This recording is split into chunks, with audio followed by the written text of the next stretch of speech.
Win coming.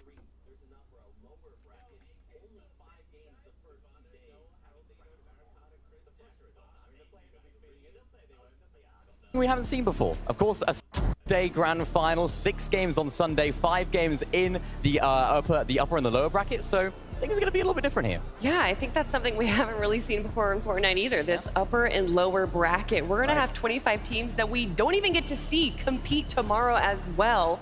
And also having it be 5 games and then the finals are only 6 games when we're used to a 12-game finals.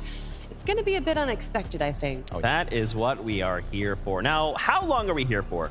Let's take a look at that broadcast schedule. As we've kind of mentioned, today we will be here for 5 games. We got an upper bracket tomorrow, the lower bracket, and make sure you do not miss Sunday, the grand finals of the FNCS Global Championships. It's still so crazy to say those words out loud, but here we are. I mean, guys, what are your expectations coming into the weekend? We've talked about the difficulty, but what are your thoughts? I'm expecting drama. I'm expecting chaos. I'm expecting excitement, because if anything, if the Invitational is anything to go by, that was all 3 of those things. So, I mean, on a grander scale, bigger prize pool, bigger event across the whole year, it's going to be amazing. I mean, when you only have like a region-locked tournament in the FNCS, there's a lot of respect for where teams are going to be dropping. But obviously, by having 6 regions dropping all into each other, there's going to be a bit of contestation, especially around that creaky compound area where I think there's 6 teams competing for all the loot over there. So it's going to be a bit chaotic at the start, I think. I can't wait to get into all of that and more. But first, it's not just us calling all the action. Why don't we do a little tour of the arena? There's so many people that are all involved in making this happen. Why don't we give a warm welcome to your casters? Thank you so much, Zeke. It's Monster Defense here in the Best Taco, of course. The place is starting to fill up, and these are not jitters. It's excitement, as of course we're all here brought together for the upper bracket where the top 25 duos will be moving on. I'm just so happy to be here. I mean, you can already feel that little bit of tension in the air, but the energy is so alive inside the venue, and knowing that we are going to be witnessing gameplay from some of the strongest 50 duos, essentially, from their respective regions, because of the fact it wasn't by any sort of circumstance or last-minute changes. No, Majors 1, 2, and 3, that's what dictated today's upper bracket. That's right, and we've had so much time throughout the week to actually touch base with the players, and I must say, there isn't a shred of doubt. Every single opponent that or competitor I've talked to about their opponents have said they feel like they are pushing their way through the top 25. It really shows you how the utmost of confidence is just exuberating out of the players here to be. So as they start to take the stage later, I mean, there really are going to be some true upsets. But I know who's really happy right now. It's Frankie down on the floor. You're absolutely right. I am so excited to be here at the Royal Arena in Copenhagen, surrounded by so many fans who've turned out early on a Friday to support their favorite players. I've met Mr. Savage fans, I've met Thomas fans, I've met Crazy and Vino fans. Everyone here has got a favorite duo, and everyone here absolutely loves Fortnite. Earlier, I was talking to 20-year-old Charlie, who plays with her mum, not zero builds, because apparently her mum says zero builds is no fun. It's got to be about builds for her. I have to disagree. I have plenty of fun in zero builds, Charlie's mum.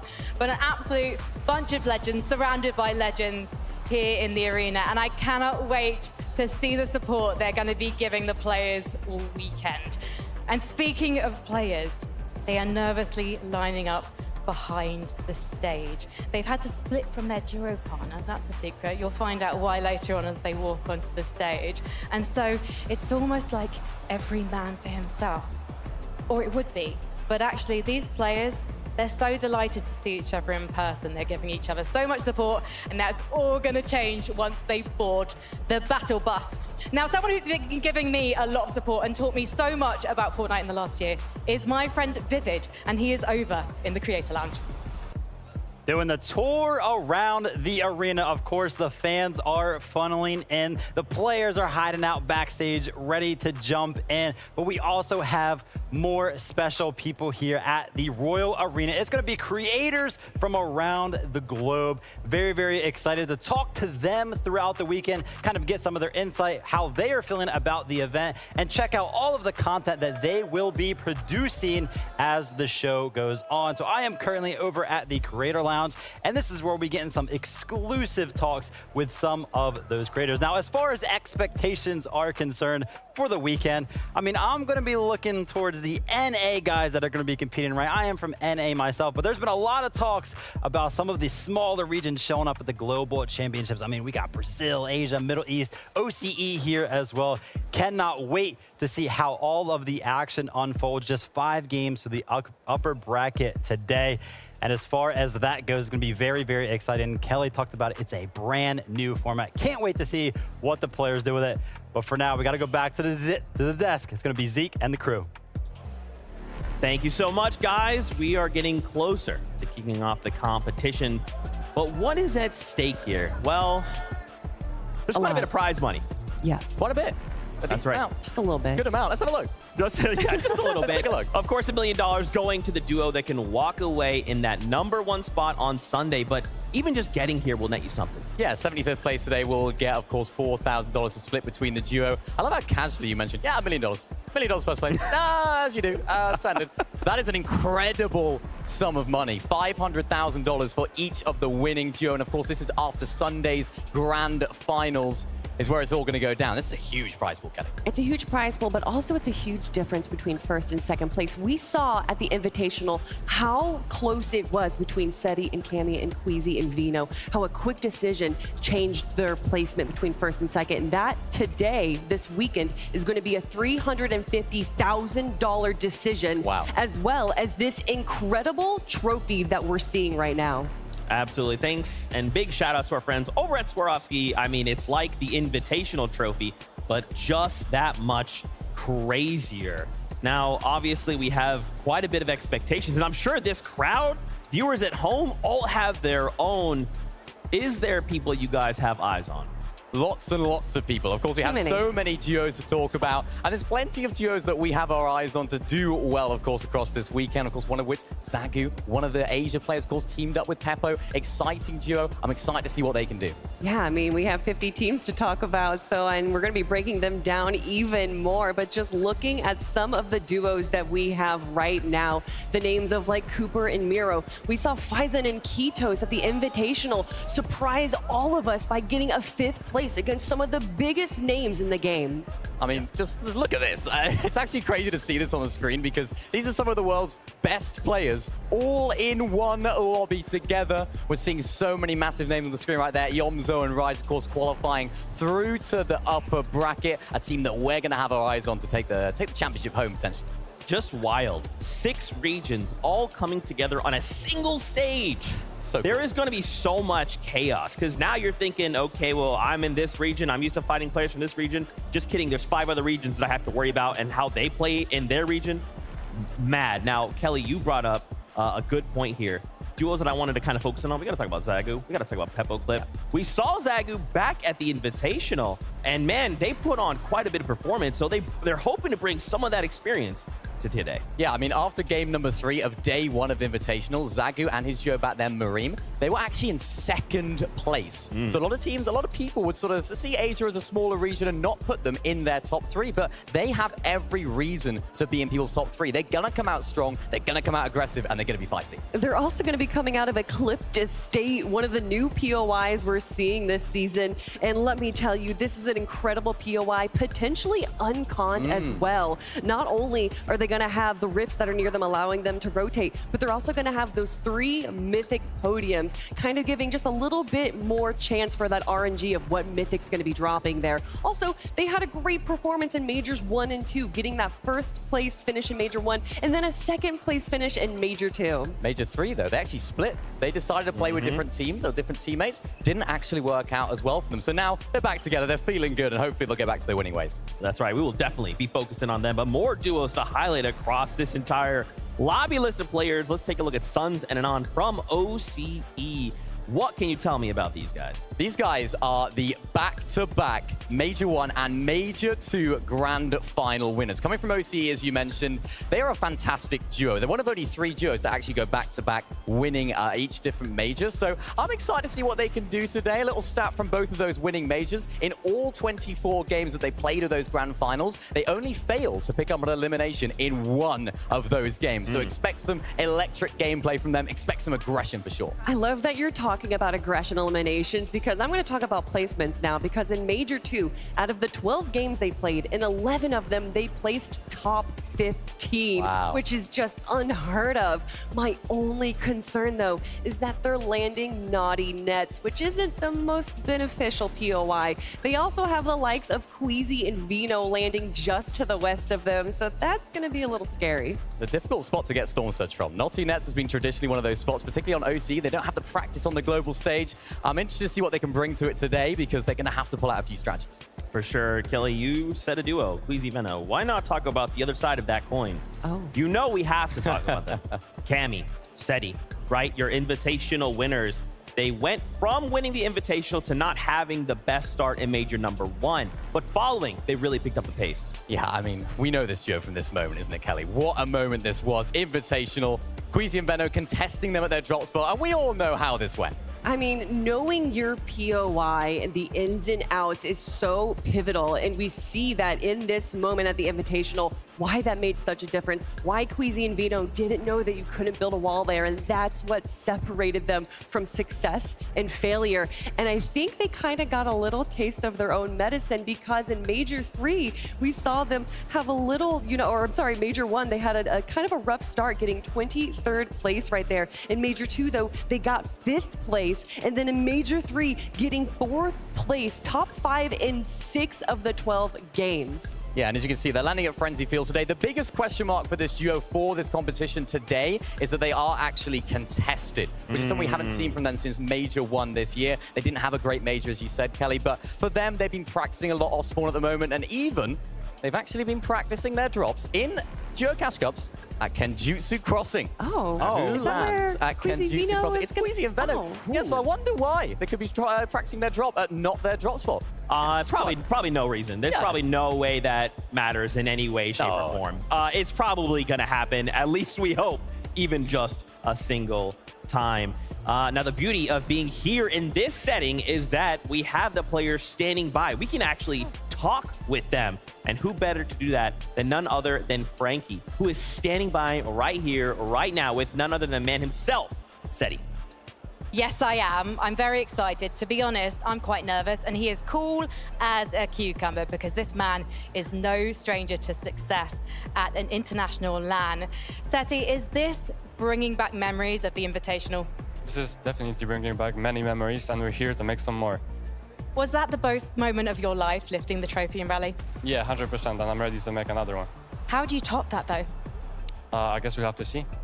So tell me about this year, because it feels like you guys have been on an upwards trajectory, and you've had to adapt your playstyle from just being low ground to sometimes actually challenging for high ground.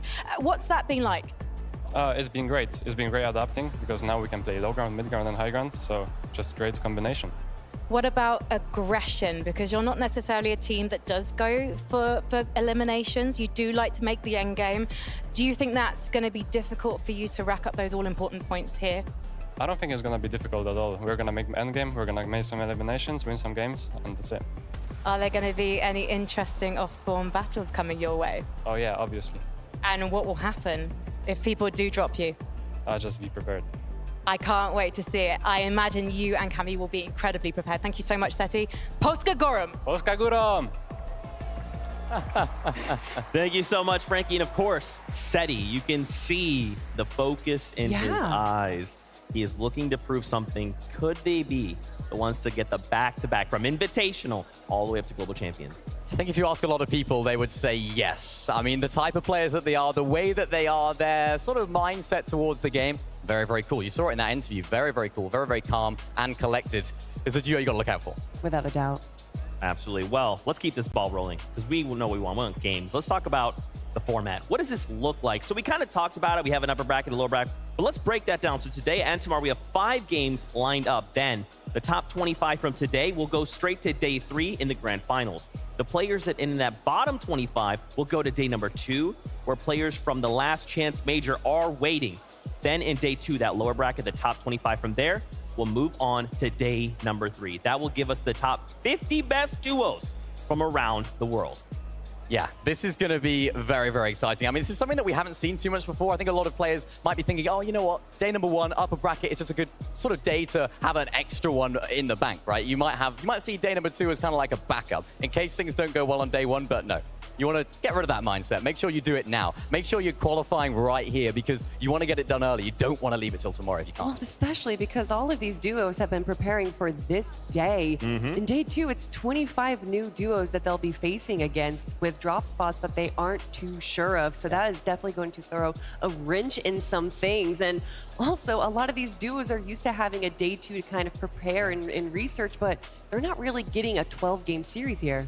Yeah, and I like that you kind of talk about this day 2, 25 new teams. There's just so much to track of, especially when you have things like the points, right? We have 65 points for the Victory Royale. Every elimination is worth 4 points, and we cannot forget those all-important mid-match objective points. Yeah, mid-match objectives obviously been recently introduced to the game. They've already had a new dynamic to the game. Of course, we have the Forecast Towers worth 3 points, and of course, the Rift Island worth 15 points. It's an absolutely huge sum. A lot of players will actually sort of dictate their playstyle around those mid-match objectives, particularly with that island. We see teams going for that and making it almost their gameplay personality, going for that island every single game. And even the drop spot choice for the Forecast Towers, for some teams, that's absolutely vital. Yeah, and it's not just the points they're going for. The Forecast Tower gives you forecast. It is an absolutely incredible thing to have in the game, knowing where every zone is going to be, getting those early rotations, putting yourself in a high advantage position and grabbing those Storm Surge tags. I can't wait to see how these teams utilize it. I cannot wait. You guys have got me hyped. Now, of course, we're talking about what this looks like, these off-spawn fights. Well, let's hear from the players themselves. Check this out.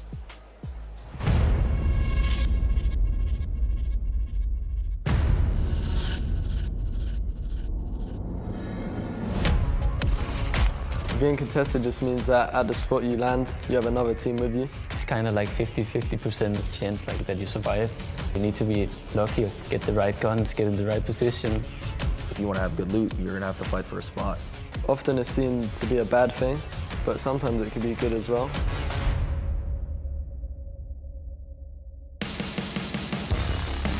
We're dropping on the racetrack. Currently we're contested by Aegis and Canada. I wouldn't say that I'm scared of them. We've been playing against better players off spawn than them, for sure. We're landing pink split, so it's like in the middle of almost like all the good POIs. And we're contested by Acorn and Cold. We're probably just gonna try eliminate them as fast as possible. They're good fighters, but I think that me and Acorn are just better. La verdad es que no tenemos ningún plan, solo que si ellos van a querer fightear, vamos a tener que terminar peleando y nosotros no tenemos miedo. The main things I look for when landing a POI is how much metal it has.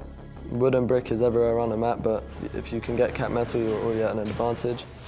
If you don't get a gun instant, you have a really good chance of like getting out of the game really quick. If you can't get a good drop spot, it just makes life 10 times harder for you. It's just one of the most important parts of the game. If you're thinking of landing on us, good luck.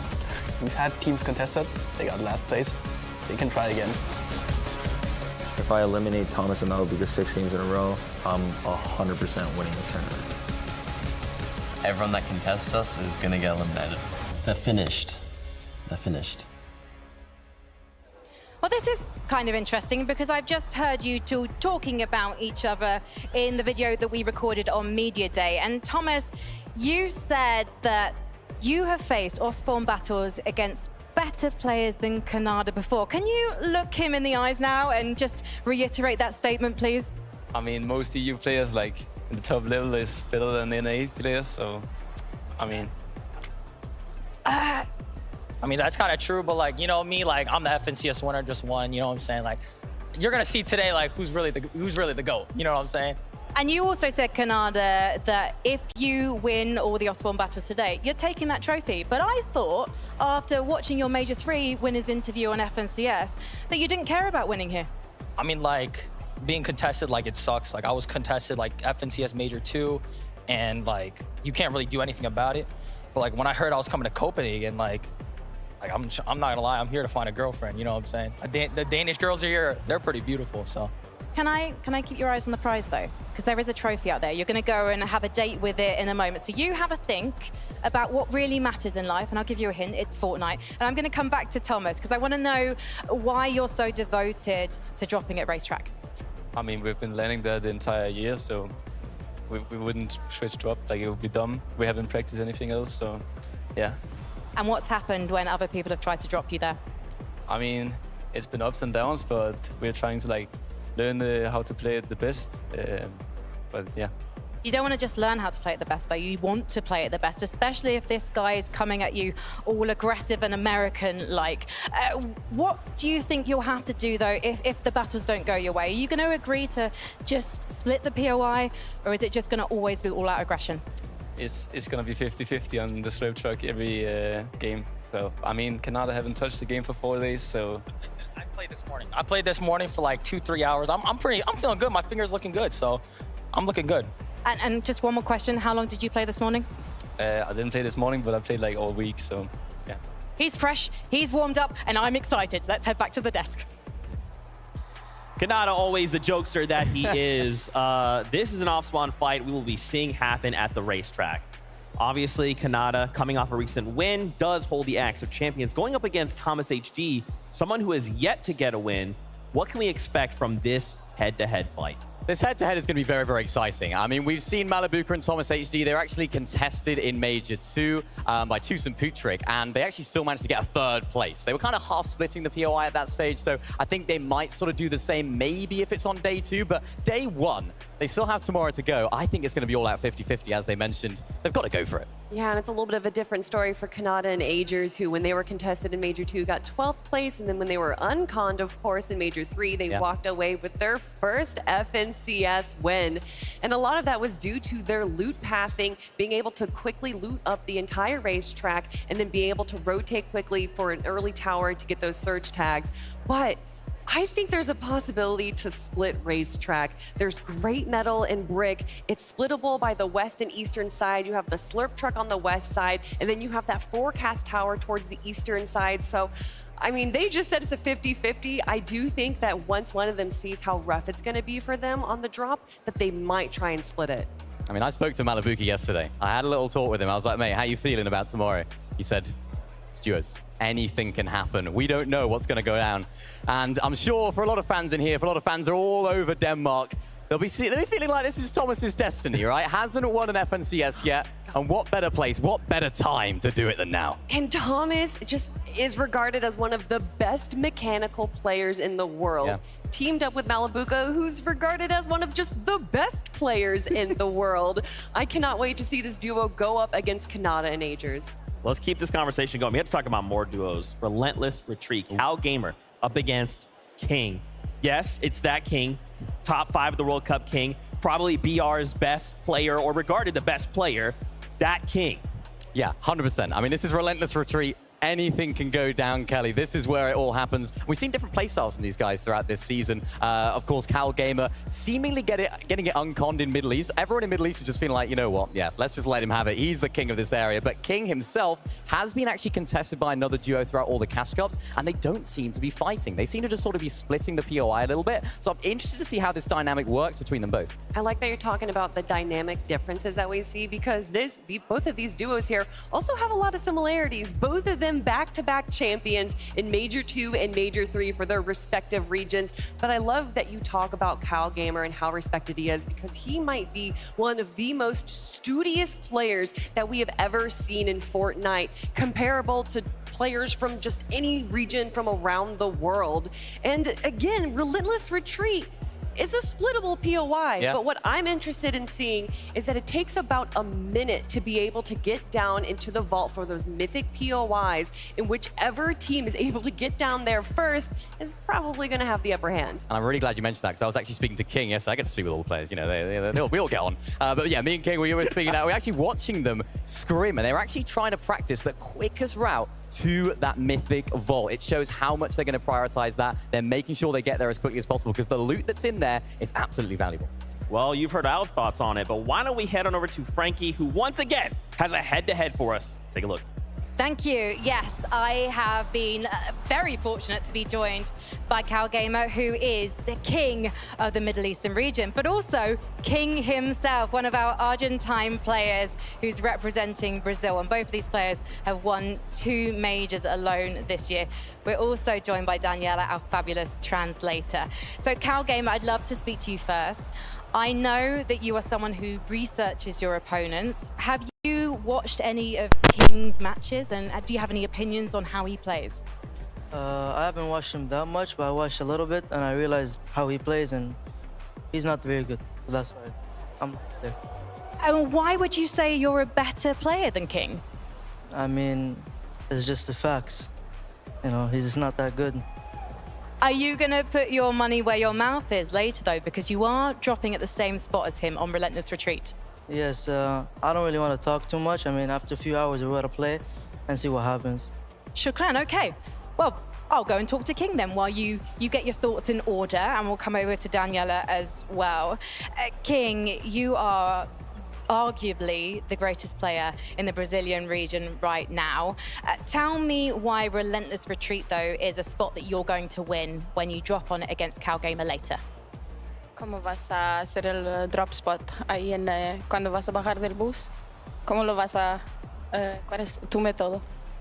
La verdad es que no tenemos ningún método, solo que nosotros tenemos nuestra parte, que es la derecha del spot, así que nada, si ellos van a querer caer ahí, lo van a tener que disputar con nosotros, y nada, ojalá que ganen, que tengan suerte. We don't have like a method that we're gonna do, but we're gonna attack from the right side, and we hope we're gonna win, and we will do because we are the best. Yeah. CalGamer has given his opinion on you, but what's your opinion on CalGamer? Have you seen him play? La verdad que sí, hemos visto varios games, pero la verdad que no me asusta, ya que bueno, yo estoy confiado junto con mi dúo. Y nada, si van a querer disputar la bóveda, podrían pelear tranquilos, que nada, los esperamos, no tengo miedo.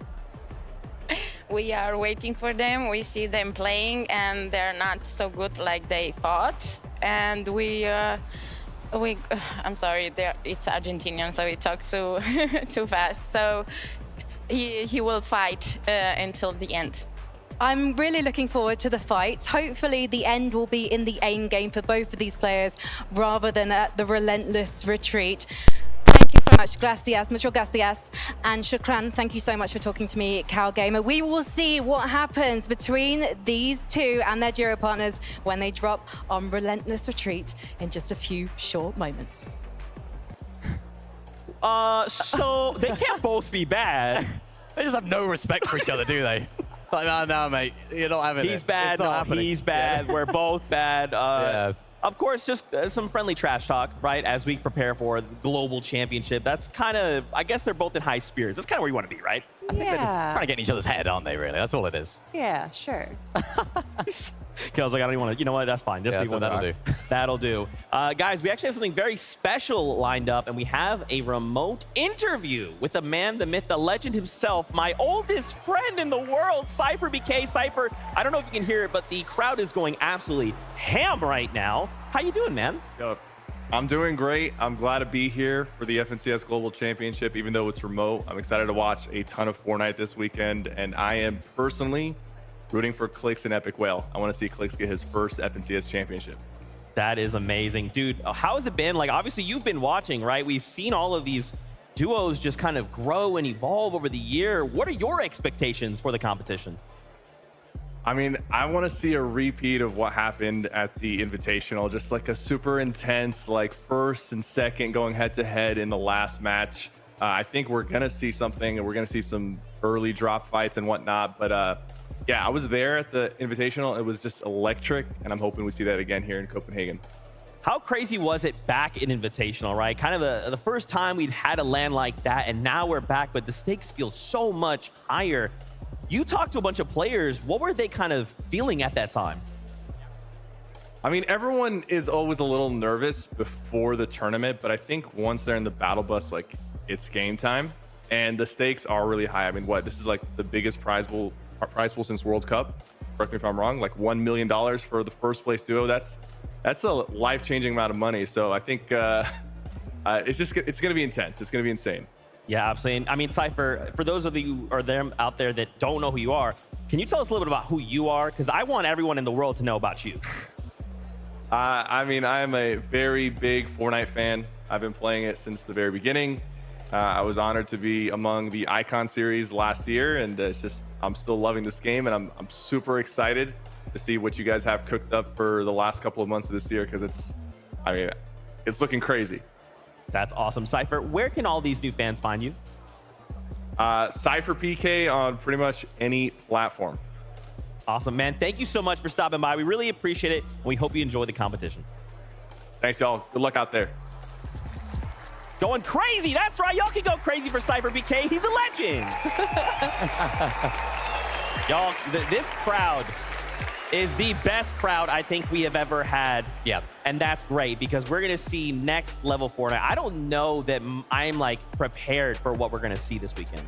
I mean, I know the crowd already. I've seen a lot of cheering so far. There's a group over there. I think they're from Gentle Mates from the French region. They've been really hyped, and you can see them over there. There we go. I don't know if you can hear it, but yeah, they're really, really hyped. I'm excited to see all the other regions that are taking part today, all the fans. I'm feeling excited. Listen, I know that the fans in the audience are ready, but I want to know if the players are ready. True.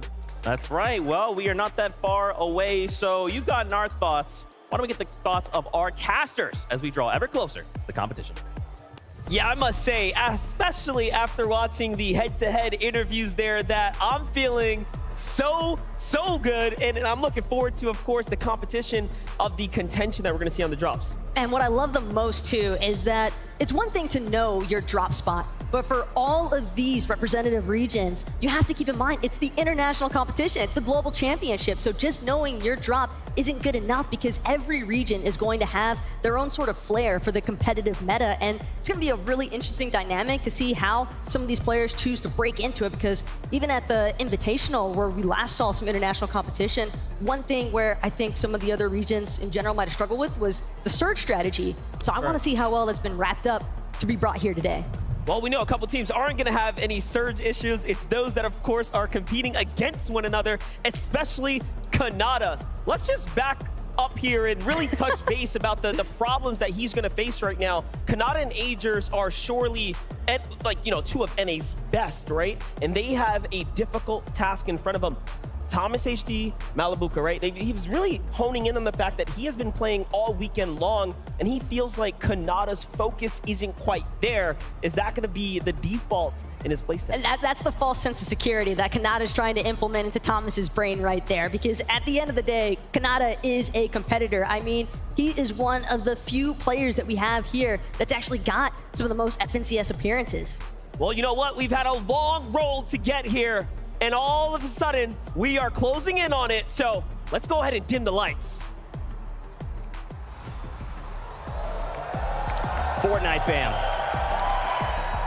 a year-long competition has led us here to Copenhagen. These players have fought through the FNCS gauntlet, 3 FNCS majors, and a last chance major, all to battle it out here on this stage. These players have put everything into this competition. 6 regions, all going head-to-head to prove who's the best. But it's about so much more than just that. It's about holding the axe of champions high. It's about hoisting a championship trophy, banking their share of $4 million. But above all else, it's about a title that comes with the highest prestige, FNCS Global Champions. after this weekend, one duo will break through and stand undeniably above the rest. So get ready. This is the FNCS Global Championship.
The stage is ready. The trophy is here. But you can't crown a champion if there are no contenders. Copenhagen Royal Arena, are you ready to meet the players? Let's bring them on.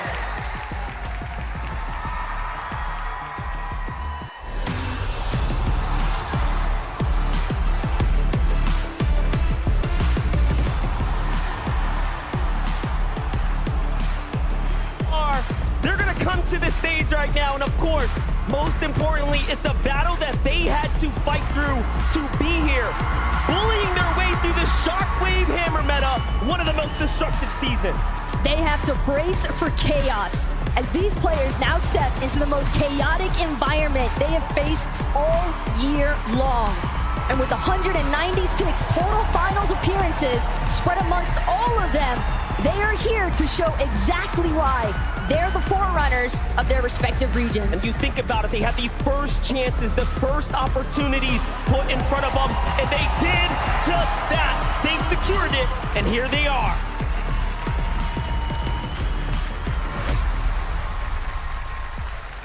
Let's go, Copenhagen. Y'all went absolutely crazy for the players. That is what we are here for. We don't have this competition without them, so y'all definitely feel free to lose it when you guys see them come out on the stage.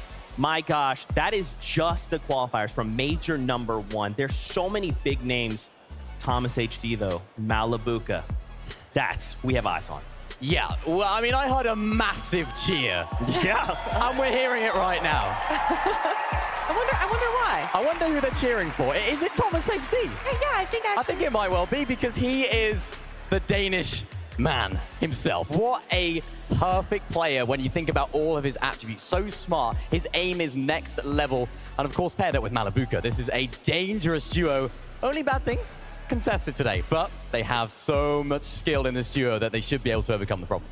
We've seen sometimes being contested can be a little bit beneficial. True, And we sure. saw them have an incredible performance in Major 1, getting second place and only losing by just a single point.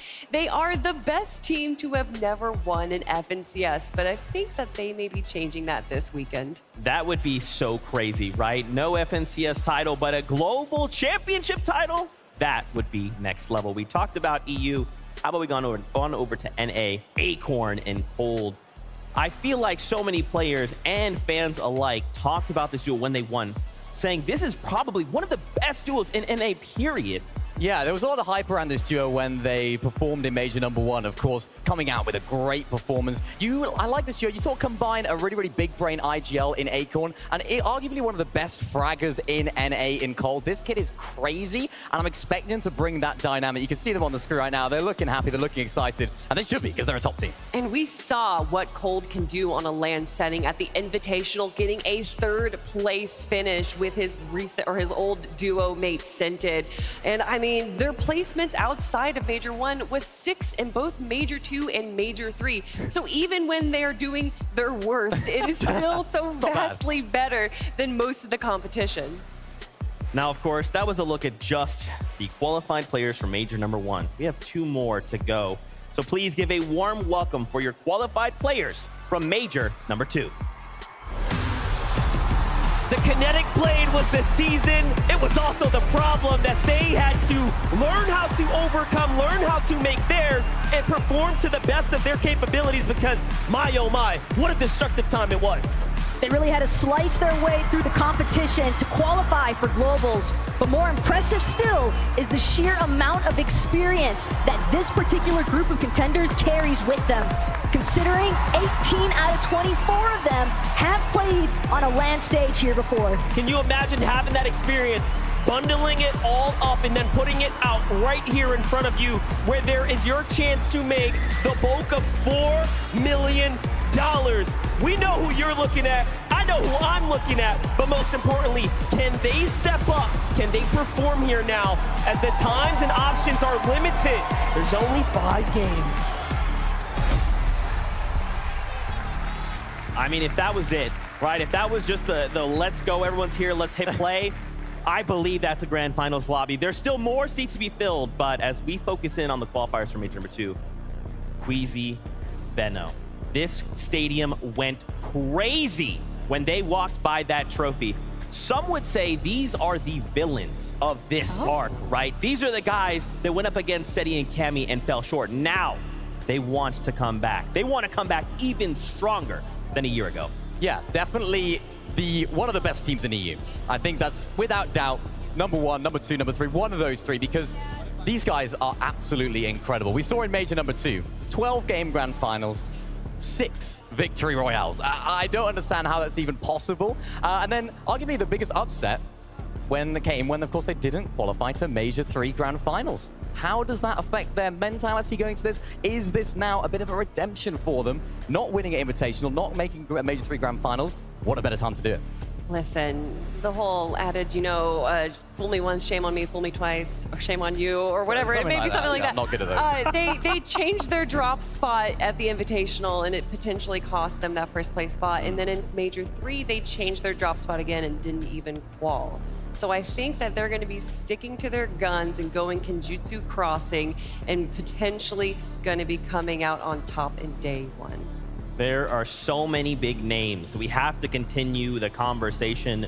Miro and Cooper now kind of focusing in on NA. Miro just ridiculously decorated. Yeah, a really, really decorated player in the NA region. Won so many FNCS titles, paired up with a less experienced player. And this is a really nice storyline because you have the experience of Miro. He's actually not IGLing this duo. It's usually Cooper that takes that role. And he's actually saying, you know what? I'll take the reins. I'll use your experience when it comes to fragging because Miro's just one of the best in the world at that. And of course, he can lead the way, lead the tarps, and make sure they make their way to endgame. This is one of those duos that I'm really, really excited to see how they perform on LAN because both of them are very, very talented, but together, we're yet to see them in this stage. No, but we did see them perform incredibly well in Major 2, getting a 2nd place finish. And I think Rumble Ruins is a great POI for them, being in the center, being able to handle rotations, which seems to be a little bit of an issue for them in earlier seasons. So I'm excited to see Miro, obviously, as you were saying, an incredible player, a 5-time FNCS champ. However, most of those wins were with his old duo mate, Booga.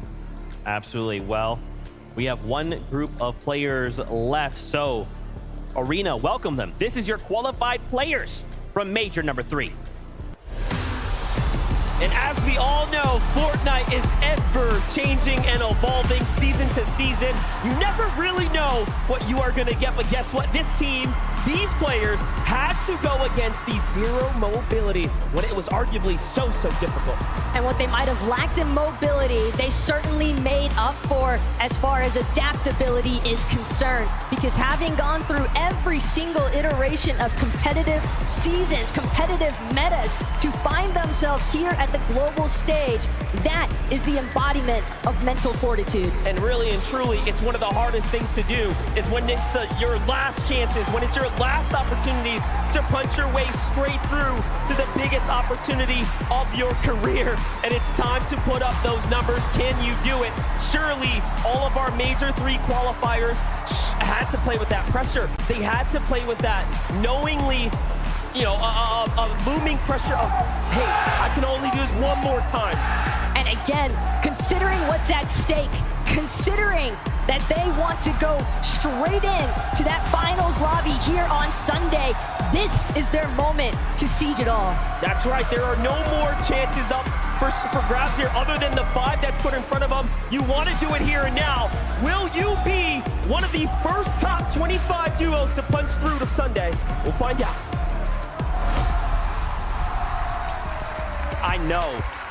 I know you felt that. These are incredible players. This is 50 of the very best. The upper bracket all facing off today. You can feel it. The atmosphere is electric. It's not just this amazing crowd. It is every single one of these players. They all know what they have to do. Top 25 by the end of the day. Yeah, this is it. This is our lobby. I mean, we haven't spoken about yet in depth. How can we not? Bugha, the man himself. What a player, of course, the World Cup winner. How many times have we said World Cup winner? Does anyone need to be reminded at this stage? World Cup winner? No. No. No, not really. Never.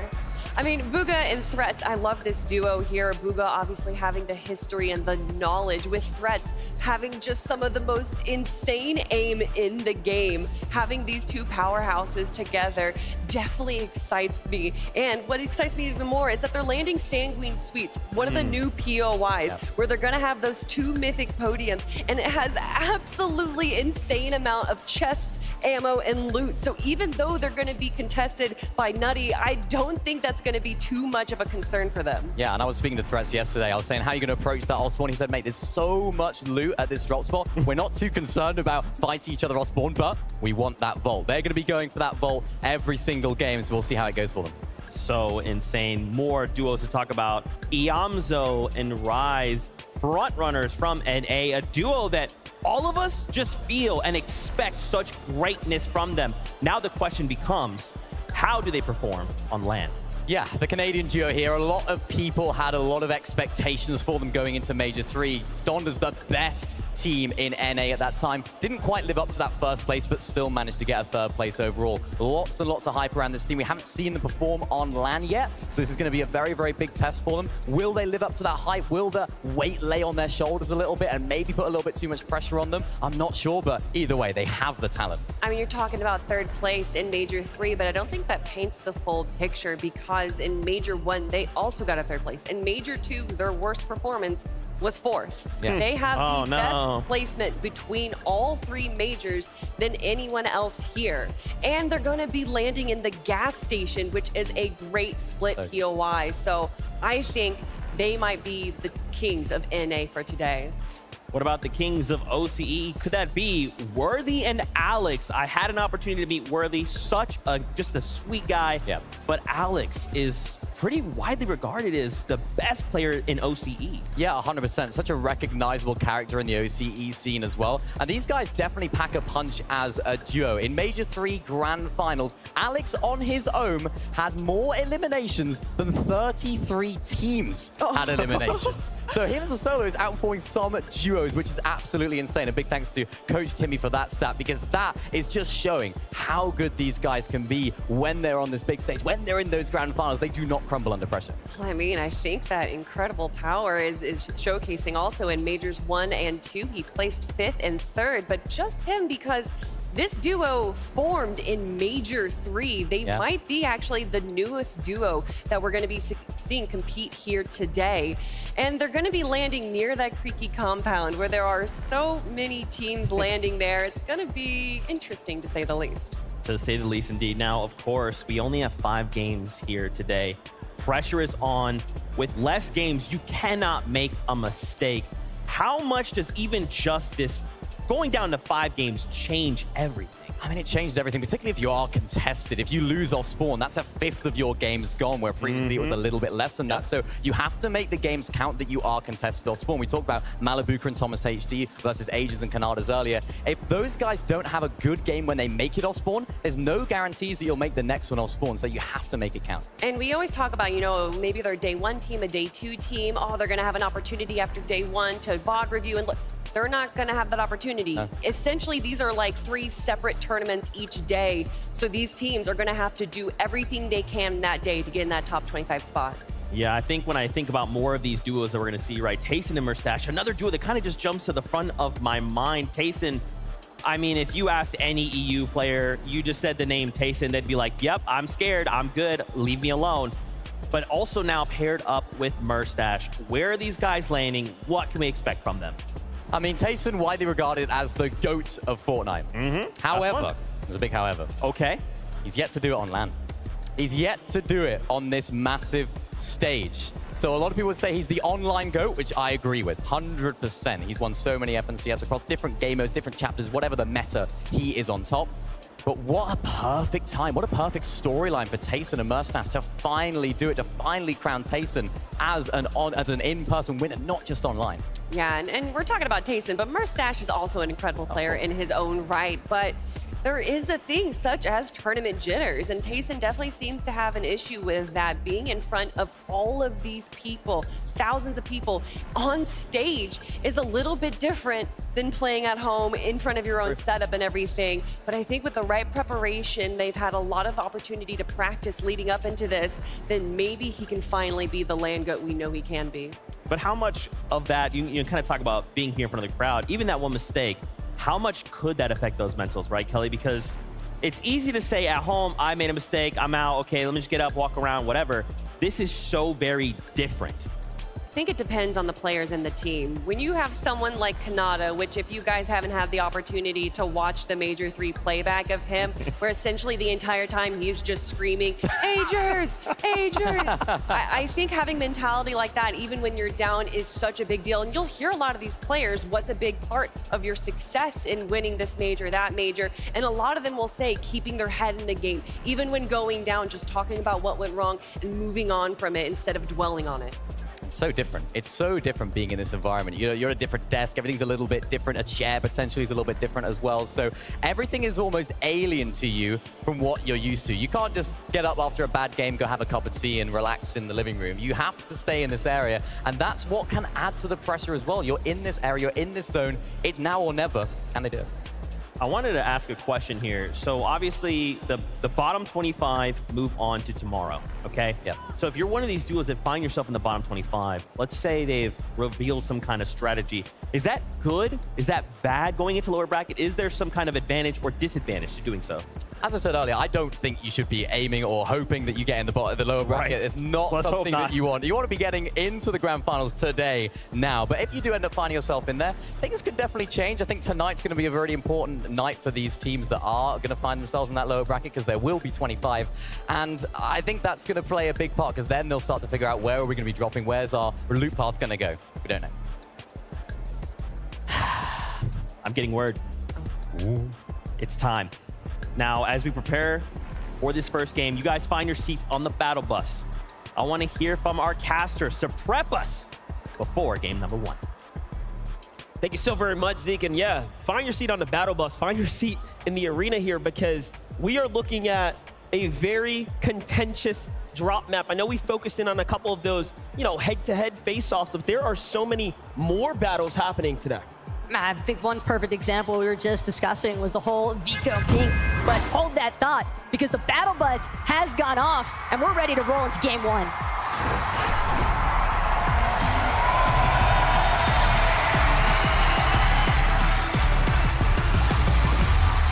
The FNCS Global Championship game number 1 starts right now. There is the bus. Now we get to jump off and really take to the world and see who will be able to put up all of the numbers that they are claiming that they are worth. Let's watch it. We get to start things off here, of course, with King and Gamer. And keep in mind, we heard a little bit in the pre-game interviews, King, CalGamer, neither side particularly scared of the other. Both playing his best, but Thomas, he's taking the 50-50. It's Kanata, though, who's going to find the first down. But it's a trade. It's a trade on both sides. Aegis is down as well. Kanata will have to do a big convert here or go head-to-head, toe-to-toe with Malabuka. Malabuka, who just has a singular build. He goes for the open exchange. And now Kanata's going for the push. Things are going to slow down. It's going to come down to everything. He gets the first tags. Can he get the follow-up here? Pressure's on. One more tag, and no! Kanata falls. Malabuka comes out on top. Malabuka with the twin mag, but I don't think the pressure stopped just yet. He's taking a moment here, and that is massive. The reboot ban providing just enough coverage away from those pistol shots out of Kanata. And the first 50-50 will go EU's way. And you can see that is the simple tactics coming into play. A little bit of high ground. All of a sudden, the leverage was thrown onto the other side. But here we have Nutty and Gabzer who are contesting Bugha and Threats here at the Sanguine Sweep. This is a very tough battle to have to go against as well, because they too are going for a landing of 50-50, depending on, of course, what you pick up here. But so far, it does seem like Bugha has to play a little bit slow. I do not see his duo inside. Threats seemingly already eliminated here, so Bugha will be forced to try and choose the proper moment to engage. Just gonna stay crouched for the time being, though. Again, keep in mind the amount of builds he actually has to work with.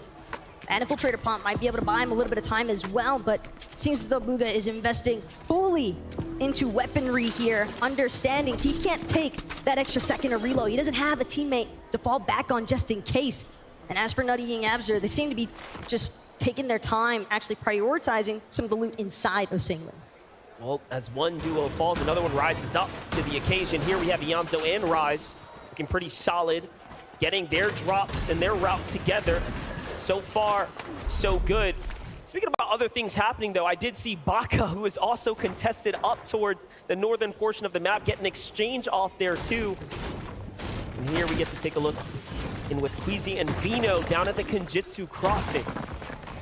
Yeah, way south side of the map, and the real curious question to ask here is how well exactly they're going to be able to manage some of that early surge, because being this far south at Kenjutsu, it's not exactly the easiest in terms of elevation, having to deal with some of those other teams surrounding you. You can maybe expect that Queasy might look to wait for Venom to continue scouting a little bit further in, maybe towards the bridge. We might see them looking to implement a little bit of surge strategy. And Sloppy Shores, Tayson, he's having to eat some damage as is, but has plenty of shields to work back with.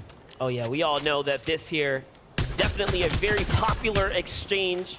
Teams will often fight it out, as Sloppy Shores, one of the major POIs that will just yield so much additional heals, of course, that you can continue to play off of and bounce back from. Meanwhile, Merstache down low, continuing to get his material together. We're gonna jump on over to Datus and Stain here, looking pretty solid over at the Frenzy Fields. Just north of this, we also know that Acorn and Cold were equally contested somewhere near their drop. And look, they've wiped the team, and they're up towards the top right now. You also have to keep in mind, though, Datus and Stain, guess who they're near at Frenzy? I mean, that's bound to be Seti and Cammy's turf. That's where Seti and Cammy have been establishing themselves the entire year just about. So curious to see whether or not those two will clash. It seems as though Seti has already been eliminated, and that's true. The fact that Stain and Datus were able to take care of them this early on is huge. Yep, big trades happening here. Now we see Yuma getting tags in the distance too. Surge, of course, is going to be one of the equally most important things to worry about. Meanwhile, in the feed, Acorn has found himself an elimination too. These are all of the contested battles happening here. The drop map standing true exactly as we expected. Teams that were aware of teams that were going to land on them are definitely fighting for it.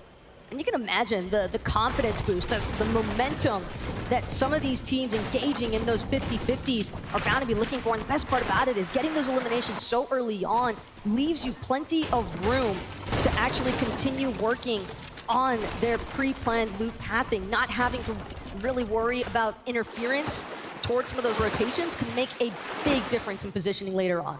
We'll talk about Acorn and Cold. Take a look here as they're moving out. They picked up their elimination.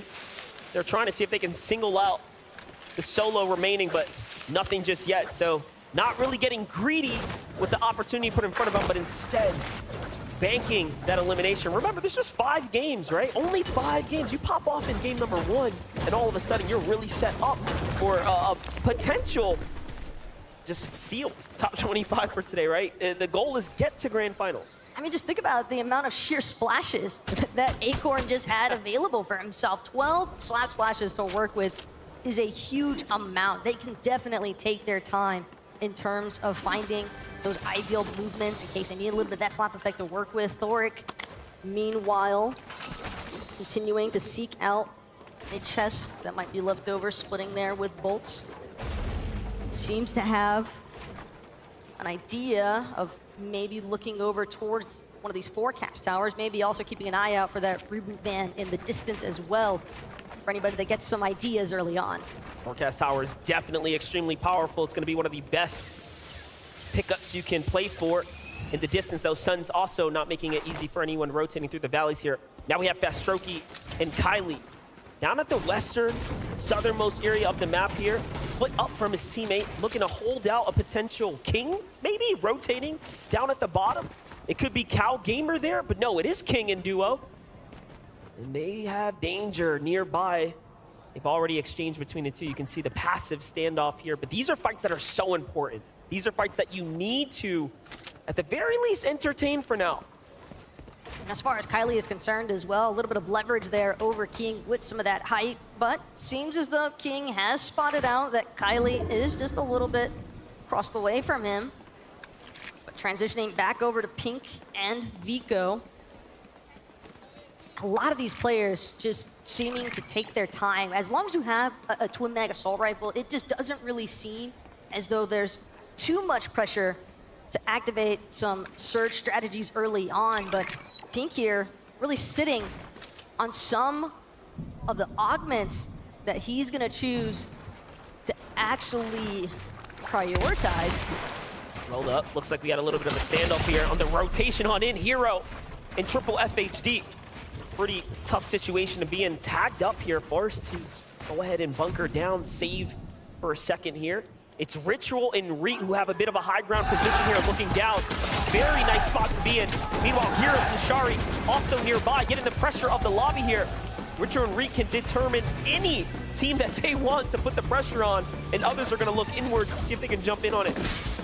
Barely hanging on right now, just inside the edge of this zone. And the way that it's breaking out for them just does not seem to be all that favorable. Just like for Snazy and Podesai, under quite a bit of pressure here. Snazy's gonna have to take some time now to actually try and regen some of that white HP, some of that shield as well. Not sure if he even has any members to work with, but Podesai, he's scouting the area, making sure that they're both still aware of what exactly is surrounding them just outside of Rumble Ruins. They're working here. The community rallying for Podesai here. But a very tough spot to be in halfway through the materials, but hold up. We get back to the fight here. Bak and Pars already had 2 eliminations, and another team is looking to influence them a little bit more as they were trying to get to the new safety. This next zone here, just a minute left before it starts to move again. They're in a pretty difficult spot here, digging deep into the trenches right now. This NK Papa is holding it down here. But again, this is a fight that you're expending time, you're expending some resources and build outside of the zone for. Both of these players, both of these teams, well, I say teams, but NK Papa left as a solo to fend for himself. Trapped at brutal fashion, essentially. Does not seem as though Pars and Baka want to let NK Papa go anytime soon. NK Papa already under too much pressure to deal with. Sharptooth just enough to take him out. An easy elimination in the 2 versus 1 scenario. But again, they're all the way at brutal. They still have to rotate into zone. I just want to say, Pars was putting up a front in the back there, talking Hey man, you know, not too sure about the time zones. He's acting like he wasn't quite sharp and aware, but no, they are leading in eliminations right now. Possibly picking out the competitors here today. So far, so good. Meanwhile, TWIS, QNDX, and Rapid already on the move here, trying to get situated. Queasy and Vino. Queasy actually hit the sniper shot to open this one up alongside Vino. Vino really set themselves up for success. So Surge looking well, but not good enough to really conclude the battle. So they're just going to move on over. But for Queasy and Vino, I mean, they'd be surely excited to see Cammy and Seti not make it.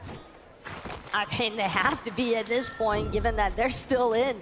They're still able to continue trying to accrue some points on the leaderboards. I know, taking his time right now with that suppressed sniper, seeing if he has an opportunity here, but instead, no, it's gonna be off in the distance. Truelix and Chicha caught wind of Queasy and Veno on top of this hill, and that's not the surprise party that Veno was hoping for. Yeah, let's not forget, Chicho and Trulex were definitely under some pressure here. So they're not sitting the prettiest when it comes down to overall material, but all in all, they do have the great positioning here on the top of this mountain. Yep, Queasy's gonna go and get on out of there. Picking up augments now as well, really trying to round out his advantage where possible. They're just gonna have to rotate to greener pastures. Giving Queasy's loadout as well. That first assault definitely gonna come in handy when you've got a gold twin mag. Bonus damage, always a plus on that first shot. And the same thing as well for the first shotgun augment that he had rocking there with that gold sharp dude. So you can definitely expect him, or expect that there's a reason why him and Veno are looking to try and find those bamboozle opportunities.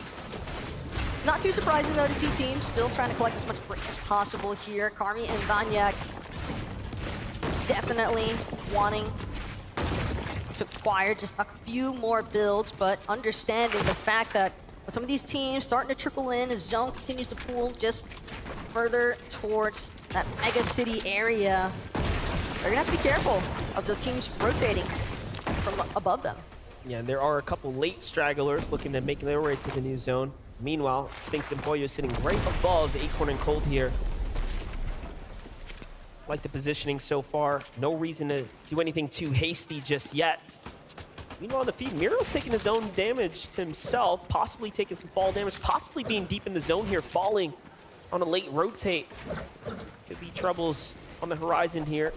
Let's not forget, Miro has all of the in-person experience. He has the FNCS titles under his belt, but his teammates needs to pick it up.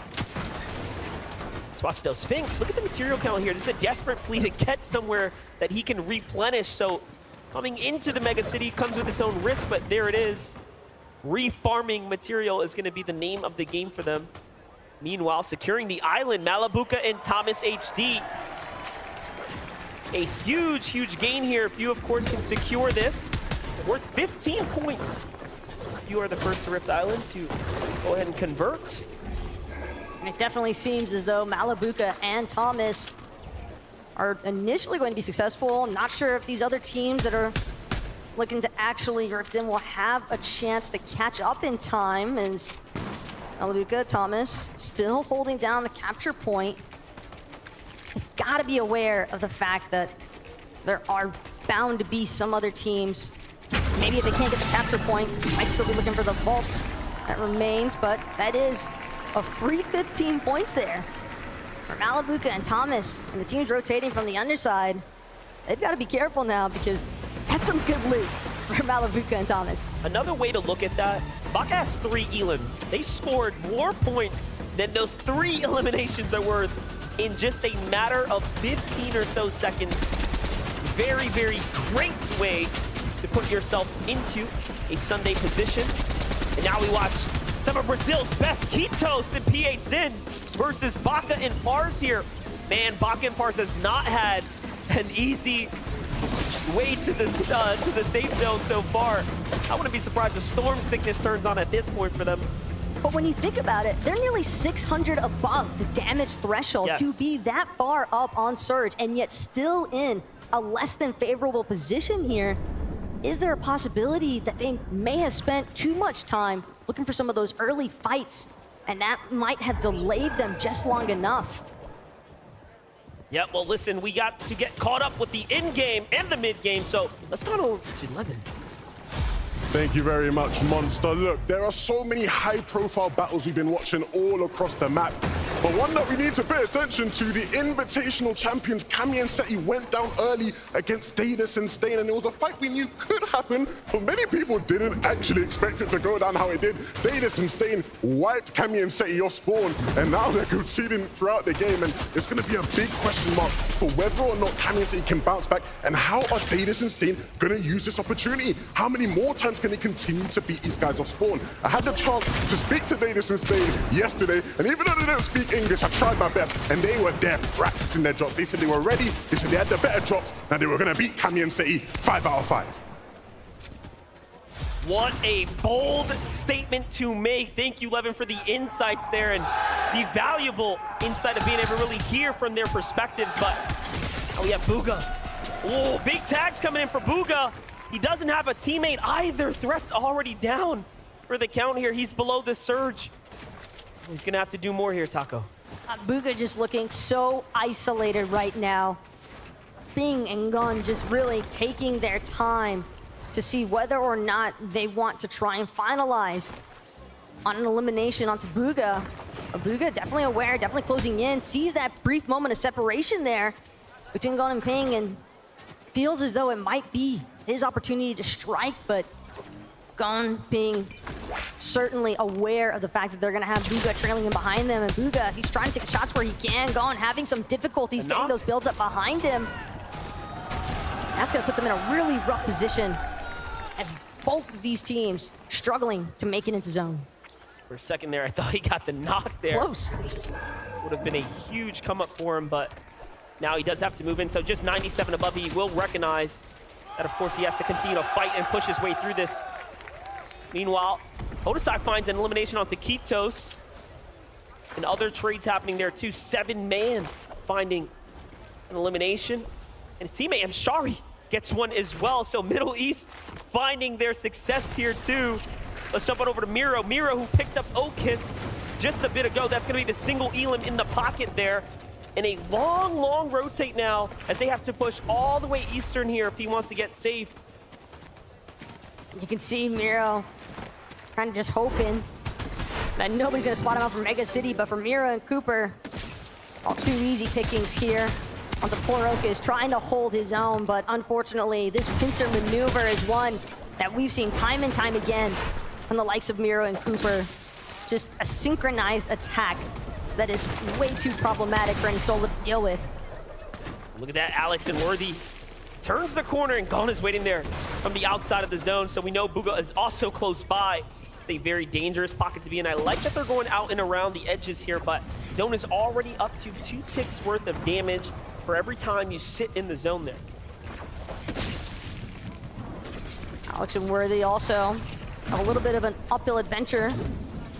Crash Pad's definitely gonna help out with that as far as just getting them some forward distance coverage, but again, you have to expect that there's a decent amount of teams that were kind of situated inside of Mega City. Those will be some of the front leaders as far as getting more towards that center of zone. Got a handful of teams trying to prioritize as things continue to pull further and further away from Mega City, and Hero, a nice little glide in, won't be interrupted there on the launch pad, but look at this, Lou, look at these builds. That is not the kind of loadout that you want to see this deep into the game. Yeah, big commitment as well into the double metal fortress here to pick themselves up that low ground position. Meanwhile, Acorn and Cold just slide their way in, so big teams we're seeing here on the horizon. Tayson Mustache still alive. Malabuka and crew up top. Meanwhile, FHD Fahad opens the window and gets punished immediately. Looks like Hero's gonna have to leave his teammate down for the count potentially here now as he's going on in. Not worth sitting around here. Potentially has the team on the hunt. Yes, it is. Yuma right on his heels here. And Vino and Queasy jump in to finish the deal. So that's gonna be the huge refreshers for Vino and Queasy now. But, you know, Queasy, they have so much space to work with. You can see some of the congestion that's starting to build on this bottom edge of the zone, but as far as Queasy and Men are concerned, they're definitely far enough above the damage threshold, 439 damage above. That heisted breacher as well for Queasy, depending on which direction they actually choose to tarp out in, could make some quick work of builds and lead for a great attack opportunity there. Luga's in a very tough position here, 172 damage below the surge threshold as the pressure continues to mount on top of his shoulders here. Already out of material now. This is an all or nothing situation. He hears a fight happening nearby. This is a couple of quick farms there, but he has to get into this one. This is truly all or nothing, but no! Bound, and he makes his way through the builds there and crushed. That's just the unfortunate side effects of not having any builds of your own to work with. You're just breaking through everybody else's with a pickaxe, hoping that you're not gonna break through the wrong build, find somebody right behind you or right in front of you. Snazy and Podesai, though, follow on with them a little bit earlier on. We saw them initially in some pressure throughout some of that mid-game, but definitely managed to work through it. High ground, though, doesn't really seem to be too feasible for them from this position. It seems as though that's a little bit more in control over there with likes of Thomas Malabuka maybe looking to work their way up. Also saw Kylie doing a decent job, decent hill position there. Yeah, really having to use these crash pads here to get on out now. It's time to make a move, but again, no one near them who's really gonna give them any kind of resistance here. So it's gonna be a quick slide on down the side here.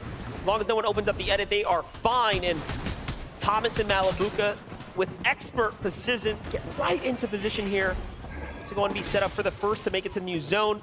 Meanwhile, Pink finds Miro. He's down and out on high ground as well. Trulex and Chicho set up for success. So we're already looking at a very big game. Remember, with just 5 in front of us, a huge performance is really all it takes to give you the leg up, put you in the spot to walk away straight to Sunday and not have an early day of competition tomorrow. But here's a little early glimpse into the leaderboard so far in match number 1, and Thomas Malabuka, they seem to be leading the charge. And with Ping and Kyrie having just been freshly eliminated there, this is a moment. It's all Malabuka and Thomas looking to see as though they might try to work their way up through that secondary height layer, but as far as Merstash and Payson are concerned, they know they've got teams surrounding them every which way. Right now, it's about picking the right direction to go, and a lot of these teams trying to avoid some of the water that's just on the side of the zone. NA just has a few teams alive, Acorn and Cold being one of them, Baka and Pars. Cooper is up still too. Meanwhile, Queasy and Vino, some of EU's best on the move right now. Crash Pads perfectly putting them in position right now. But Snazy and Podesai fall on this rotate here. A very tough time for them. Indeed, Queasy playing for high ground right now. This is what we love about Queasy, but no, someone's gonna shut that dream down. All the material commit there put to waste as now they've been crushed there, but here comes Vino to go on and reconnect, and high ground is theirs here.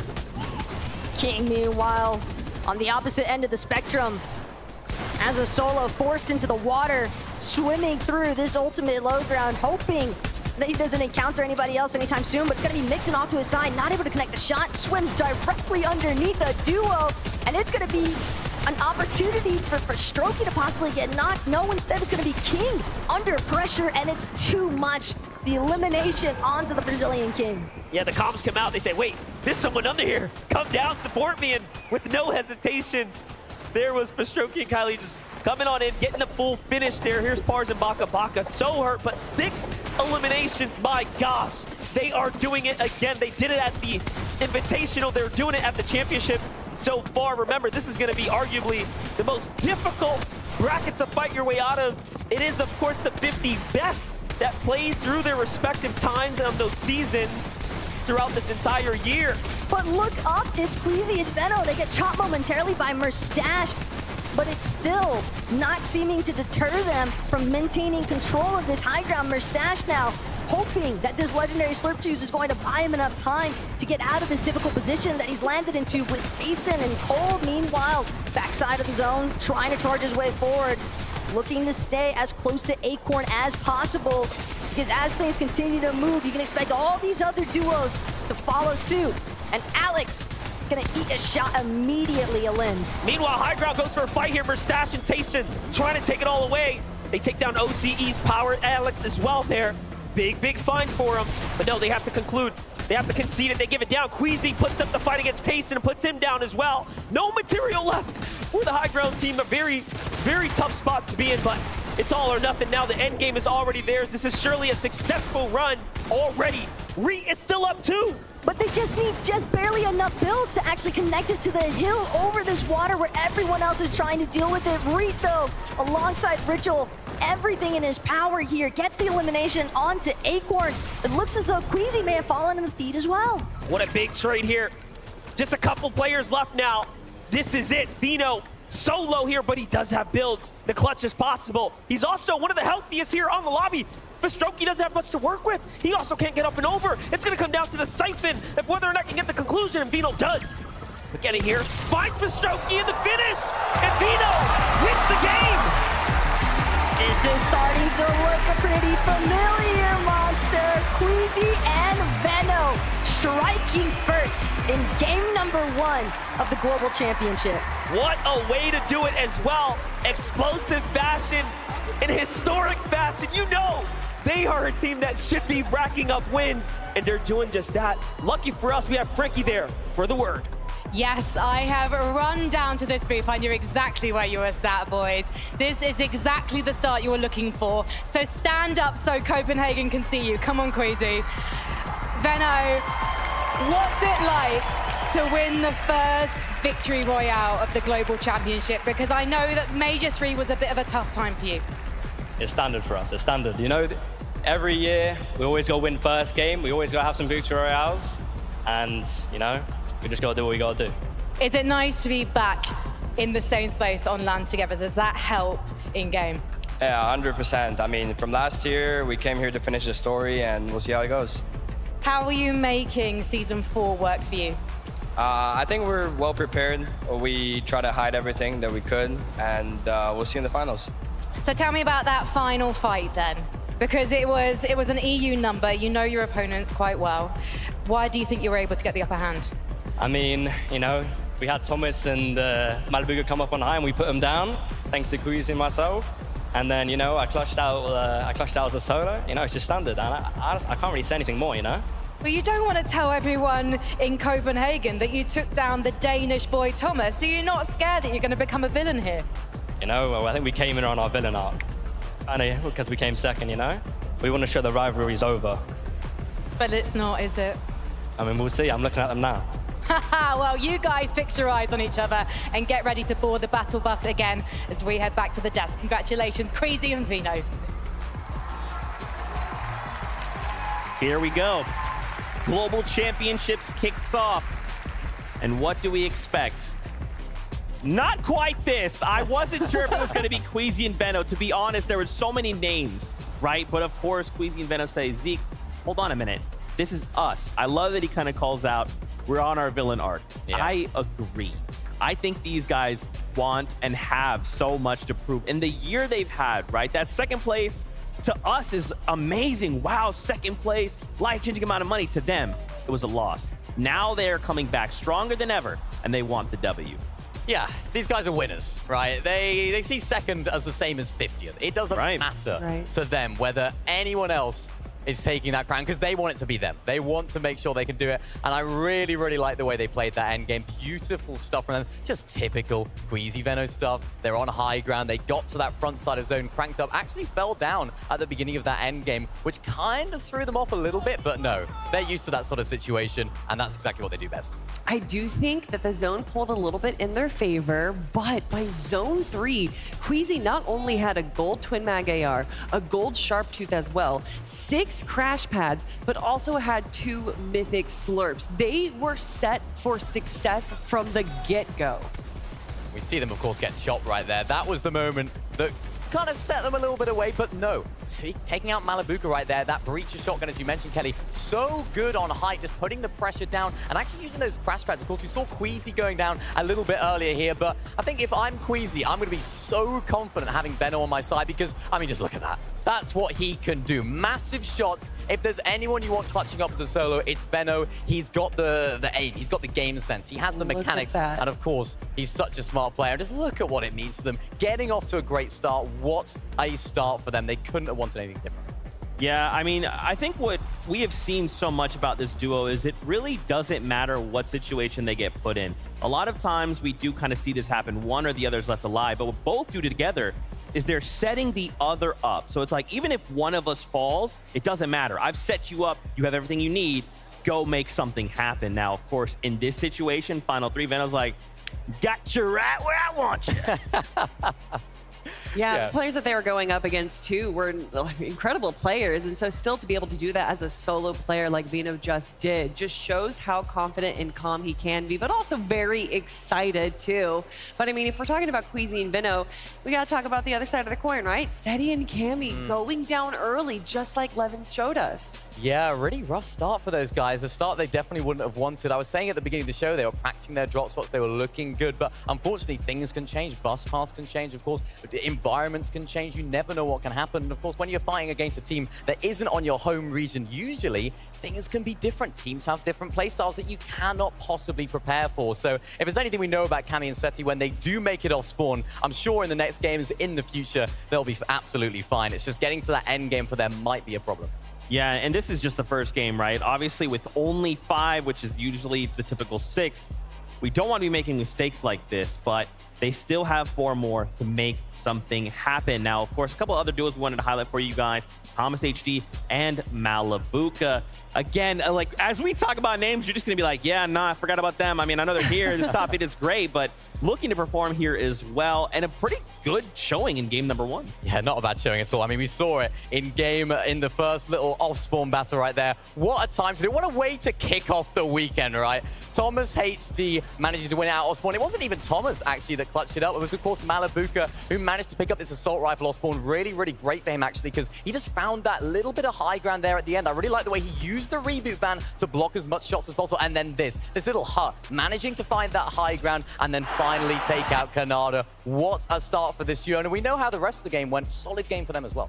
Although it did go down to a 1v1, and I think a lot of people may have been expecting Malabuka and Thomas HD kind of just take it so soundedly, and I think that they might be taking it a little bit easier in these next few games just because of how close it was. You saw Kanata trying to grab height right there, and you were right that Malabuka was able to use that reboot van to his advantage, but if Kanata just got a little bit closer, a little bit sooner, it could have been a bit of a disaster for Malabuka. Can't forget, of course, they had that Rift Island as well. Of course, it was a south link zone. They know where the spawns are just outside of that racetrack area. There's not actually too many spawns down in that sort of southeast area, so they were actually able to sort of predict where it was going to be, and they managed to get on there uncontested completely. Nobody wanted to go for it. First game of an in-person event. Who has the guts to go for the island? It's these guys. Yeah, and of course, the crowd did lose it when we saw that happen, but here we go. A look at our standings. Now, please remember, we have another 4 games to go, but right now, as it stands, Queasy and Veno, after that victory royale and the 7 eliminations, they hold down that #1 spot. But look at a couple of names here, right? Re and Ritual. I mean, 76 points off of the back of 5 eliminations as well. There's no double digits yet in this top 10, but to just kind of see this list of names, man, this is wild. Yeah, another team there as well. Kylie Fast-Roki in 3rd place. They actually land sort of towards the area in that sort of steamy strings area, so the zone was definitely in their favor. But in a 5-game format, if you can get that first zone under your belt, get those points on the board early, that's a really, really great start for those guys. Because remember, they qualified through the last chance major, so they want to try and put on... they didn't qualify, sorry, major number 3, that's tomorrow. They qualified to major number 3, so they left it to the last. That's one of those teams that want to get off to a good start here to try and boost their confidence and make sure that they can make it through to Sunday. Man, I do want to give some shout-outs to Reet and Ritual. I know I always take the chance when I get the opportunity to. Yeah, you go ahead. But That's why I said it. I mean, Reet has just evolved as a player from the last 2 years. He used to be the W key king to the point where you couldn't really contain him. But around zone 3 or 4, you saw him playing patiently. They towered up pretty early on, able to get those Storm Surge tags, and it wasn't until towards the end game that Reet really popped off and grabbed a few eliminations. They're not really a placement player, and to see him get that second place spot or third place and eliminations as well, I mean, I'm just proud to see him evolve as a player. It was really difficult down those lower layers as well. Remember that end zone? It was all over water. It was an absolute mess. I saw King there just swimming Like through. a shark. Like a shark down below, So trying crazy. to scoop up some loot. Of course, he ended up getting taken out, but those are the difficult times. If you don't have those materials, you don't have those refreshes. When you have the fragging power of Reet, that's where those refreshes come into play, because you need those builds in that water zone. Some would say those Reet freshes. Anyway, let's go back to the leaderboard. Let's talk about more, just Zeke things. It's a Zeke thing. Another duo we kind of highlighted at the start of the show in 6th place. You could see Cold and Acorn, right? They did manage to find themselves the 5 eliminations, but they're maybe lacking a little bit on those placements. Now, I feel like for me, rather than kind of like go through all these duos and kind of talk about everybody, I kind of want to talk about what we saw in that game. Mad congested, right? There was, toward the end game, almost no one had materials, right? Everyone's doing the same thing. We are trying to go on the defensive. We don't want to make a mistake here in game number 1. Well, that's due to the fact that this is a low mobility meta. Besides the rocket ramps, so these players, instead of being able to kind of just use these mobility items to rotate around the map, they're going to have to tarp up. They're going to have to protect themselves as they rotate all the way to that far southeastern side. So it does kind of benefit the teams that are closer there, or the teams. We did see a few players using rocket rams in there, or at least having them in their loadout just in case.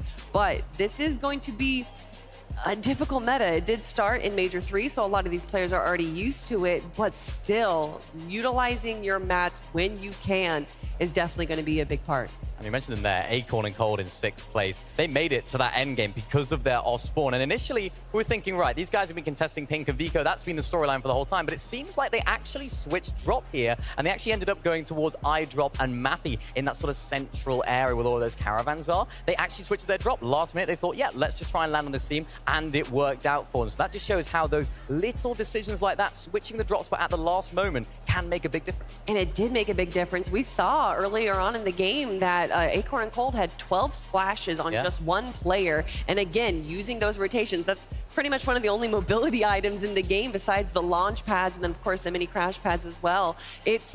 I mean, they definitely seem to have used that change in drop spot, which isn't something we typically see on this caliber, really well. And another team that I want to talk about just by the leaderboard that we saw is Thomas HD and Malibuca. You can see through their placement points that they didn't get that many placement points, but the 15 points from the Rift Island made up the difference.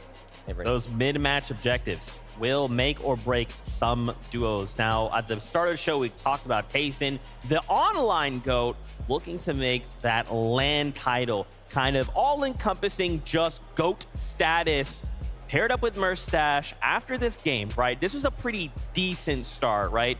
And again, like, we have to kind of be mindful that, remember, there's 6 regions, it's just game 1, there's a lot of jitters.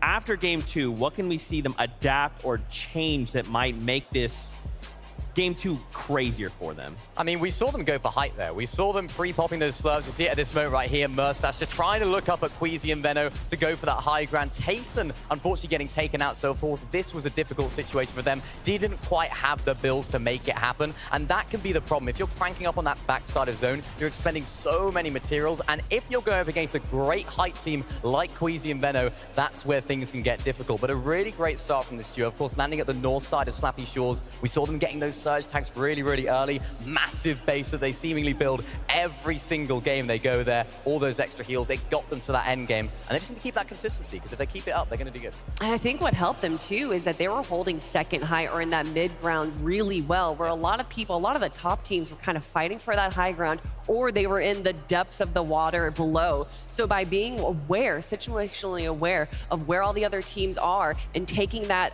advantageous position in the mid ground definitely helped them. For sure. Now, of course, that crazy moment in the Victory Royale was wild, but we have the ability to listen in on the players. So let's relive this moment, but from Vino's perspective. Nice. Dead. 200 dead, 200 dead. I got it. I'm coming up. I have siphon. Crash betting. I'm rocket, okay? Oh yeah, I'm dead probably. I'm dead. Top four, all duos. Land on, nice. Corner, nice. I'm stacked. Yeah. 2v2, or one solo and a duo. Top three. You have Madness, play Madness top 2. Play Madness top 2, trust. I'll let you know if he gets knocked. I got him. I knocked him. Yeah. 1v1. You're good.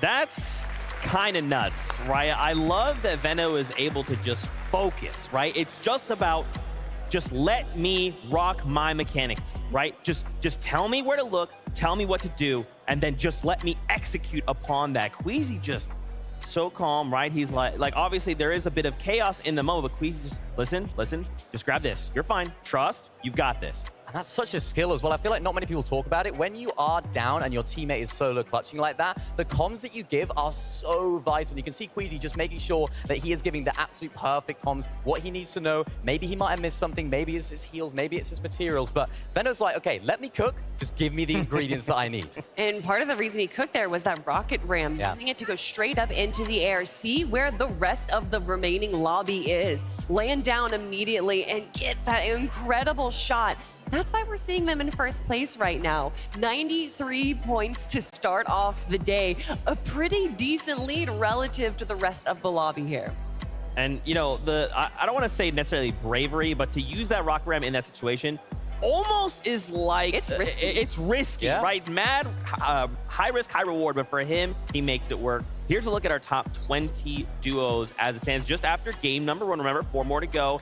We had highlighted Cooper and Mira, though, in the 16th place at the top of the show, as well as Alex and Worthy. Or is there maybe a duo standing on these top 20 that stand out to you guys? I think for me, it's Gripey and Flixie. These guys land at Mega City, so you would maybe expect them to have a little bit of a better game right there, sat in 19th place. When the zone does pull towards you, especially at Mega City, you can just sit on those towers, on those buildings, and try and farm Storm Surge. I think they might have struggled with that a little bit because, of course, so many teams are rotating in, but it might be a little bit too late. You almost need to rotate out, get that Storm Surge, try and get back on that high ground at the right moment. And from what I've seen from those guys, they're doing that so well previously. Maybe a few spanners in the works have been a little bit more difficult for them because they needed to try and find those refreshes, and that water zone definitely didn't help either. I mean, I was looking at the top of that page 2 right there, and Alex and Worthy representing the OCE region a good job after game number 1 there. And I know that a lot of people tend to think that these competitions are going to be, you know, oh, EU and then maybe NA, but a lot of these, you know, smaller regions showing up right from the get-go. And it's about making a statement in this first day, right? Remember, first 5, top 25 go on to grand finals on Sunday. So the job's not done, but it's about making those statements. It's about saying, regardless of what we do, if you see us in grand finals, you know what to expect from us. Yeah, and I think you saw that in the reaction from Queasy and Veno, right? They were hyped. Like, they were happy. You got to be happy at winning first game of day 1 of the Global Championships, but they weren't too happy. They didn't let their emotions get the better of them. They were very, very cool, calm, collected in that interview, and I think that's absolutely vital for them because they know it's a marathon, it's not a sprint. Yeah, and speaking of a marathon, we saw Baka kind of going on a marathon throughout that game right there, grabbing so many eliminations, and part of that definitely has to be to that mythic MK7 that he had there. He was 600 damage above Storm Surge in the middle of the game, and by having that on your pocket, it's definitely going to be, you know, a bit more of a confidence boost leading into the end game. Okay, so we've highlighted some duos. We talked about what we like. What did we maybe not like out of this first game? Are there things we're kind of hoping to see change going into these next 4? Because remember, this is it. You want to end the day in top 25. Yeah, I think I want to see less water in the end zone next game. How about that? Can we get a little less water, please? I want to see low ground teams starting to do good. I want to see Omzo rise. I want to see them starting to play their way through the mid and low ground layers. So, yeah, a little bit less water, Kelly. I think, what about you? And I always just prefer to see the zone change in different spots. I think that really makes or breaks these teams because although, yes, Queasy and Veno are an incredible duo in their own right, they did have an advantage by the zone pulling in Southeast. So by showcasing, if they can get another VR, if it pulls all the way to the Northwest, well, that's what makes them champions. For sure. And I think, I feel like we'd do an injustice, one could say, if we didn't talk about the X factor that wasn't part of this game. Cammy and Seti, right? If they had been left alive, how different would this endgame have been?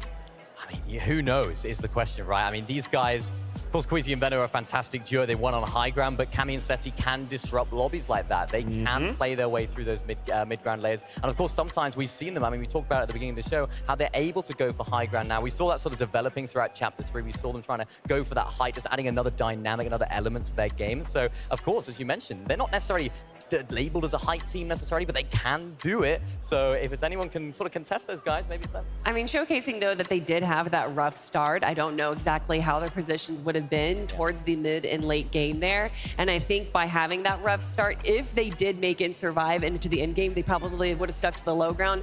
And we saw how chaotic that low ground was. So I don't know if they necessarily would have even attempted to go for high ground, especially with the two duos of Queasy and then Thomas HD's going up on high. I think that they, you know, may have not even had that great of an end game if they did make it there. Okay. So what we're saying is people are fighting over high ground. Yeah. We want more of that because high ground more wins games. fun, and that too. Yeah, I mean, Queasy Venom, they won 6 games out of 12 in Major 2 from high. So it just, if that's anything to go by, I think all the teams want to be on that high ground for sure.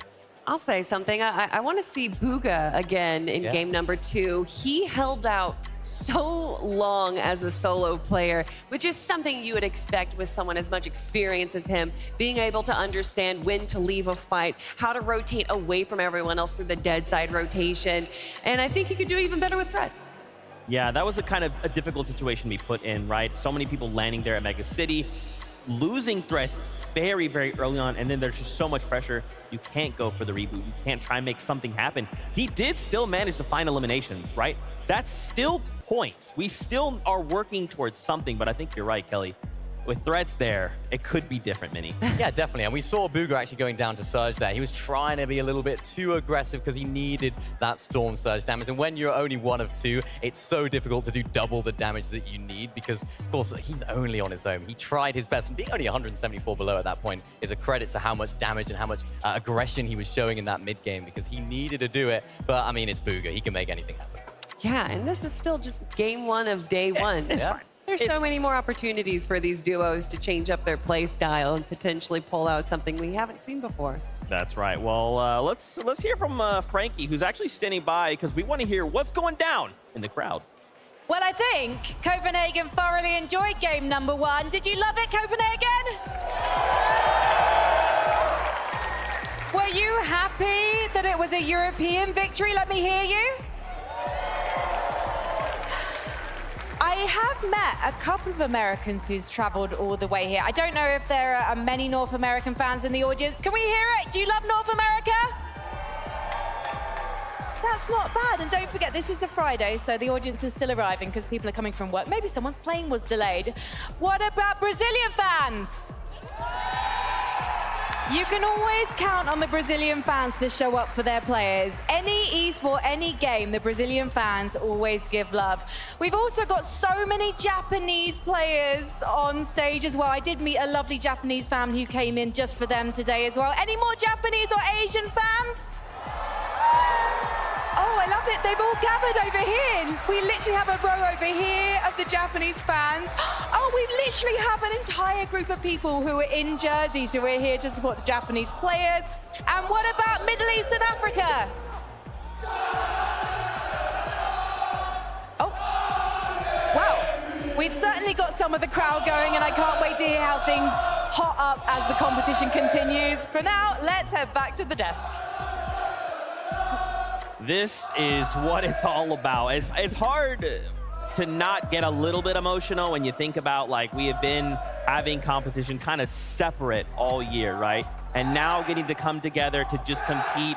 Obviously, there's a lot of stakes, but when you just think about this concept, 6 regions all going head-to-head, the fans in the stadium, I'm sure fans at home watching, all the people you are all cheering for, it's just something else, man. So good. I mean, we see it online. We see some stuff on social media, people having a little bit of banter between themselves, a little bit of rivalry, some love as well between different regions. But to see it all here, right now is absolutely amazing. I like the fact that Frankie went around the whole arena there to see who was where we expect to see some people, and we have some very, very loud fans here. Oh, just a bit indeed. So gentle. I mean, yes, there is a little bit of banter going on online, but there's also a little bit of banter going on in the pre-show. Yep. But I want to talk about Reet and Ritual. I already talked a little bit about them, but I just want to showcase how they were able to make it into the end game there. And as we can see, 5 eliminations and that second place spot. I mean, that's a great start. It's a great start from this team. I mean, we've seen these guys. I mean, we've seen Marit performing on these international stages before. Not quite having the best results that we would expect from his caliber of player, but I mean, he's crazy. He's going to be hopping in boxes as we get to have a little look at some of the highlights from them. Of course, Ritual putting on such a great show there as well. And again, this is what we talked about earlier. They're just able to pick up refresh. You can see Reet right now, 0 builds. He thrives in these environments. When he's got nothing, when he's down in the dirt, he can just pull something out of the bag. And you can see it right here. He's got all the loot to make it happen as much as possible. Unfortunately, couldn't quite make it all the way to a victory, but second place for those guys. If that hill wasn't in the way, a little Reet versus Veno 1v1, I want to see it. And I love just him showcasing there all of the ability that he has. Yeah. The quick builds, the easy edits, the great eliminations, the patience as well as the aggression. I mean, that's what it takes to be a top player. It's not just having good aim. It's not just having game sense. It's having it all. Yeah, and I think what that gameplay showed me, and actually something we've kind of seen a lot of, but more players have kind of shined a light on, is these sneaky tactics, right? It's not about, let me just run at you. Because remember, these players are playing with indicators. There's so many ways to kind of know there's a threat incoming. But for so many players, they're kind of utilizing the strategy where we're just going to crouch around, we're come around this corner, we're not going to build, we're not going to make any sounds. And then suddenly, bang, we're here, and now you're in a fight for Reet. This took him up to 2nd place. Yeah, absolutely insane. I mean, we saw him there with the exotic shotgun just doing so much damage, jumping right in the box. I think that shotgun and him are like a match made in heaven. I mean, it's the perfect shotgun just to jump in the box and go crazy with. So I'm expecting more of that from them. I'm expecting them to maybe try and keep consistent whilst also going for those eliminations. But it's one of those situations for them where, do they have what it takes? I think so. I just all about how can they feel after game number 2. What's going through their head right now? How do you even pick up from a game where I'm sure they would have hoped to have won, but they couldn't have got off to a much better start than that, only 1 place. My only concern is that they can be a bit of emotional players, and being emotional is, you know, it's a double-edged sword. It does give you that passion, that excitement, but then it also can be a big detriment where once you're down, you are down for the rest of the competition. Now, again, I keep talking about the evolution of these two as players, so hopefully they have been able to kind of break past that wall. But I mean, my goodness, game number 1 and just so many big names going down early, so many new teams also coming through and kind of showcasing their region. And I already talked about the Baka and Pars. Baka and Pars getting 8 eliminations in that game. I mean, they just seemed to have a game where they were so far away from the zone almost seemingly every single time, yet they managed that so really well. We saw them taking that fight all the way up on the north side of the map, which did drag out a little bit. Of course, a 2v1 situation, you want to be getting that done as soon as possible. You want to be cleaning that fight up ASAP. So for them, they had to expend a little bit of heals, of course, but that did give them the Storm Surge damage. I know Taco mentioned it on the cast. They had so much Storm Surge damage at this point. It's a testament to their fighting ability. And you can see it again, needing those refreshes, hopping in the box. And recently, these guys have really been impressing me. They've been cooking. They've been doing really good. I mean, look at that. Baka down to a sliver of health, literally 1 HP. But what he did is incredible. The confidence that he has. He didn't run away and turn tail, which a lot of these players would do. Instead, he kept going for that refresh, and clearly it worked out for them. Pars unfortunately getting 1v2'd there, but still, after that fight, they have to be feeling good. Remember, both these guys actually played with different teammates at the Invitational, so I think those land jitters, they're not going to be affecting those guys quite as much, and I think that's why they got off to a very, very good start there. Despite the zone pulling all the way down to the south, they had all the answers to all of those questions, and I think in this stage, in this environment that we're in, that's the most important thing, just trusting your game. Absolutely. Well, we're getting word that game 2 of the day is ready. So let's send it back on up to the casters to get things started. Thank you so very much, Zeke, and that's right. We're really beginning the reset right now. Game 2 is just moments away, and as we already know, we will have to see what will happen with Kanata on the drop here alongside Aegis. Aegis put up the numbers, but here it is. Game number 2 is ready.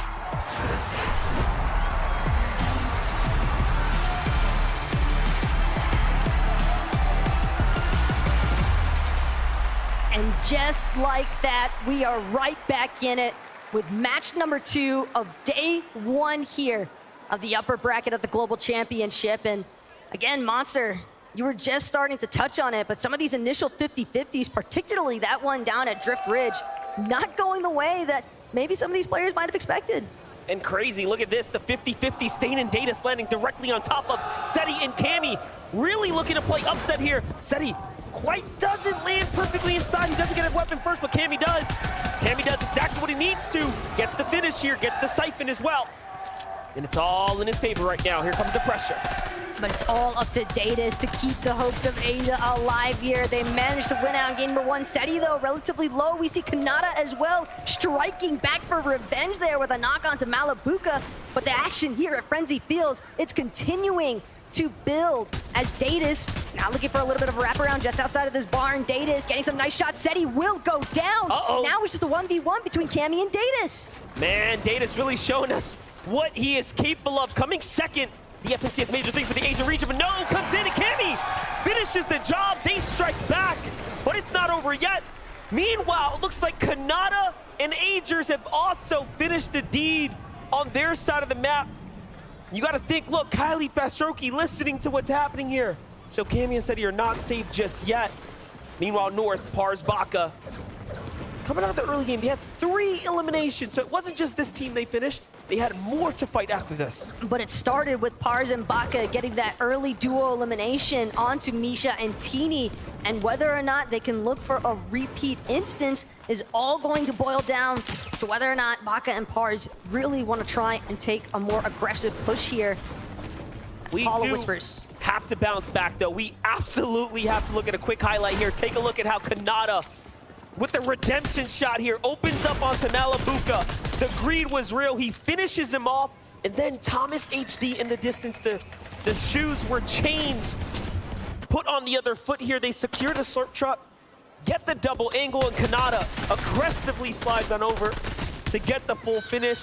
And now they have a chance to fight back here. We could be seeing both of them in Sunday finals. If it wasn't for that slurp truck, things might have looked a little different there for Kanata, because I don't know if you noticed, but only 8 shots left in that twin mag.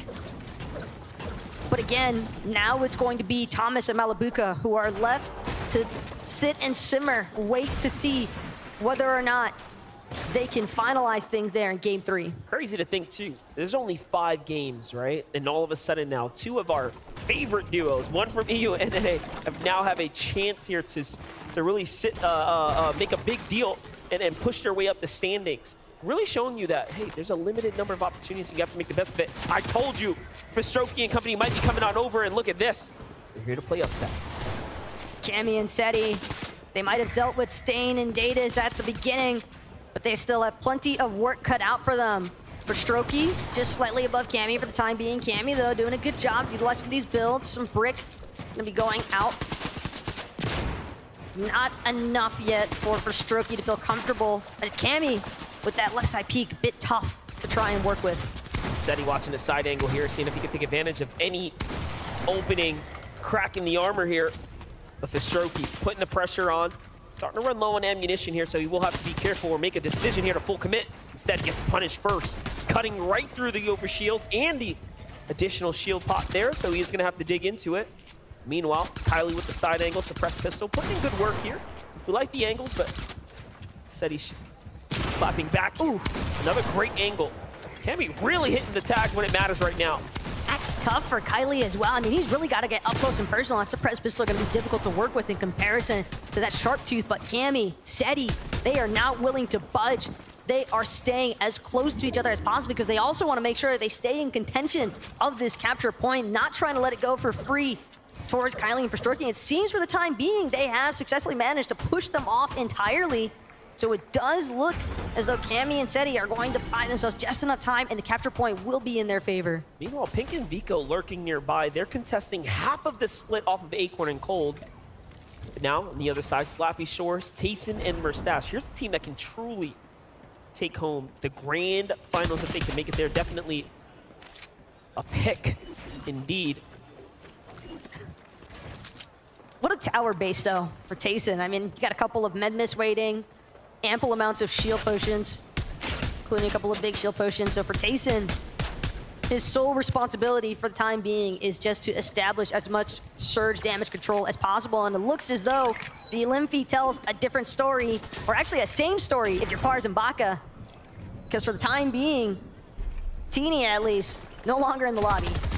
Yeah, Pars and Baka turned online now and get the finish onto Teeny. There it is. So the full finish onto Misha and Teeny, both sent back to the lobby. Meanwhile, there is another duo lurking from above, Chubbs and Bryce, looking on down, trying to see what they can do to influence this exchange here. Can they find tags to go ahead and put themselves in a successful position?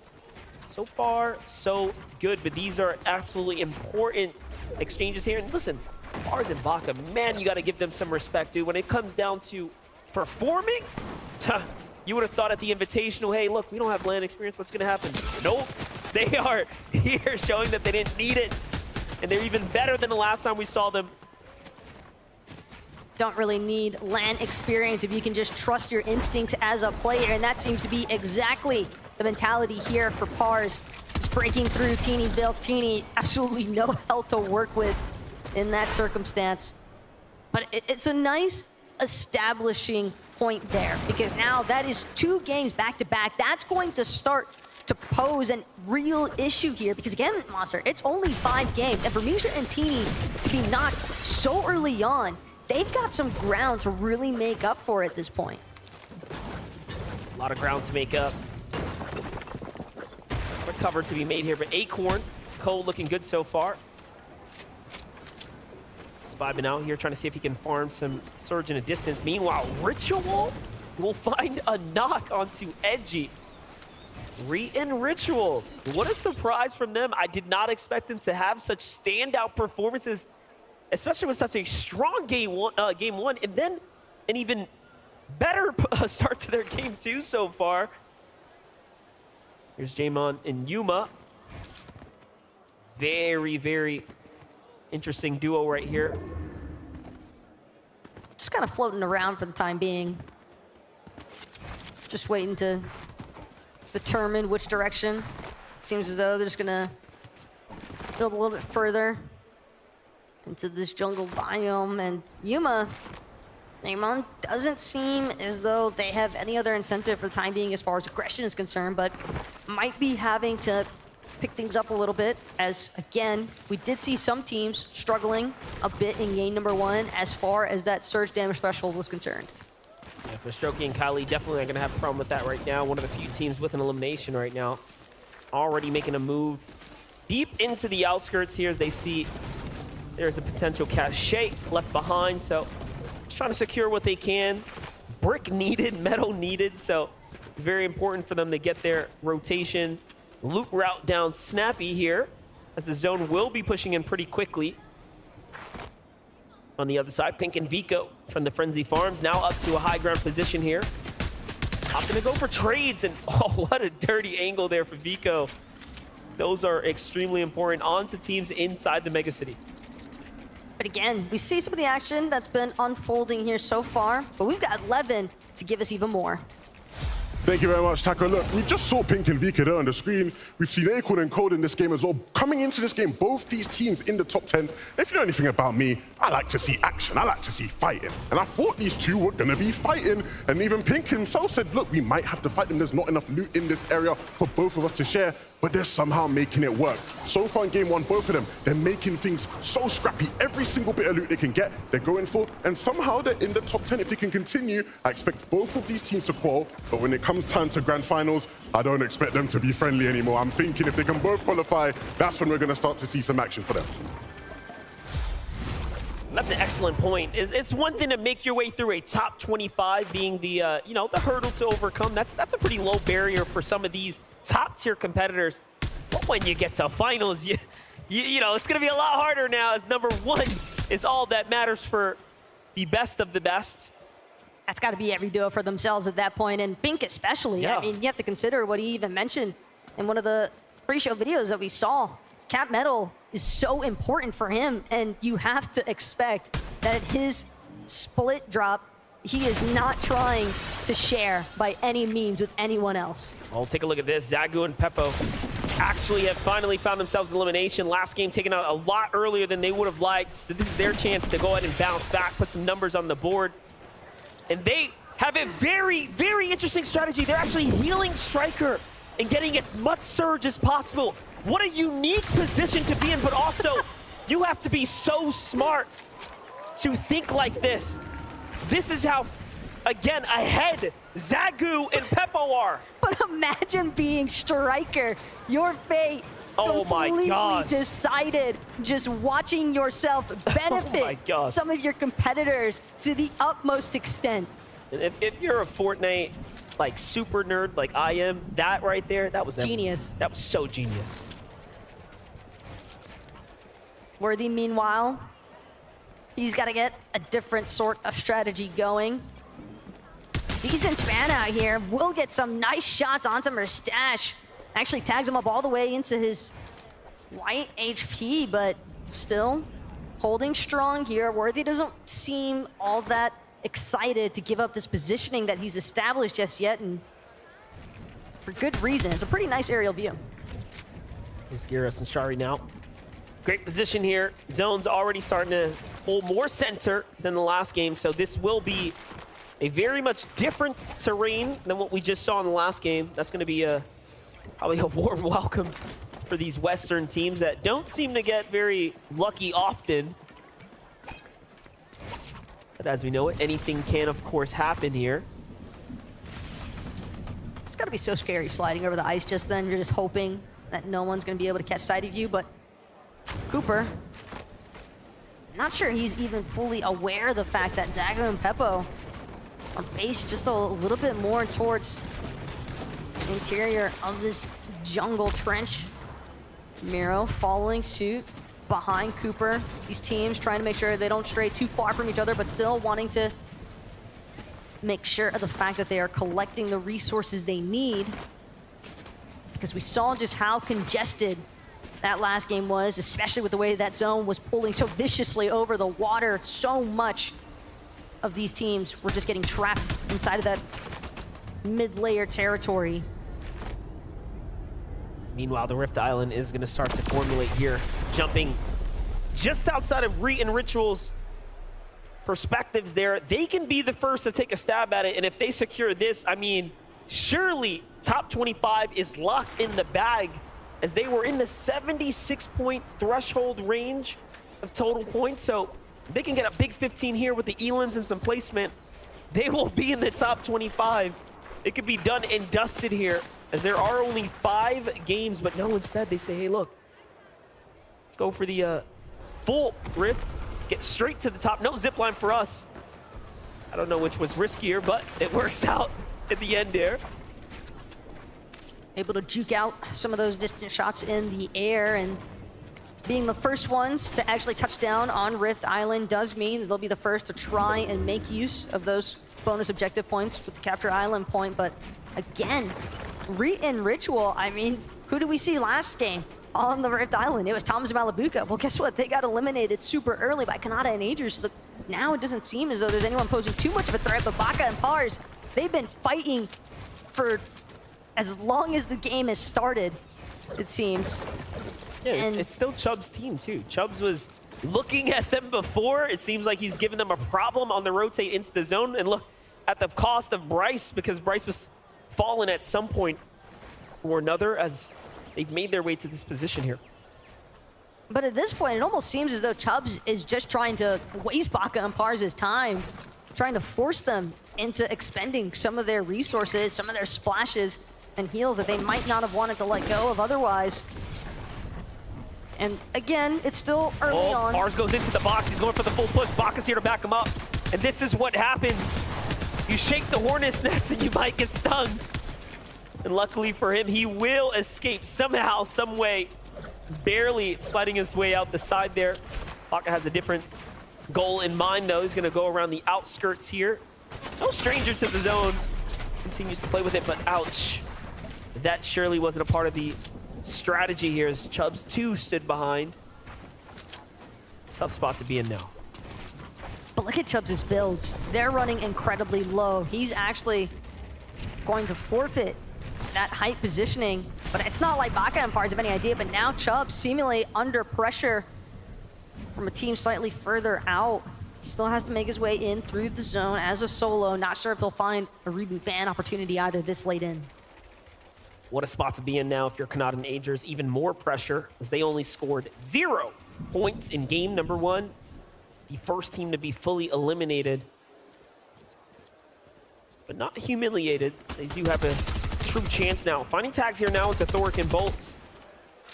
Of course, some of NA's best there too. Very few can say they've wielded the pickaxe of champions, but hold up, jump in with Colleen Fastroki, who's already gotten the elimination. This is actually a full finish that they picked up, potentially onto Cammy.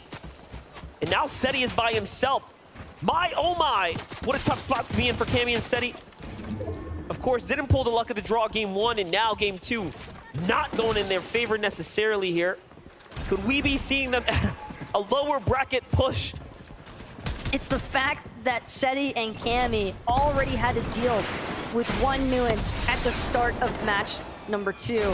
Wait, no way he gets the save, right? Seti going for it. So might close. make it to Cammy in time, but unfortunately the rocket ram speed just not enough.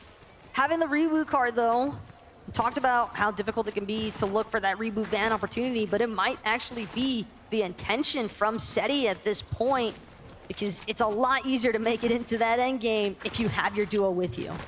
That is right. Well, last game we saw Bugha make it work as a solo with no threats. This time Seti says, no, I'm not going to end game by myself. He's going into the storm for a reboot. Let's see if it ends up working out. Meanwhile, Queasy and Vino continue to farm their surge tags here. Desperately in need though, 145 damage above that. Protection is not going to be enough, not for long at least. They're recognizing the potential threat looming. Here comes the rotate though. Another sniper in hand here, so Vino really flexing and exercising his sniper play here. It's Kanata who's in front of him. They gotta be careful. Vino though, taking his time with the approach, as you would expect. Have to keep in mind for as much of a fragger as he is. Oh no, it's trouble though for Threads here. He's got a nice knock, it seems. Might be able to find the double finish, but still, Anon doing everything in his power to delay as long as he can, but this storm is so problematic. Threads trying to see if he can finish the job now onto Anon. He wants this refresh of materials from both Suns, and Anon bound to get something for his troubles at this point. Gold Sharp Tooth Pump, primed and ready to go. That right side peek, and it was nearly a miss there for Threats, but he will be able to capitalize, close out. Another elimination secured here. And that's gonna be Oshi taken down by NA. If it wasn't for that overshield, he was done. He had 2 eliminations worth there. That's 100 HP in Siphon, and he ended with 86 health, by the way. Surely the math doesn't quite add up, so he needed a little more that we couldn't see if it was that overshield that kept him alive there. My gosh, how close that was. Well, for QND, Rapid here, Middle East, 2 of their finest here. It's time to get on into this new zone here. Long rotate to make, and it's gonna be a tough one for them. Meanwhile, out of the top 5 here, only 3 duos remaining here in game 2. For Strokey and Kylie down, and Shari, Vision View down there. You can see on the right. On the bright side though, for QND and Rapid, did see them with that Storm Chaser augment, so that's definitely gonna benefit them a decent amount. They continue to look for those rotations. Klonsky and Grolls, on the other hand, Cirque Plants doing the job as far as getting some health and shield regen is concerned, but definitely still need to wait around, see if they can get more. But unfortunately, when you are this far below the damage threshold, 320 and then some to work with as far as damage is concerned, and that number only growing bigger. Yeah, that's not enough. They need a lot more. Coming up quite short here. But I mean, hey, I like the strategy. Of course, these are going to continue to replenish. They can bounce back and forth, but at what speed can they stay alive here now? Trying to rock it out, trying to wait it out. There it is, really starting to run thin on time now. Eventually the math will catch up. One false move and they are down and out.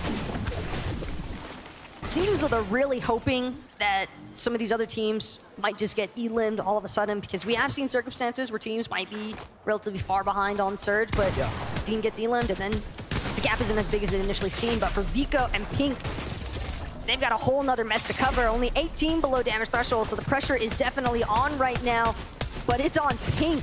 Seti is the one who's gonna clutch up here when it matters.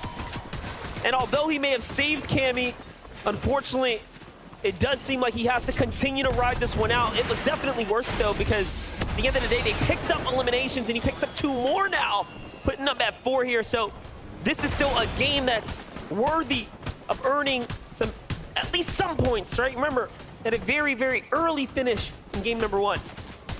If there's anybody that knows how to play the low ground, it's definitely going to be Seti as well. So Turk being through as a solo, while difficult, isn't necessarily impossible, but man, with some of these teams that are looming just outside of where he's currently situated, it is going to be tough. And Taysom Merstash, they're going to be crossing just next to Seti, and Seti, he's going to have to continue trying to play from that far backside of the zone. And meanwhile, Alex still has the high ground there. Just for Had, Hero, it's next door.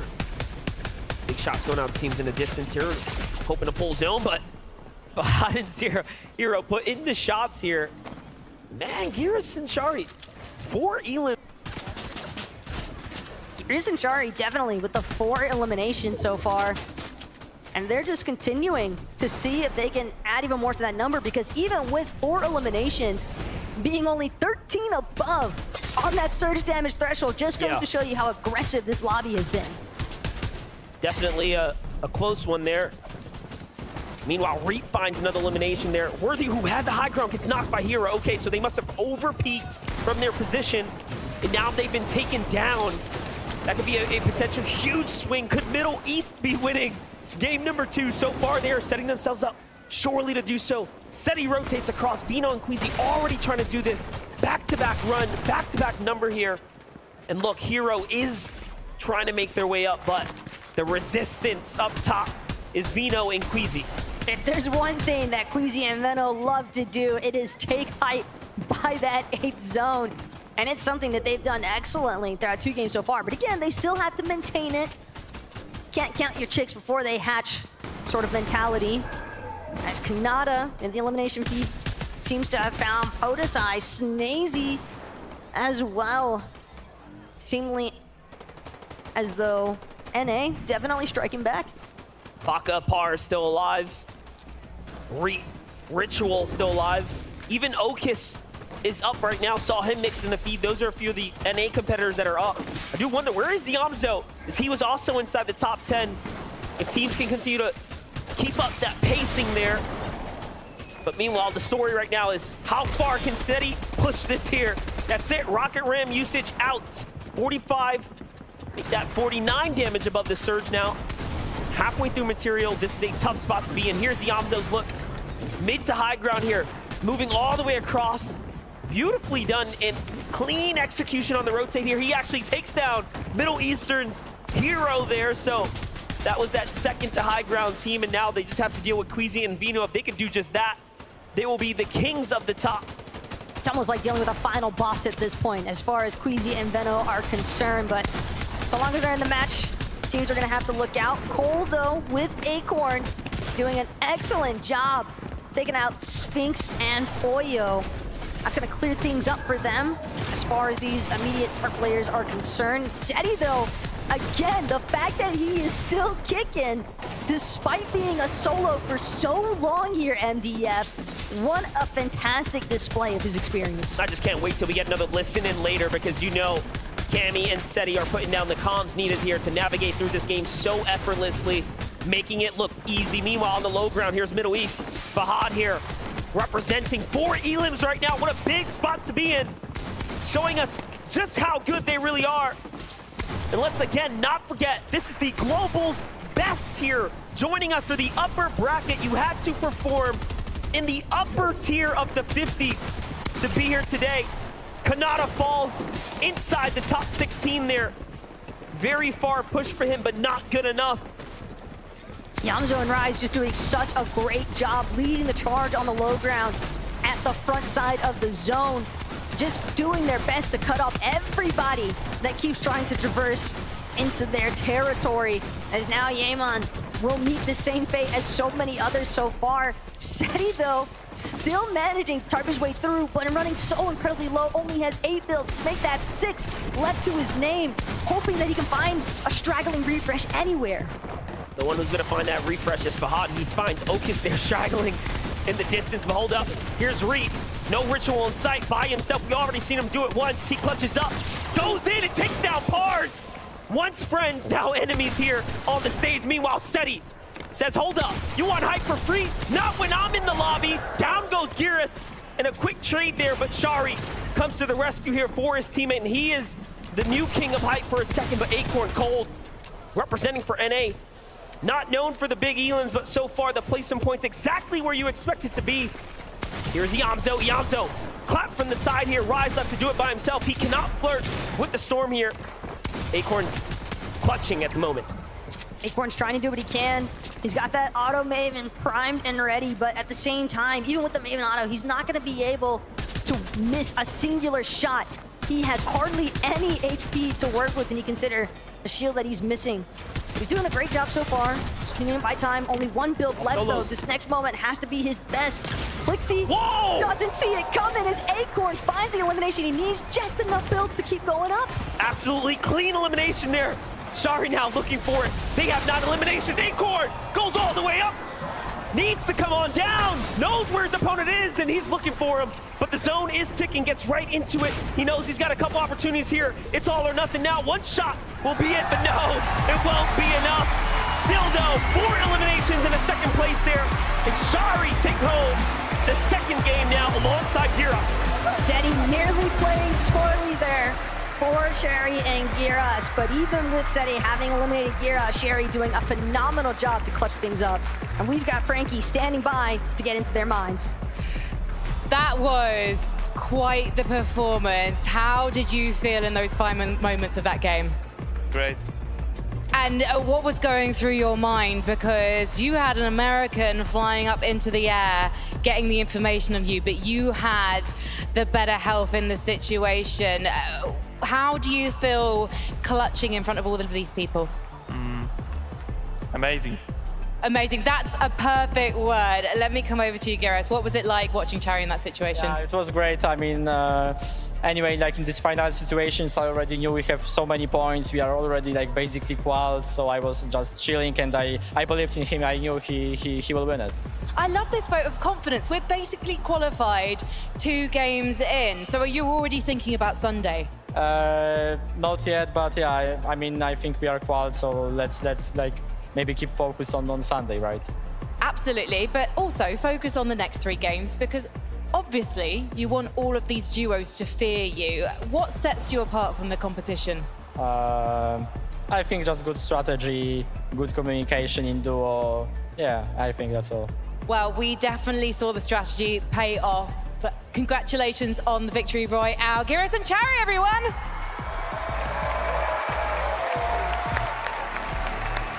Man, oh man, to compete on this stage in and of itself is an honor. But to get a victory royale in a circumstance like this with a crowd this electric, that is something else. Yeah, it really is. I mean, these guys land in that sort of area, so it was very much a home zone for them, but they made it count. We've seen teams that haven't had that sort of zone luck, you could say, actually pop off, but these guys, they made it count when they did get the zone. Yeah, and not only did they grab that victory royale, but they did it with double-digit eliminations. Yeah. I did not expect to see that so early on in the competition. They pretty much were grabbing eliminations as soon as the game started, and by zone 8, they had 4 eliminations, but they were able to kind of hold that low ground for so long and clean up the rest of the lobby.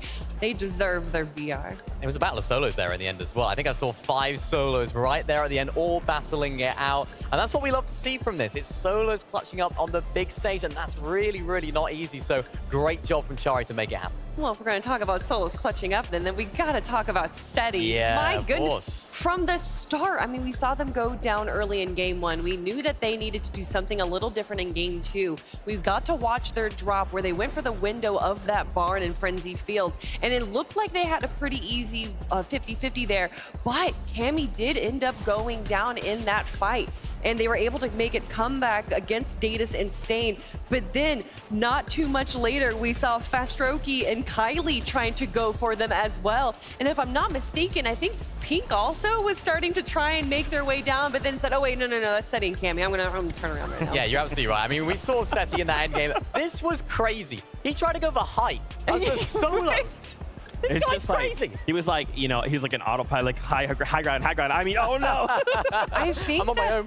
Honestly, I think it was a great play. I think that there was so much chaos going on in the low ground that they weren't expecting anyone to try and take high ground. SETI positioned himself just on the side. You can see that they weren't aware of that SETI was going to be coming in onto them and grabbing that one elimination. It did eventually lead to his, you know, demise, but he was still able to grab 4 more points as well as kind of weaken the other players in the lobby. Yeah, I did want to highlight a couple things for us. First, in that #1 spot, Reach and Ritual. Whoa! That's the one. I'll come back to him in just a second, but just as a reminder, Sherry and Giras, and I'm sorry if I'm Shari if I'm mispronouncing the names. I'll see myself Shari. out, though. I'm so sorry. I'll see myself Can we get out. someone else on the desk? Yeah, can we get Mini Minor, you take over. Yeah. Still, though, a huge victory royale from the duo, and I kind of just love the way they kind of play this, right?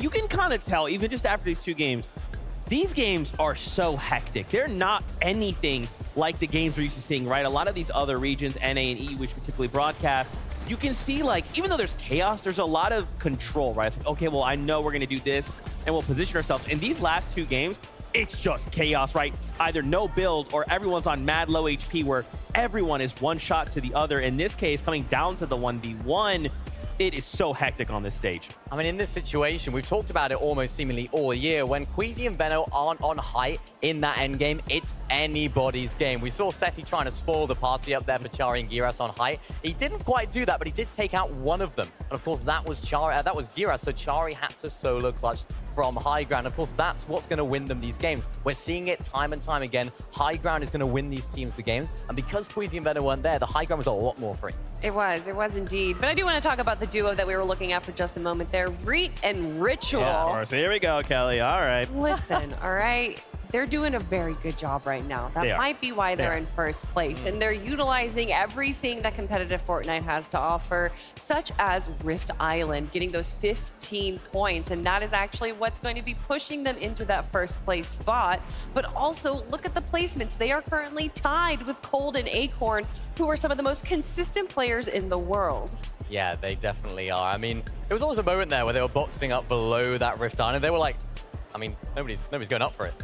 Is anyone here? I guess that's our island. We'll take it. So that's what we like to see. I mean, yeah, that's what Reet's all about. He's one of those players that will play it smartly. Of course, we've seen so much aggression from them, even in this endgame. There are so many moments in that. I think this is what makes competitive Fortnite in person so great, is that when Reet makes these crazy plays, hopping in the box, you can feel the energy. You can feel the crowd just go, wow. How has he gone about that? And that's what he's all about. But we can't take Ritual. I mean, he's doing a great job as well. He actually had more eliminations than Reet there. He did go down, but you know Reet is not going to go down without a fight, even as a solo here, grabbing some much needed refreshes and being able to kind of bully the low ground here.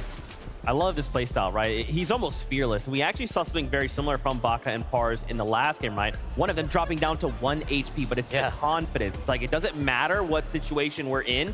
We just have to go for it. If we're eliminated, that's fine, but let's go for it. Now, Reet making that work is wild. And I think, especially for him, he's someone that for a long time, especially when it was NA East, NA West, he kept saying things like, I want to go up against these other regions because I want to prove that I have what it takes to compete. I mean, what a better place to do it, right? He's making the crowd happy. He's making us happy, making the team happy in first place spot as well. Right there at the end, we saw the player actually going for the med miss. He said, no, you're not having that med miss. I'm coming straight in there. And the reaction from the crowd was so cool at that moment.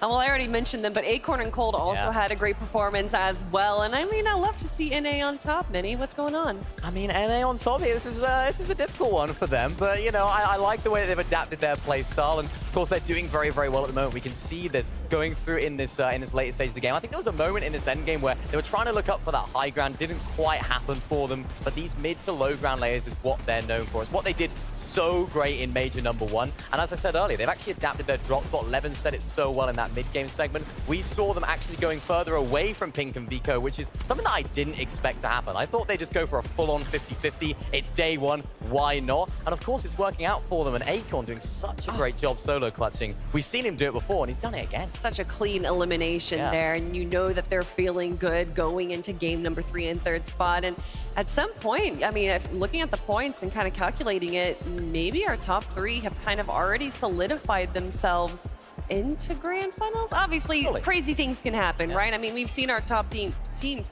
be eliminated on drop, so that might not be solidified just yet, but still, they have to be feeling even more confident going into the next 3 games. Absolutely. And, you know, we have thoughts and perspectives. We actually have Vivid standing by with community favorite Reddish. Viv, what's she have to say? I told you guys I was going to be coming from the lounge throughout the weekend. This time around, we have Reddish joining us, a fantastic creator in the Fortnite space. And she told me that this is actually her first time experiencing an event as a fan. So tell us all, how has it been experiencing the Global Championship so far? I've honestly been watching, I think, FPS for the last 3 years. But as you said, first time watching from an audience, it feels incredible. I'm seated right next to... Sorry, guys. Sorry. We actually have to go back to the desk, so we're going to toss it back to Zeke and the crew. Don't worry. I will the find a way to talk with you soon. Don't you worry, Reddish. Don't you worry. Man, this has been such an incredible start to the day. The first 2 games of the Global Championships, especially in the upper bracket. Kelly, you said something that interested me. You talked about these top 3 and how they potentially might have already qualified, right? Right. What we saw kind of out of Queasy and Venda was they had this strong start. And it's like, okay, well, remember, top 25, what do those points look like? After one good game, a duo could very well just qualify, right? They might just need a good game with a couple VR, or a couple eliminations, rather, and it might be just enough. It definitely might. I think for now, these teams that are in this sort of top 5, top 3, realistically, you have to think that they have got it in the bag. But as you mentioned, Z, anything can happen. They've got to keep their foot on the gas, because not only is it really, really good to, of course, be at the top of the leaderboard, it's also really, really good practice, really good to be in this environment. What are these other teams from these other regions going to do? Because who knows? Come Sunday, it could be anyone's game. Well, we're talking about foot on the gas. We got to talk about Cammy and Seti there, going up 21 placements, obviously, going down early in game number 1. That's going to put them in the 2nd page of our lobby list.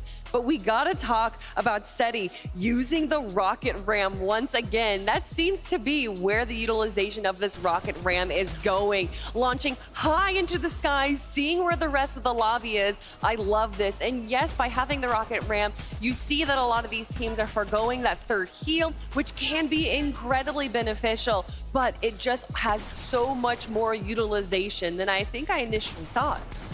It just shows how good this duo are individually. We talk about them so often as Cammy and Seti as a collective, but we have to remember these guys are both incredibly talented players as solos. We've seen them in DreamHacks come 1st and 2nd, and they're just like a duo that have just decided to play in that solo event. So that's what we love to see from this duo, and I like to see the fact that we can have trust in Seti, trust in Cammy to clutch up in the big moments, because they're not going to be nervous. And you know what else we have trust in? Queasy and Vino going for height. Of course. If it's not them, it's the others. There's so much more. Now, I promised you an interview with Reddish. We're going back to Vivid in the Creator Lounge. Let's do this. And we're back. Sorry about that, guys. I accidentally did too far of a mic drop earlier. I ended up breaking the microphone. But I'll introduce her again. It's going to be Reddish, a fantastic creator in the Fortnite scene. And like I was saying, this is actually her first time out at an event, being a fan. So let us all know how it has been experiencing the Global Championship. It's been phenomenal. I was saying earlier, but you didn't hear that I've been watching every single FNCS for like the last 3 years, I think, but this is my first time watching from an audience. I couldn't make it to the US last time. And it's been crazy. I'm sitting right next to gentlemates, the French people, and they go crazy every 2 minutes. The audience goes crazy. And also, I have to mention the first game as a GXR supporter was pretty wild. We had Malibuca win off spawn and claim the island, and then Queasy won. So it's been just amazing to watch as a fan and supporter and Fortnite lover. So, yep. Yeah, awesome. I love the fact that you're kind of bringing up who's been doing well throughout the day. Of course, this is the upper bracket. We have 25 teams going directly into the finals after the day. Give us a couple names that you think are going to be, you know, towards the top of that leaderboard after the end of the day. We still have a few games left, so I have a feeling almost everyone kind of still has a chance. True. But yeah, GXR on top. I hope Queasy and Malibuca will do it. Hopefully I didn't just jinx them. And I don't know, so many teams are doing amazing. We have Cold and Acorn, Pink and Vico, Seti and Kami, they're making a little comeback. So it's super exciting to see who's gonna make it in the end. But all of them are amazing and super talented at this video game. Yeah, awesome. And for anybody that would love to check out your content, Reddish, let them know where they can find you. Reddish on Twitch, or I'm Reddish on Twitter. There it is. Thank you guys so much for tuning in. Thank you, Reddish, for the insight. And we're going to be tossing it back to the desk with Zeke and the crew. Thank you so much. Reddish, you're fantastic as always. Now, as we kind of draw closer to the next game start, we kind of wanted to highlight a couple things. Really quickly, Minimiter, you kind of called this out for us, and I wanted to take an opportunity to talk about it. Zago and Peppleclip, they had a very interesting Storm Surge strategy in that last game. Yeah, they did. And I think this just encapsulates what LAN events and global events are all about. We never know what these other smaller regions could be pulling out of the hat when it comes to strategy. And what I saw there in that end game was actually, or that mid game actually, I should say, Zago and Peppo actually got a knock. They were able to carry the body towards some of the slurp mushrooms, keep healing the player on those slurp mushrooms, which of course, that benefits them because they can keep tagging up the player to get some more Storm Surge damage. We've seen Storm Surge have such a big impact so far in these first 2 games. And if you don't have enough damage, it's going to result in your elimination. That's what I really like to see from this. Those guys pulling out strategies I haven't seen before. Just keeping on healing up the player. I love it. Leave it to Peppo and Zago to do that. And also leave it to Queasy and Vino, who had a pretty good strategy as well early on to get those Storm Surge tags. We actually saw a sniper on their loadout, which is not something that we typically see. People tend to go for the twin mag.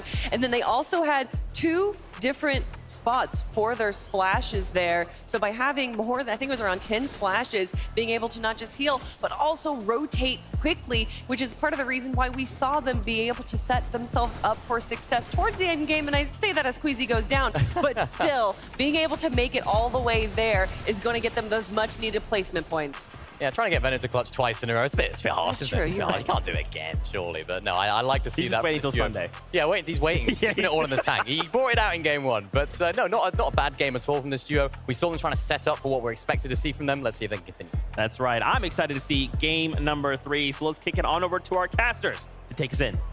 Thank you so much, Zeke. And that's right, game number 3, nearly ready for these players to hop off the battle bus. But Monster, we've been seeing some pretty interesting things so far throughout the first 2 games. And hold that thought till the game, because the battle bus is good to go. Match number 3, right here.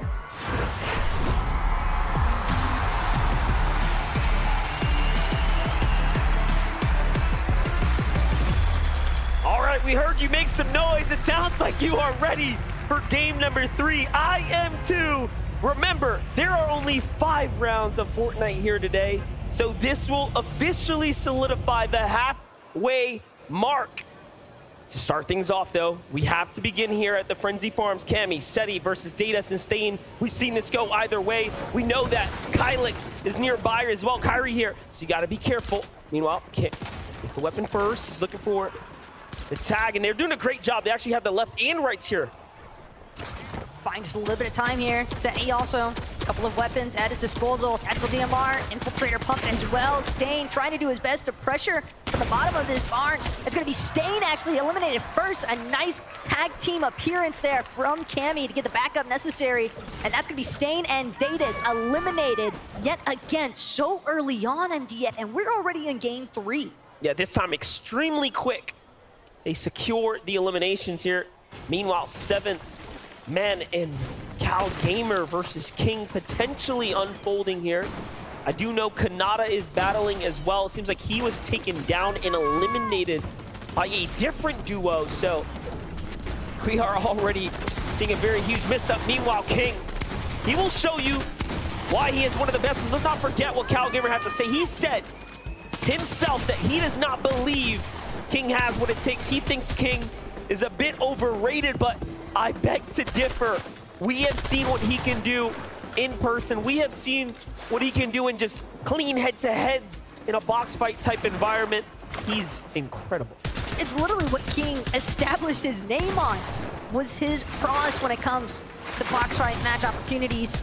And here again, King looking for his chance to take down CalGamer. CalGamer actually gonna look for a brief retreat here though, at the Relentless Retreat. I like it. Seems as though he wants to try and look for some better weaponry, or possibly even just looking for a different position altogether. Yeah, upgrade will be important and massive there, especially since he's running out of material there. The shotgun. Meanwhile, Zagu, Peppo, they had the knock, but they didn't get the finish. That's going to be a big mess up. Big mistake, big opportunity lost, but Zagu finds another tag here. Meanwhile, looking for the big opener. Another one there. Okay, chipping away, but nothing significant this time. That is massive, though, for Skits and Sora, that Skits was actually able to find that revive in the heat of it all. As now, Peppo, Zagu. A few Shieldbreaker EMPs. Curious to see what Zagu actually chooses to do with these. He's going to opt to try and maybe apply some more pressure onto Skits and Sora with them, or if he's just going to hold them for the time being. But Skits, now fully aware of the fact that Zagu is trying to break down his wall, continuing to replace build after build. Skits with the peak, Zagu with the damage taken. It's gonna be Skits and Sora still looking to try and capitalize on this circumstance. Now be careful though, backing themselves up into an indestructible corner. And you can hear the crowd really starting to turn up right now. Big augment though, that was just picked up. That rarity check could go crazy, depending on how. I believe it was Skits that might have opted for it. Saw him, one of those common weapons. Zagu, back to full shield though, but did have to expend both of those big pots, and this battle's taken quite some time. Business turret quickly taken out. And Zagu tried to place there, his pressure on Skits. Oh, I think he's going to be feeling really confident after that one, but Zagu now completely out of material here. He does have to be careful. His teammate finds a little bit too, so Peppo goes in, fully boxes up. It's all going to come down to hitting the shots, and he does. Zagu showing us why he is one of the best. Coming directly out of the region of Asia, representing all the way for Japan, and my oh my. Take a look now with Kylie and Fastroki.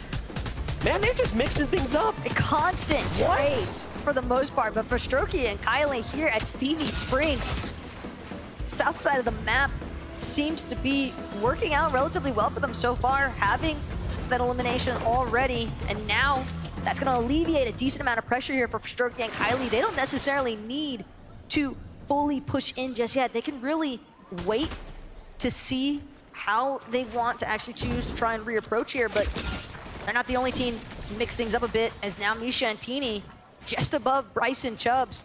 And they might be looking for an opportunity to find an elim or two here. This is pretty interesting because Teeny and Misha definitely have been having a tough time against Baka and Pars, but Bryson Chubbs have been jumping in that battle as well. It has been a three-way engagement here at the Shady Stilts and around.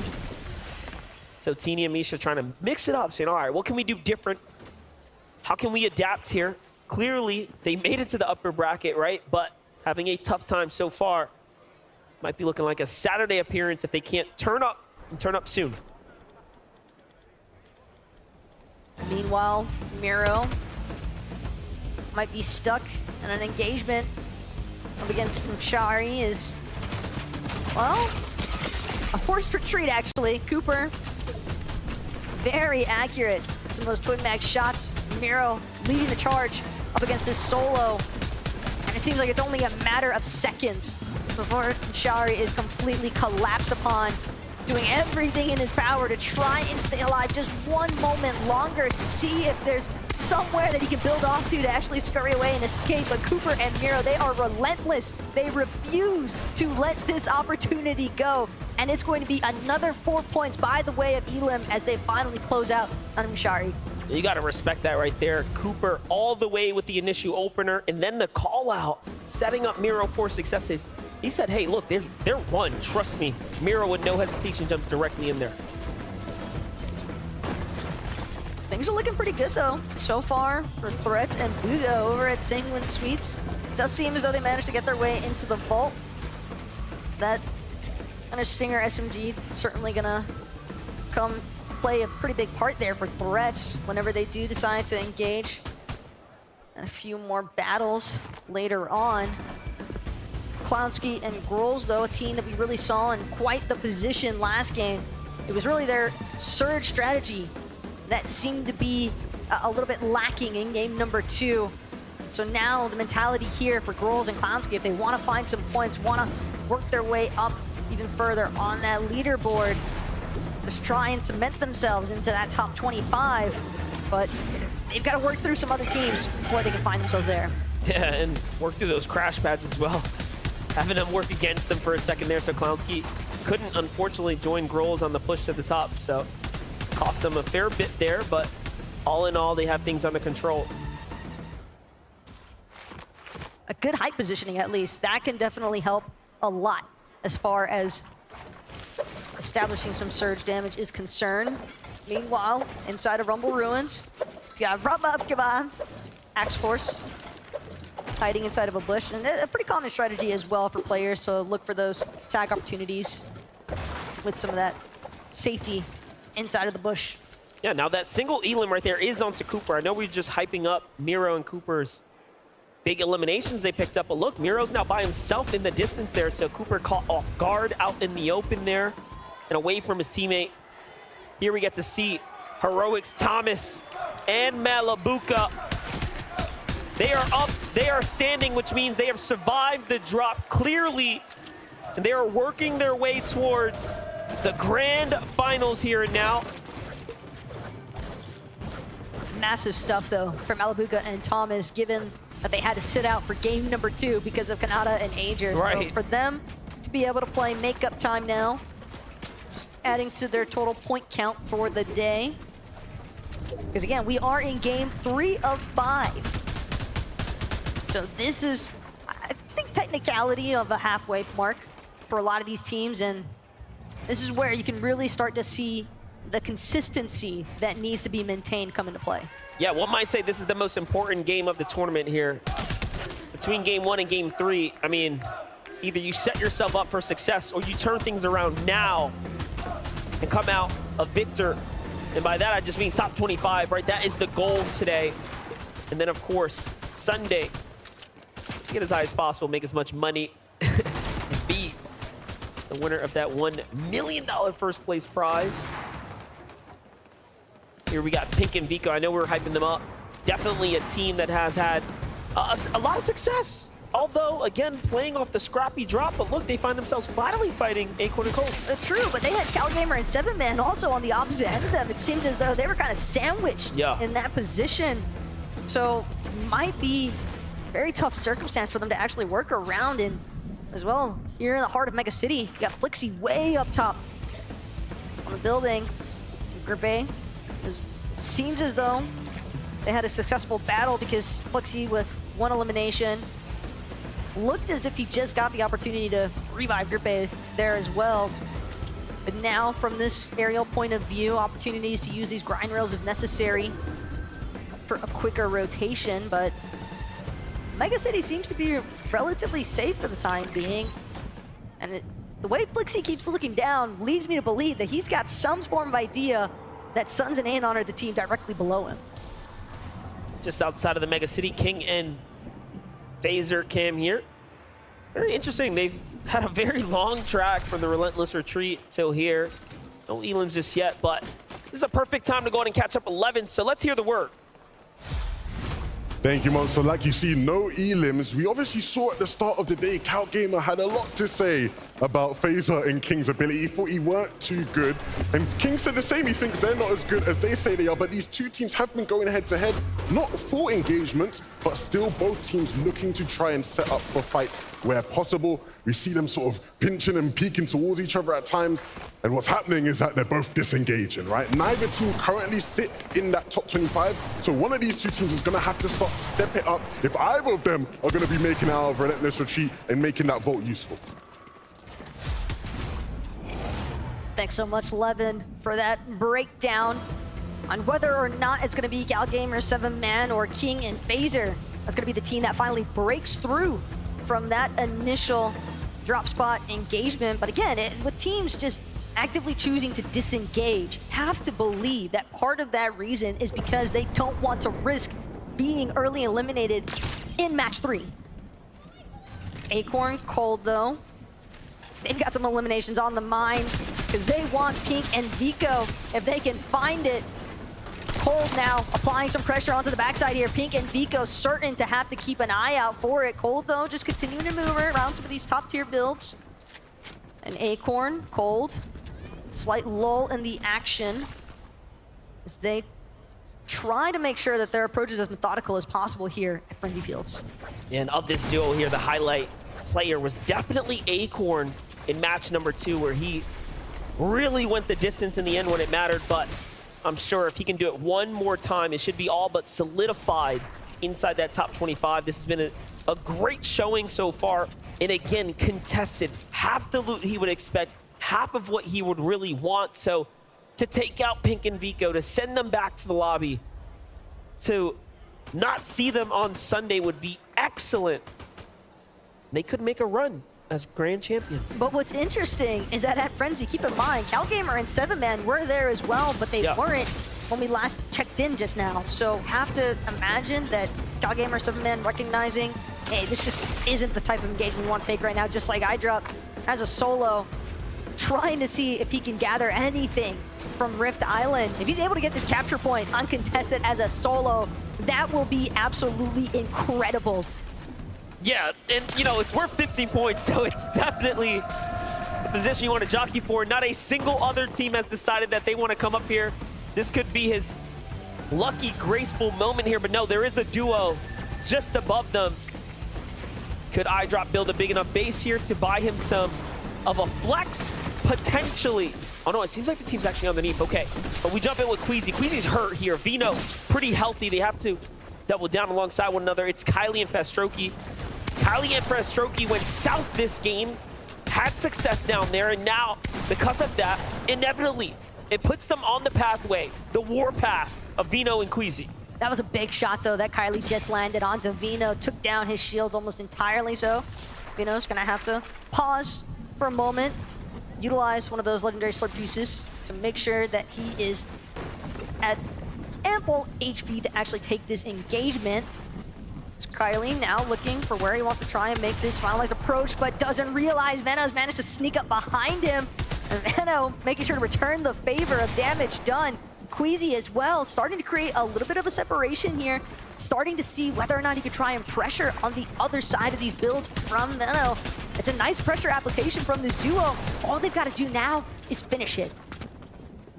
You know, making Monaco very proud here so far for the upper bracket.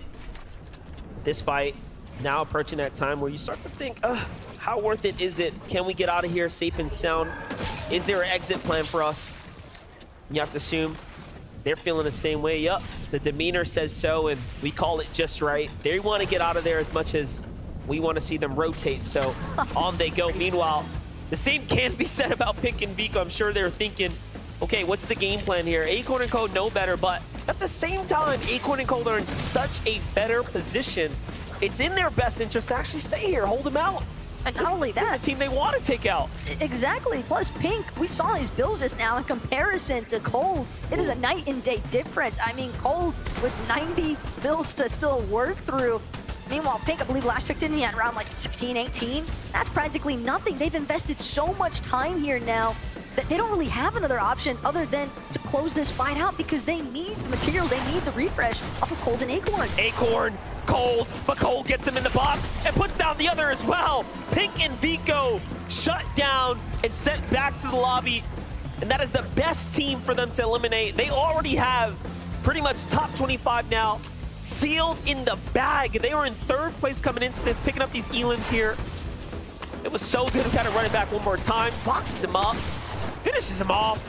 This is how excellent Cold is in the pocket. Well played. It just did not seem as though Pink and Vico are ready to tackle Cold from that position, but being towards that Frenzy field side, they're gonna have a great opportunity now for Acorn and Cold to make an approach towards the zone from the dead side rotation. So curious to see how that actually pans out for them later on.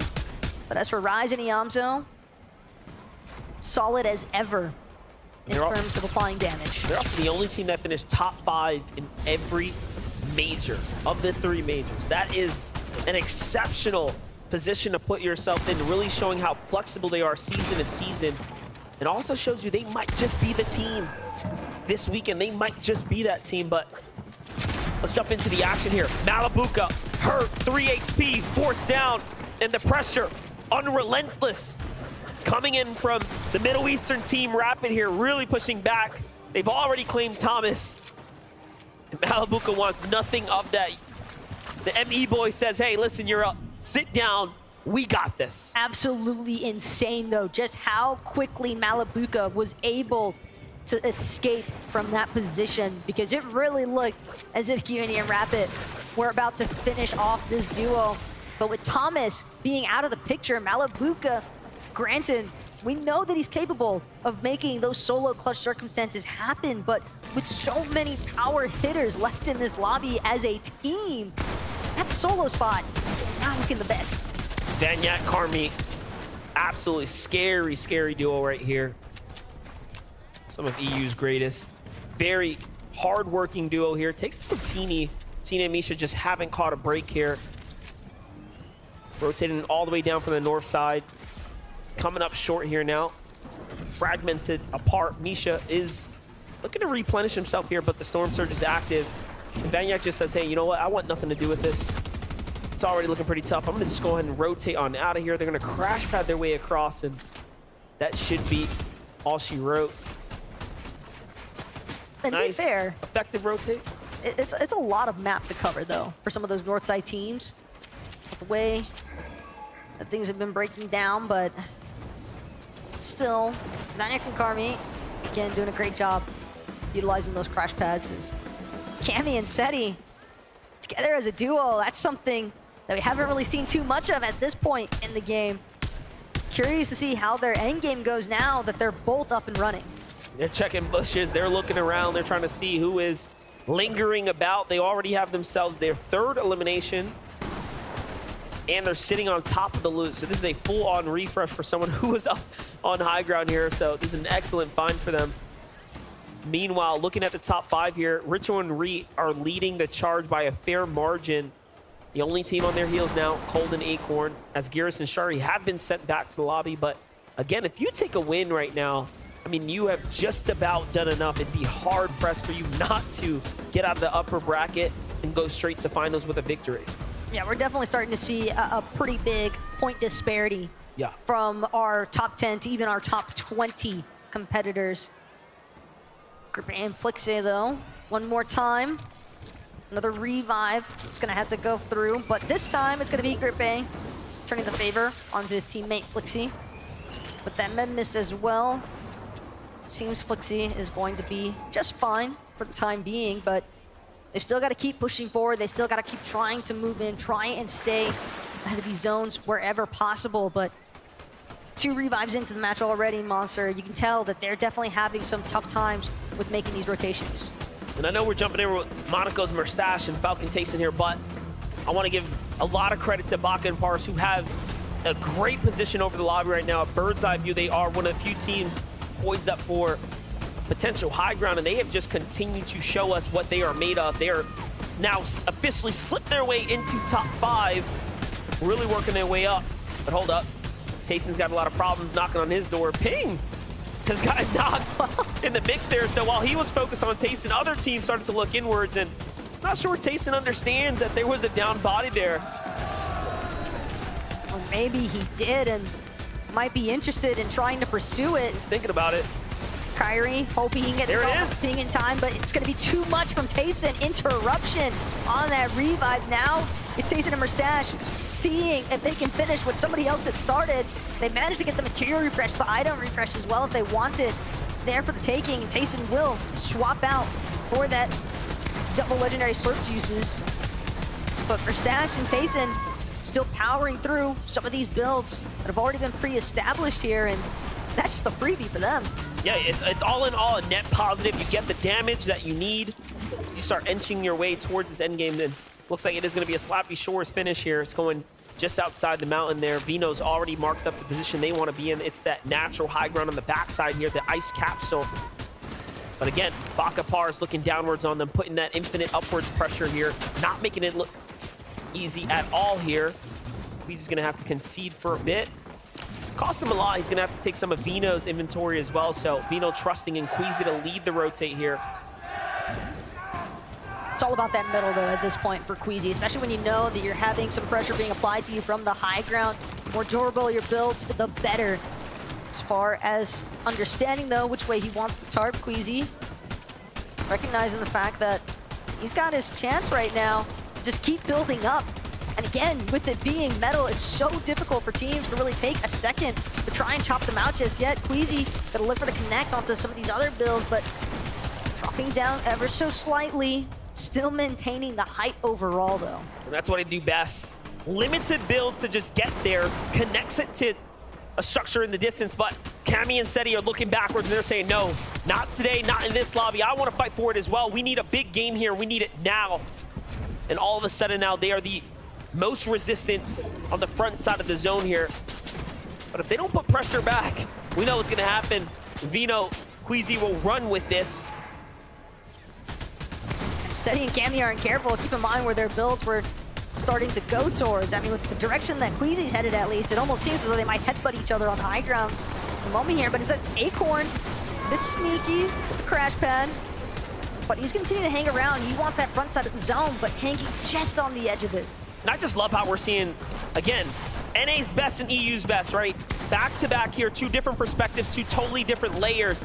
Acorn and Cold, again, just excellent low ground teams playing to what they play best, and they're doing it well here. Meanwhile, you do, of course, have your other teams fighting for height, so an excellent play to watch unfold here, but we jump into Pars, and end game from Pars here, too. No Baka. The least amount of elims we've seen so far, but it is a single one, so far of the three, they put up numbers every time. Now we jump in with Muzz and Paper, turning online right now, 6 eliminations. Could this be their game? One big pop-up will put you up in that top 25, surely. It's been a relatively quiet day for Muzz and Paper so far, so this could be a massive moment if they're able to seize it. Sitting on the low ground, though, Acorn and Cold. They can tell there's players trying to make their way around the edges next to them. 2 crash pads remain here at Acorn's disposal. Cold following closely behind. Cammy and Seti, though, they seem to be making an idea all their own. Oh, this is crazy. From the backside here, they find the tags, and Vino's hurt. And this might be the new high ground. Cammy, Seti coming in out of nowhere, and they swing things around. Queasy's hurt. Vino's fully healthy, but no! Things change so quickly. Acorn and Cold finish him. And now Queasy's by himself, but it's still excellent end game for them. They're going to be happy with a top 10. Meanwhile, Paper and Muzz continue to force their way in here. 8 elims now, probably the most that are alive at the moment. Trailing behind another team, and Paper's going to fall there.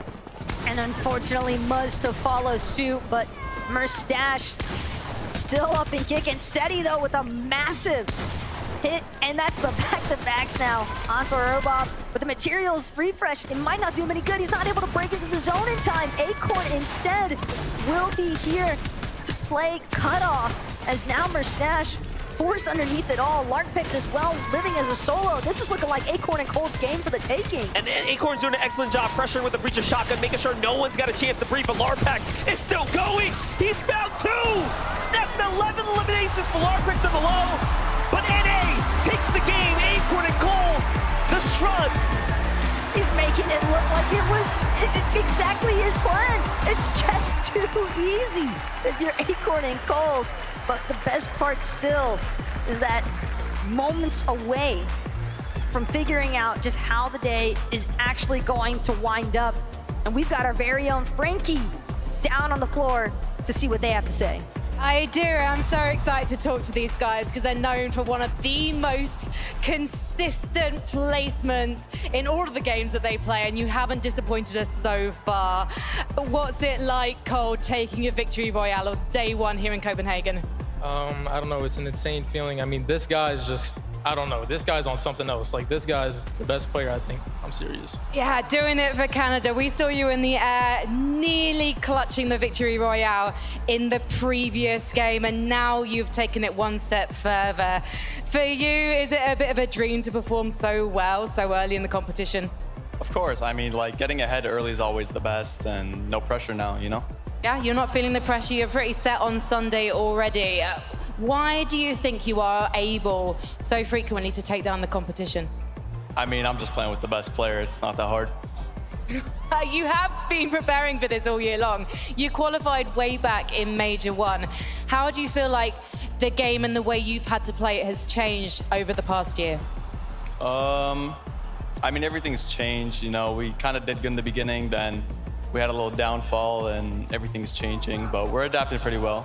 You say downfall, what do you mean by downfall? Because you did place top 10 in all 3 majors in North America this year that you played. So for you, what's a bad day? Anything under first. Anything under first. Well, it's looking like you're probably going to have a very good day. Now, I got to send back to the desk very quickly, though, before I do. Acorn said such nice things about you, Cold. Have you got a message for him? This guy is actually the best IG on the game. I'm not kidding. I'm not kidding. This guy, just, his brain is just, no one can compete. Well, I can hear Acorn saying, stop, stop, stop over there. So I will stop on your behalf and we'll head back to the desk. Big congratulations to Acorn and Cold finding themselves the victory royale. Now, before we continue, quick shout outs to Vivid and Levin, who will be hanging out with us on the analyst desk here for the remainder of the day. My, oh my. Sometimes I didn't expect any duo to win a game in this fashion, and that it looked so easy. That game was a roller coaster, and for multiple reasons, really. And, you know, when we tune into the global championships, the one thing that obviously everybody is excited about is the clash of playstyles, the best at what they do. And throughout this game, you know, we saw a couple of height changes between, you know, arguably the best height team in the world, Queasy and Venom. And then I was like, oh, look at this, Acorn and Cold. They're on the low ground. That's exactly where they thrive. And then, yeah, they ended up on the high ground to win the game. Yeah, that's what I've been looking at, Vivid, right? You're looking at the teams and seeing if the things that they do so well in their region, can that translate here on the global stage? For Cold and Acorn, the answer is absolutely yes. They have been dominating on these layers. And I think the big thing here is that, you know, you look at these guys, they're clearly in their element. They're feeling so confident. Cold, when he's at his best, what a player. I honestly, it's almost hard to describe the levels, right? Major 1, when they won the FNCS in their region, I genuinely think that peak that Cold had hit as a player individually, one of the best we've ever seen from anybody, right? He was just on a whole different level, and he's showing that here today right now. I could not agree with you more. Now, what I'm curious about are the standings. Let's take a look together. Let's see how things are unfolding. Remember, we're trying to end the day in the top 25, go straight through to Sunday. Acorn and Cold here in that #1 spot, breaking 200 points. All right. This is day 1, guys. Save some for Sunday. This is what I love to see, you know. I gave a little bit of a sneak peek as to who I was going to be rooting for earlier on in the day, and it was Acorn and Gold. It was the NA boys, and I'm very happy to see them up there. This honestly has big implications for all Spawn, though, right? We got to remember that they're contested, so now they could play a little bit more aggressive in that sense. Yeah, if you're Pink and Vico, you're looking at these guys going, hold on a minute. We are letting them run away with things. We need to maybe think about putting a bit more pressure on them, making these games a bit more difficult for them. I'm personally looking at some of the players beneath them, right? Queasy and Venom just below. We saw how hot they started the day. They're going to be looking above them thinking, okay, you know, these guys are setting the tempo, but we're going to do our thing up on height while they do their thing down below. It's been weird for Queasy and Venom especially, right? Because we're seeing them so consistently going into these endgames in positions to play out height very, very well, right? You know, it's typical stuff for them. But they're having a couple problems, right? Where a bunch of their other EU compatriots are very much making things difficult for them, right? Seti and Cammy flanking them in that last game. Typically, Queasy and Veno very aware of their flanks. That's not something that they often get caught out at. But this time around, we're saying what happens. Seti and Cammy are there waiting for them. Gosh, I always have to have so much respect for Cammy and Seti, right? Because I was honestly looking at their position, and it was as that 7th zone rotate was coming in. They were actually towards that castle split. They were based up on top of it, and I was like, wow, they're on the high ground. They have a very good position. And then next zone showed, and it went all the way north, and I was like, yeah, there's no way this is going to end up being a good game. And look at this. Cammy, Seti, they just surprise every single time, and in such good fashion. I mean, you mentioned it. Queasy and Veno, they're usually aware of their flank. How did Cammy and Seti pull this off? And it's not just playing it off, right? When they're actually in the position, delivering, being able then to actually, you know, hit the shots. Of course, they did get chopped out on height eventually, right? It was Acorn and Cole that did that so well. But I think the big thing with Cammy and Seti is obviously we saw how they started the day, and I think it's fair to say they brushed the dust off their shoulders, right? They didn't allow, you know, losing off spawn early on to sort of derail their competition. They understood, hey, look, we just got to stick to the fundamentals, get back in the game. We can beat these guys off spawn, and now they are delivering in the game. And one more point here about Cammy and Seti. We talked about the all-spawn situation with Acorn and Cold. Now it's similar for Cammy and Seti, right? They're pretty chilling when it comes to the points. Just wild. And to think this all began, like, their day started with basically no points on the board, right? And their counterparts, Veno and Queasy, getting the Victor Royale. And now they're sitting there attacking them on high ground. This is the story we all came here to see. At least I did. Right into the loving embrace, of course, of Acorn and Cold. Like, yes, bring me points. That's what we want today. You talk about this being a roller coaster. I feel like so many things happened in this game. I mean, we saw Hydra by himself take Rift Island uncontested. At one point, he was getting shot. I was thinking, oh, yeah, they're going to jump. They can tell. Nope. 15 points. And you might be thinking, Zeke, right? Like, oh, it's so easy, right? Oh, he's up there as a solo. Why don't we just go up there and contest him? I mean, it's got to be the nerves, right? There's so much information that these players are very good at hiding. iDrap somehow got that situation off where he's like, hey, I'm just going to sneak up here. And I'm pretty sure later on, actually, because as we know, Reboot Van on top of the island ended up using it to go ahead and reboot his teammate. So smart. Absolutely insane. Levin left speechless. Now, we do have something really cool here lined up. It is actually a listening to that game-winning moment from Acorn and Cold. Let's take a listen. We're just gonna crash that and go. Not now though, but like on the road. Got it. Ready? You're gonna jump on the ramp. Yeah, go ahead. This. I'm just gonna slide. Yeah, I hit it. We're good. Just gonna run. Run left, run left. Going deeper. All too low ground. I built the box for you as well. Nice, bro. Really good job. Yeah. Getting heavy. Are you good? Yeah, I think so, yeah.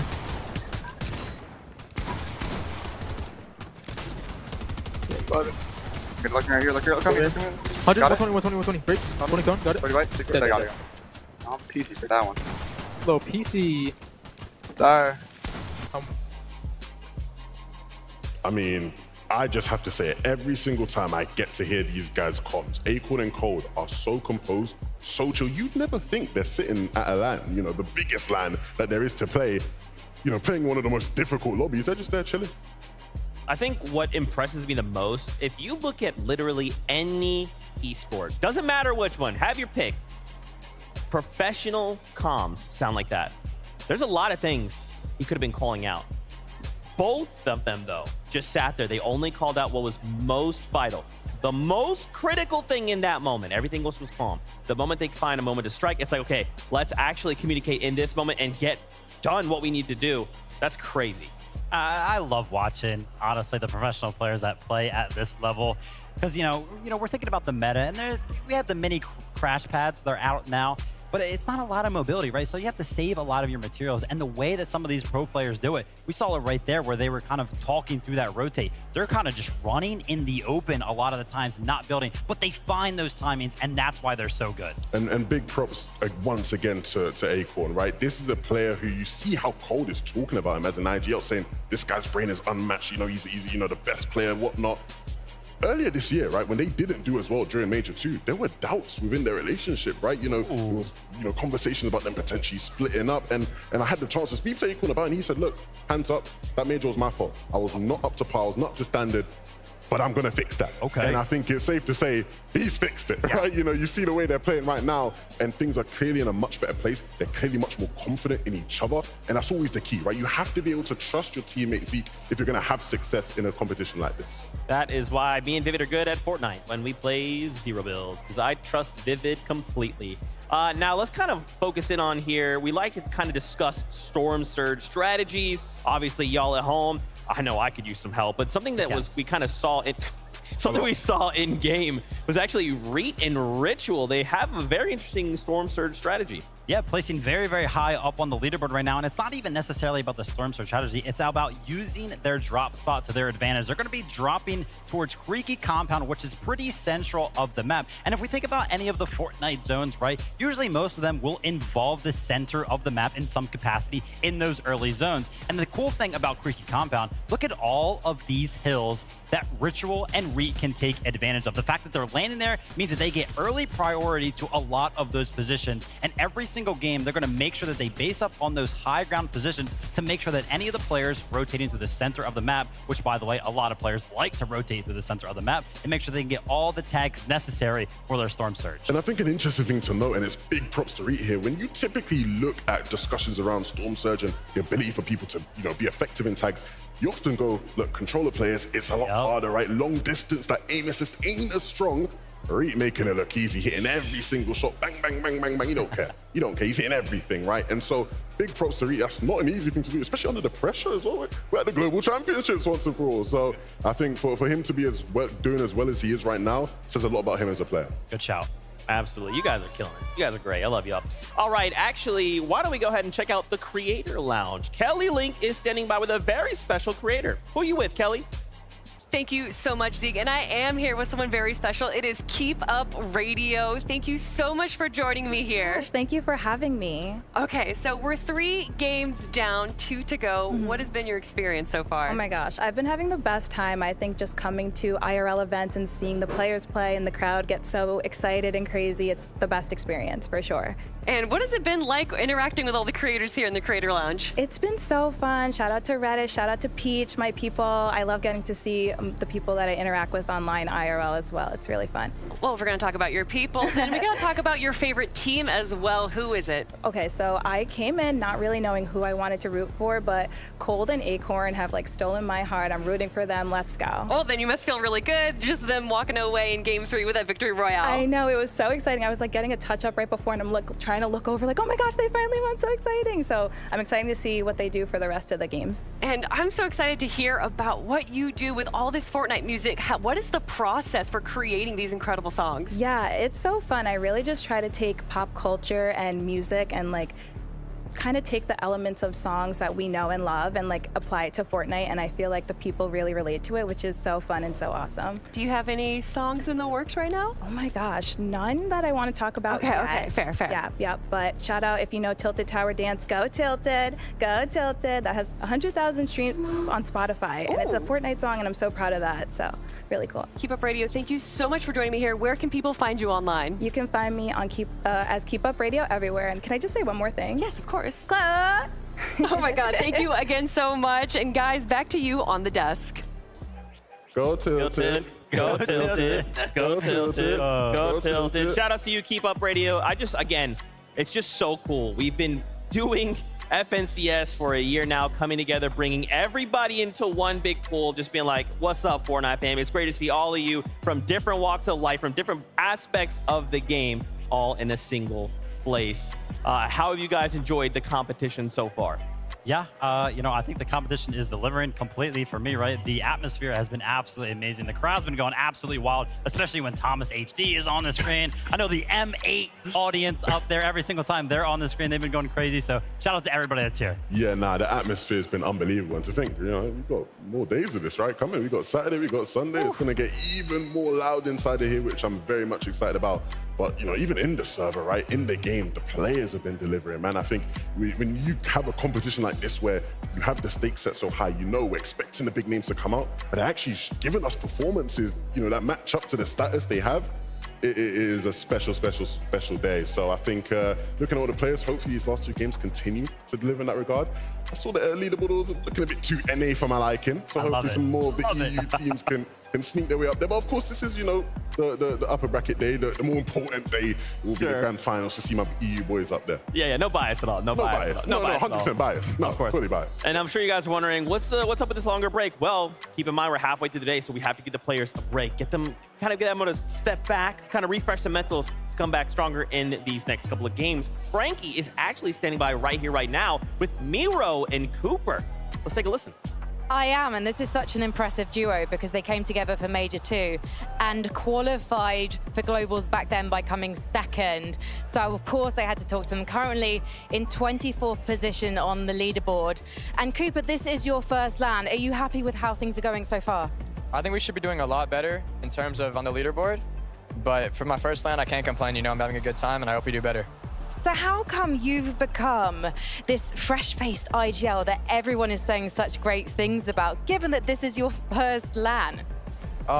Starting an IGL role is really hard for me, but I think playing with Mero also, with being a great teammate, I think I've improved drastically, and I hope I do better, yeah, hope I do good. Why did you want to become an IGL? Being a fragger, I feel like I never got a good IGL, and I wanted to just kind of take terms of being the leader in a duo, and I just got lucky to play with the best fraggers, so. Well, I should talk to that best fragger now. Mira, I apologize for leaving you out in the cold as I've spoken to your teammate for so long. But you are regarded as a veteran. This is not your first rodeo. Why did you want to compete here with Cooper? I think he's a good teammate. He's always grinding the game. You know, that's really about it, honestly. He's just fun to play with, good teammate. And I don't know, we kind of have like a lot in common in terms of like interests and stuff. So he's like easy to talk to about things and like music and all that. So it's just easy, you know? Have you got a warm-up song that you listen to before you go on stage? Ski by Sexy Red. I do not know the song, but that is because I'm not as cool as you two are. So what's the strategy now? How are you going to regroup to try and guarantee that spot in Sunday's grand final today? Yeah, I mean, I'm not going to say too much because I don't want to get DQ'd, but I feel like I really haven't had a fair chance of playing Fortnite yet, and I think that we just need a little bit more luck on our side, and we're going to be fine. Okay, well, hopefully the luck will be on your side. Thank you so much for talking to me, gentlemen. I'll let you go and get some food, and I am going to bring in a Londoner. In fact, our only Londoner on LAN, so therefore I'm slightly biased because I'm from London too, if you hadn't noticed by the accent. Pink, currently 29th on the leaderboard. How are you finding things in Copenhagen so far? I'm finding it good. Despite our placement, I think we're not playing the best, but I'm finding it good, yeah. Why do you think you're not playing the best yet? Game 1, we played well. Game 2, there was a minor error making the whole game go to waste. But then Game 3, obviously, contested by Acorn. He was already qualified in 2 games, so he dedicated Game 3 to grief us. So I think he'll continue to do that for Game 4 and Game 5, but that's what happened so far. Are you thinking you can grief back then? How are you going to respond to this? Because you're not the kind of guy who's going to back down in a fight. I mean, at this point, they're qualified, so no matter what we do, they're through to the next round anyways. So it's more so a thing where we've got to let go of the grudge and just focus on ourselves for now. So they're not in your head? No, not at all. And how are you finding things with Vico? Because you're a relatively new duo, you came together for Major number 3 and you pulled off what you needed to do to make it to Globals. But this was a surprising duo in some ways. So why do you think it's managed to come together so quickly? I've been very tough with Vico, and he's like, at the start he was a bit annoying, I'd say, but more so now he's more so making me proud. So I think we're a good duo. We complement each other well, and I like playing with him. He's a really aggressive player. How did you manage to stop him pressing W in every situation? I had to fake drop him, I've had to scream a lot, I've had to do a lot of things. I've kind of mentored him in a way, but yeah. Pink, I'm looking for a coach, so I don't know if we can, once you're done with Globals, you've got the spare time in your hands, are you taking new clients on? No. Well, it's a great excuse, darn it. But I'm fine with it. I'll just go solo. Thank you so much for talking to me, Pink, and we will see you out on the Battle Bus. Thank you. Bye. Thank you so much for those interviews for the players. Pink is always one that's very honest, Levin. He's going to tell you what's on his mind, and there's nothing wrong with that, I don't think. Yeah, honestly, it's the best policy. You know, I wouldn't have it any other way. You want people to lie to you? Would I ever lie to you? That's not the way. I never lied. I never lied to you. Look, the one thing I'd say about Pink, right, and Vico is they're in a very tough spot. Because, like you just said, Acorn and Cold, they're basically qualified now, right? They could, you know, not play the rest of the games and they'll be good to move through to the finals. These guys aren't, right? And so if you're Acorn and Cold and these guys are contesting you, you're gonna make their life as difficult as possible. You're gonna make sure you can do whatever it takes to guarantee they don't have a chance to contest you come grand final time. So if I was Pink and Vico, I'd be not worried per se, because, you know, this is not a guy that's ever gonna be worried, but I would start to be a bit concerned. Yeah, I mean, you definitely bring up some very valid points, but I think if anything has been proven by some of these performances so far, one good game, right? One victory route with a couple eliminations is worth enough points, 100%, to fly up that leaderboard. So they just got to win that spawn fight one more time. Do you think they do that, though? Is that the play, trying to kind of keep rolling the dice? Is it just let's find somewhere else, or let's just disengage? What do you guys think? So it's interesting, right? Because Pink is a player that's very experienced when it comes to being contested, right? You look back all the way to Chapter 3, Season 2, I believe it was contested by Mustache and Malabuko when they were playing together, and they, you know, were unbelievable, right? And I remember Pink saying to me, I've never experienced that off spawn, right? And they got demolished back then when he was playing with Anas, but he learned a lesson, right? He learned what it takes to be a good off spawn team. And he said to me he had a lot of those sort of similar strategies coming in to try and use against Acorn and Cold. And so maybe now we start to see him start to whip out some of the things he maybe would have wanted to save for grand finals, but use them now to secure a spot for final. Good stuff. They are sitting there on the bubble, 29th place. Remember, top 25 will be the ones to move on to Sunday's finals. Now, if you find themselves at the bottom 25, they still have tomorrow. Obviously, not the best situation to find themselves in. You know, Vivid right now, Levin makes a great point. If they're kind of pulling out some of these strategies, they might have to. Yes, it very well could get them to Sunday, but if it doesn't, that means that they're going to go into tomorrow's lower bracket, and those 25 players will have watched this. They will have known, okay, well, this is what they're looking to do. Yeah, I mean, very interesting situation. I don't think anybody wants to be in the situation that they are in right now. But listen, we're at the global championships, right? These teams are here for a reason. If 2 games is what it takes for them to actually go through the finals, I guarantee you that they are very, very well capable of it. Yeah, 100%, right? Again, it is just a matter of doing what they were able to do in that first game, right? He said it himself, that first game, if it was good, they were in that game. They looked good. They looked like a team that was going to continue throughout the day to have pop-offs, but unfortunately it hasn't panned out that way, right? Have to get back to what that was in game 1. And I think it's very possible for this team. Yeah, so what you kind of just touched on, you guys are just hitting me with a razzle-dazzle right now. That's what we do. That's what you do. You know, this is the global championships. Okay, we're looking for the best duo in the world. There cannot be any question. There has to be a duo that steps up and says, we are definitively better than everybody else.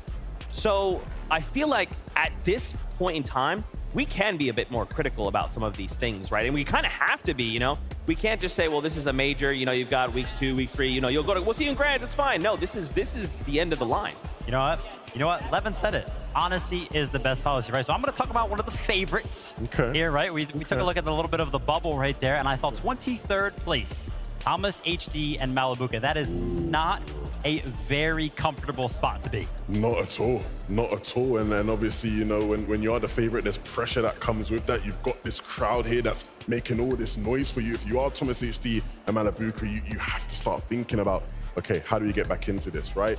I think a lot of them, people saw them as a favorite coming into this competition because they are so good. But things haven't been easy, right? The Canada versus an Aegis off-spawn battle hasn't been the simplest of equations for them to solve. And even, you know, beyond that, right? Actually, when they are getting to play out games, the formula, it's not quite clicking, it's not quite working. That's right. Well, I'm getting word. As much as I'd love to continue this conversation, games are ready to go. So let's kick it up to the casters to get us prepped. We are here. This is game 4 about to get underway. And I want to give a huge shout out to Kit. But let's go ahead and go to the battle bus because the game starts now.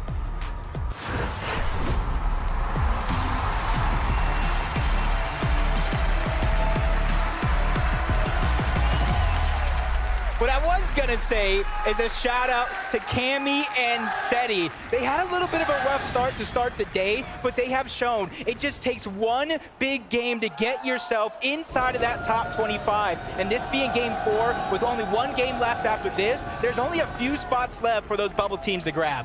And we're looking at a team that definitely needs a good matchup for things to start picking up for them. Podesai, Snazy, starting to get some shots from the sky, but here at the racetrack, we've watched this for 3 games now. 2-1 in favor of Thomas and Malabuka. Kanata trying to see what he can do. It's a double fire, but Thomas, for the time being, he's gonna go down. Kanata and Agers looking like they could be in a decent position here, but it's Malabuka on the wraparound of the reboot band, trying to make sure that he can keep Thomas and his own hopes alive for this game number 4. Agers, Kanata so incredibly low, but Malabuka down to half HP. Now jumping on top of the building, and the reboot band just barely keeping the hope alive for Kanata and Agers. Oh, this is gonna be a big save. His chance to get his HP back, and a down onto Kanata. He has no ammo left. This could be huge if Agers could just find a way to just push up, finish this off, but it's Malabuka who does it yet again. One of the few times where a tactical DMR is going to look like the saving grace here for Malabuka. Thomas as well with the immediate dap up onto his boy, and for good reason, because this score, it's already being telegraphed. 3-1 now in favor of Thomas and Kanata, and keep in mind, or excuse me, Thomas and Malabuka, but for Agers and Kanata, they're literally in 35th place, and that's bound to get pushed even further back now. That's where you start to feel the nerves and you feel like you're in the danger zone. We got Cal Gamer, 7-man going up against King and Phaser Kami yet again. And this is where it's going to get heated up. He gets a little bit of a first strike, but doesn't really take advantage of it. And a quick reposition out of King and Phaser. This is exactly what you have to do, but the rift does go off. They're trying to reposition and try to have some claim towards that high ground, but they're not able to do too much. They have to concede relentless retreat in order to stay alive. Right idea, though. Sometimes you just know when a fight isn't yours to make happen. And for 7-man, all his ammo's running relatively low with that disengage from Phaser. 7-man and Galgamer now gonna have ample time to try and loot out relentless retreat. Slappy Shores action has been relatively quiet. We've seen a couple of circumstances with Tayson. Yeah. Really just nice surge strategy going for the most part at this location. But for Trulix and Chicho, they've also had a relatively quiet time so far. Yeah, for them, they just got to start building up that confidence. Because even though they'd have the cushion that you could still fall into day 2, we were just talking about it, that's not something you even want to test. Anything can happen in that lower bracket. That's why it's paramount for these teams to qualify today, give themselves a break, a chance to readjust. And Bugha and Threats is one of those teams that's outside of that bubble. And I think that's something nobody would have expected coming into today. One thing that we've definitely noticed from the past 3 games that have played out so far, Threats and Bugha, they've never been a duo. They've never gotten a chance to actually participate in that late game circumstance together. So maybe here in game number 4, seems as though Threats is on a mission to write his own story. As some nice tags up along the coast side, just south of Sanguine Suites. A lot of pressure being applied to the duo a little bit south of them. Yep, just like I was talking about with Cammy and Seti, just one big game. This could be the start that Bugha and Threats need to try to propel themselves, if not to the top of the leaderboard, at least inside of that top 25, and that'll give them that chance to readjust. P8 Zin, Kitos, they've been doing well so far as well, and that's something that you want to see. Even if you're qualified already, you want to keep up the pace, continue to build that confidence, because even though you might have Saturday off, you have to be prepared for Championship Sunday. $4 million on the line. That's not something to take lightly. And again, I think it doesn't necessarily have to be flashy, but for Thomas and Malabuka... I'm going far, I'm going far. I got spot. I'm dead, I think. 60 wide, I'm dead, they're both here. He's getting shot in the back though, One is running back to farm and one is plant B. They're gonna get siphoned for B. Farm the brick after. Toilet, here. Okay. He's alone. Nice! Get. Yeah, for Thomas and Malabuka, it's definitely looked pretty flashy. When you're going for that 50-50, when you're representing that there's a reason why this is your POI, at least that they're going to be choosing to drop at, or their established drop spot. Racetrack's almost feeling like a POI with how well they have managed to just take hold of it. Yeah, and I'm not too surprised. It was a couple of majors ago where they were contested. And I wouldn't say it was the highest placing of a contested team ever, but it was one of the highest placings in an FNCS Grand Finals for a team while contested. So they've had that preparation throughout the year, and they're putting all that preparation here to the test. Just like Duke and Edgy, trying to pick up the pace here. They are your FNCS Grand Finals champions of the NA region as well. They already started off with 1 elimination, so you know they at least have some surge in their back pocket. But as the lobby and the games have shown throughout the day, you need more than just some surge. You need an ample amount of surge in order to survive this game. And for Duke and Edgy, they need a lot of points as well, because you have to remember they entered Game 4 in that 46th position. So quite a lot of places to jump up in the leaderboard if they want to actually find themselves in that top 25. But right now, leaderboard is the least of Frostroki's concern. Right now, it is all about surviving and maybe, if he's lucky, finding an opportunity here to look for a pickoff onto Yuumi, because Frostroki, if he's able to find this knock, or if he's able to just be patient, he might actually have a chance. So look for grabbing his teammate's reboot card if he hasn't already. Full disengage. It's still plenty early enough in the game where a reboot ban opportunity could definitely come up clutch. Especially here where the zone is pulling forward. A lot of those teams are going to begin to rotate, whether they try to go to the slow side or directly straight towards the center. That is going to be one of the few safe opportunities you will have, as the augments are already beginning to come out. Possible rarity check, and a lot of these teams, you might be saving some of those augments as well, but King and FaZe or Kame, you saw them disengage out of Relentless Retreat. They're outside of the top 25, so a game like this is necessary to come out on top, grab as many points as you can, and he's already getting challenged for that high ground, instantly gives up. Phaser and him are a little bit too separated for my liking, and probably theirs as well. Striker, though, decent top-down overview. But it's going to be Exodus with the immediate trading of that big shield potion, making sure that his teammate is able to maintain as close to full shield as possible. Exodus, meanwhile, hey, you might be looking straight, but there's plenty of teams sure to be looking at you as well. Got to make sure that your backside is covered. And that's going to be an immediate drop down into the safety of their tower that they've managed to build up.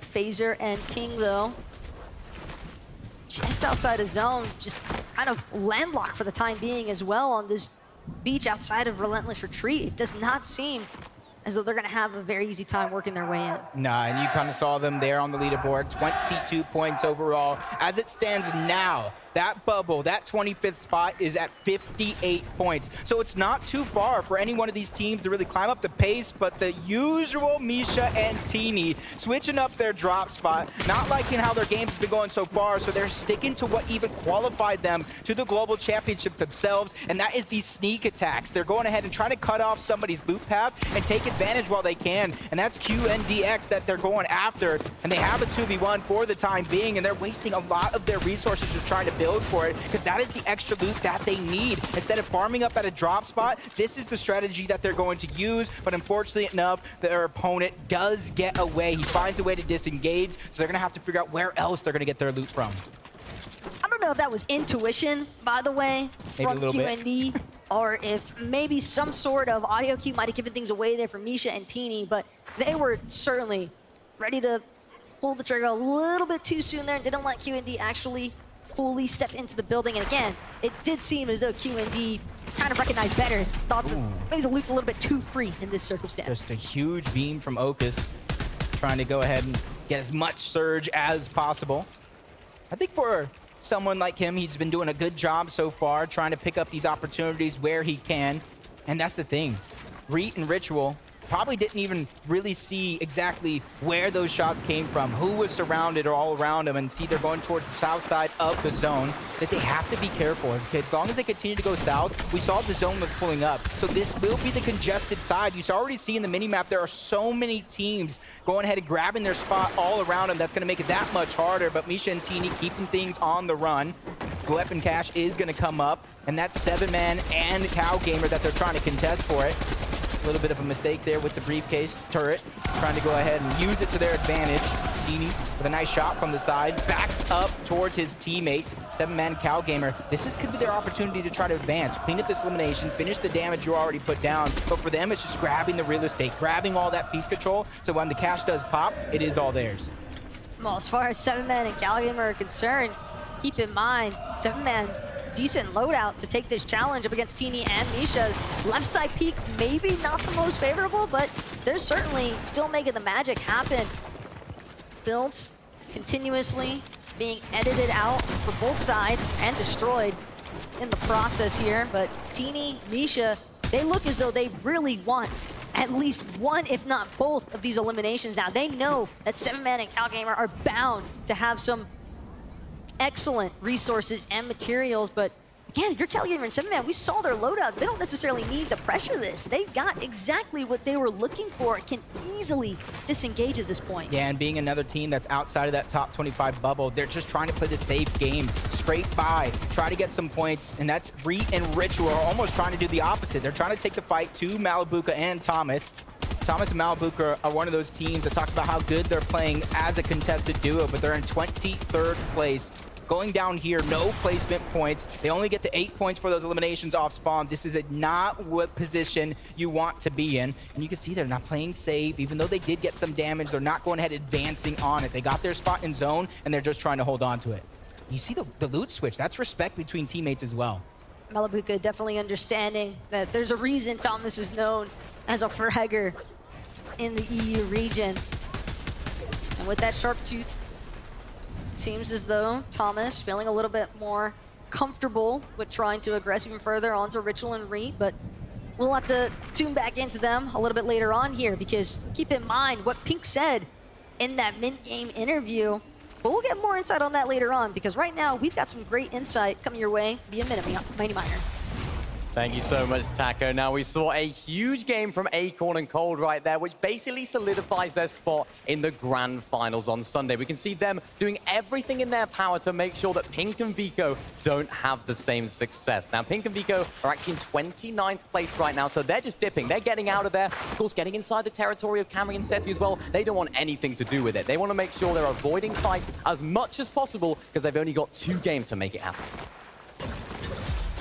With only 2 games left, you could see with Pink and Vico, they talked about it going down, but as all that happened, Merstash is now in a 1v2 position, trying to back up, trying to do as much as he can to try to stay alive. That's Duke and Edgy on the other side. They need these points, and it's a 2v1 situation, and Merstash is not backing down from the challenge. A nice shot, but that's going to be a miss. Merstash takes a little bit of damage, but he has more than enough heals to try to get himself into tip-top shape, and it's only really a matter of time. Duke and Edgy, if they realize that this man is a solo, that could be their opportunity to strike. At this stage in the game, with only 2 games left, you have to try to get as many points as possible. Even if you don't get in the top 25 here, you want to get yourself as close as possible. The hesitation, though, is definitely not there as far as Strokey and Kylie are concerned. They see a solo. They're ready to completely try and run him down, because it's going to be Inshari left to fend for himself here. A nice double elimination there, Strokey and Kylie. So the plan, clearly a success from their starting point. A great job getting that reboot ban so they can play the game out as a duo. 285 above the Storm Surge threshold. Alex and Worthy trying to take advantage of this opportunity that is right before their very eyes. Peeking around towards the backside of the zone, where they're trying to predict some other teams are trying to find a little spot, a little crevice, anything that they can hang on to. But as you saw on the mini-map, not too many teams are there.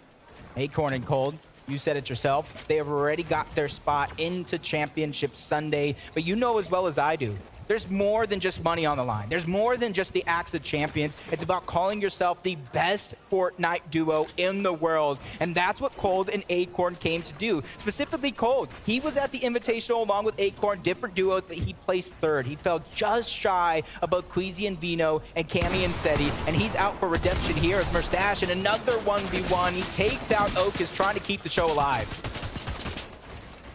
So unfortunate for Oakis, but Mustache, he might have found one elimination.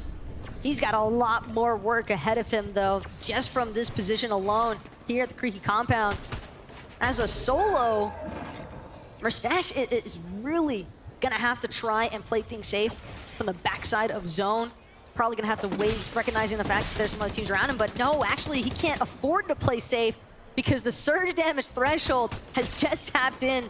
And with that in mind, Mustache now, it is essentially now or never. He's got to make a play. He's got to find some damage, and he is just barely managing to put himself into that safety net threshold. But he's looking to challenge for more. That's just a daring play. Very, very brave, but that's something you kind of known from Mustache, one of the more mechanically skilled players in the EU region overall. He's willing to take those chances. He's willing to bet on himself, but since he didn't land a shot and didn't cover the distance, he's just trying to disengage. You said it yourself as well. He's just trying to find his way in towards the zone instead of waiting, letting time pass by and having all those duos pass him and try to hold him out. I think that was a perfect play for him to try to find his spot inside of the zone. But a team that needs to not only find their spot into the zone, they need to find damage, and they need to start to build that groove. 77 below, continuously falling. They're taking some time to try to get some resources, but that's the decision you gotta make. What's more important, Storm Surge or resources to try to survive? Granted, there is kinetic ore available for King and Vaser to utilize, but unfortunate stuff there. It doesn't take them quite as far as they were hoping for, and now with that sound going off, it seems as though teams on the hill have definitely taken... Oh, a beautiful shot, though, from King. That suppressed sniper rifle might be the main reason why they weren't as concerned, but they're still below on surge damage. Another shot like that, though, and they might just be ahead. Oh, luckily they're on the tail end. Couple of shots go through, 65 above. They do get the knock, but chances for them to be able to take advantage might not necessarily be there, but that's not necessarily what they were looking for. They were looking to move through. They were looking to get themselves a spot in towards the zone, and this is a replay of that shot. Just amazing coming out from King while the pressure is on as well. He is one of the teams outside of that bubble that needs to put in that work. And let that be a reminder, I think, for some of these teams, even if you have that height positioning, if you peek just a little bit too far, get a little bit too comfortable, well, a player like King, he'll make sure to take care of that for you. Yeah, and a lot of these players, you know, they might lose sight of that suppressed sniper being in the game. They might forget, or they might be forced to peek to get the surge for themselves. And those are the opportunities we've been seeing all day, but danger happens. Duke goes down to paper from one team that has their spot for a team that's fighting for it. That leaves Edgy all by himself trying to clutch up. Acorn and Cold, first place on the leaderboard. They're faring well with that Storm Surge, even though they're just forced to continue to move north in this zone. They're bypassing a lot of those teams that are on that Rift Island, which honestly looks a little bit more active than we've seen in some of these previous games. But for Cold and Acorn, when you know for a fact that you're already guaranteed that Championship Sunday, like we just talked about, they could do essentially whatever they want, even if it means just completely running down some other teams. Again, Pink and Vico talked about it. They mentioned it. Edgy and Duke, though, still looking to work together here as all these teams continue to pile in to the Eclipse's state. The way the zone is pulling, mildly unforgiving, given some of the water surrounding the area, but definitely something that these teams can work with. A little bounce pad junior trying to boost themselves to the front side of the zone. They don't want to be one of the last teams there. And unfortunately enough, they will be in the back of the pack, but they instantly are trying to build for some elevation. They don't want to get stuck on that low ground, especially in this zone. That was what I was about to say. It could be a roller coaster of emotions. We're going up mountains. We're going across rivers. Anything can happen here, and they get into the box. Duke's being forced back. A lot of damage is there. He's going to get knocked. It's all up to Edgy, and their run comes to an end. in 34th place. That leaves their backs up against the wall in our 5th and final game. Yeah, Acorn and Cold do not care. It does not matter who it is. As long as you appear in front of them as a target, they will look to eliminate you. And they've been extraordinarily successful all day so far today. Malabuka and Thomas, though, they've also had a pretty solid day as well, Jacob. But again, this is definitely an instance where they could look to cement themselves in that top 25 game 4 goes well. See them just trying to get that damage. Robob goes down, but at least his teammate Axe Force is still alive, trying to grab them as many points as possible. But at least they're inside or at that 10th place spot for now. Probably got it secured, but you don't want to leave it up to a pro, but you don't want to leave it up to the judges. As you see another replay. Oh my gosh, what did we just witness from King? Does he go back to back? There is no way. This man is on fire. I dare anybody on that stage to try to step in his path now, because he's looking like an avalanche trying to demolish anything in his way. Look at the loadout, the double suppressed sniper rifle. He's even got the sniper surplus augment to boot, and he is making fantastic work of it. But Strokey and Kylie, I am so sorry, but King, actually, that's his turf. You back a dog into a corner. This is exactly what is going to happen. They realize the pressure that they're under. They realize what's at stake. Even though they do have tomorrow if they fall short, that's not something anybody wants to stress about. You finish the job here, you get it done, you give yourself a break, a chance to relax and VOD review. Blaha, Mixon, another one of our teams that we've seen do great things throughout the year. 157 above the damage threshold, even though that might not seem like a lot, but from what we've seen like from the lobby, there's a lot of teams that are around those similar numbers, but luckily for everybody, if it turns off for now, even though it wasn't a far rotation with the bounce pad junior, it's just step by step. That's the way a lot of teams got to take it, just one foot in front of the other. For Blaha and Mixon, it's certainly one tarp in front of the other as they keep trying to make their way forward. Look at Cammy and Seti, though, all the way at the very top of Eclipse's state. And this is some primo real estate if you are Cammy and Seti. But it does seem as though they're going to have to disembark from this little throne that they've established for the time being, but not without laying some suppressive fire. So everyone below them first. Yeah, and leaderboard, kind of see the top side of what's going on. But 19th, 20, 21st place, down. 24th place, down. 26th place, even down. So if you're outside of that bubble for now, this is your chance to shine. This is your chance to pick up those points. And you kind of saw it at the start of the day with Queasy and Vino. 90+ points for that Victory Royale combined with 7 eliminations, so anything is definitely possible. And that's why Bugha and Threats are putting themselves to the test now. They have 4 eliminations and barely any placement points just left. There's 24th place and 24 teams still left alive, so there's still so many possible points up for grabs. But the best part is Threats and Bugha, they're at least still together as we enter this late game, which is something we have not really had a chance to see from this duo all day today. It's been repetitive as far as solo clutch circumstances are concerned, and they just haven't really been able to bring anything to fruition because of that. Pink and Vico, though, under a lot of pressure here from Malabuka and Thomas. So many other teams surrounding them. Sometimes it can be really difficult to tell just which direction your builds are actually getting targeted from. They survived the off-spawn battle between Acorn and Cold. This is their chance to shine, even though they don't have much to work with. We've seen them do amazing things before. Vico, one of the more aggressively skilled players, and forget on top of the world when it comes to Fortnite. They're going astronomical, building off of the moon towards Relentless Retreat, trying to hold on to their high ground. They have the rocket ram for backup as well. So if anybody looks up, tries to chop them down, they do have a plan B.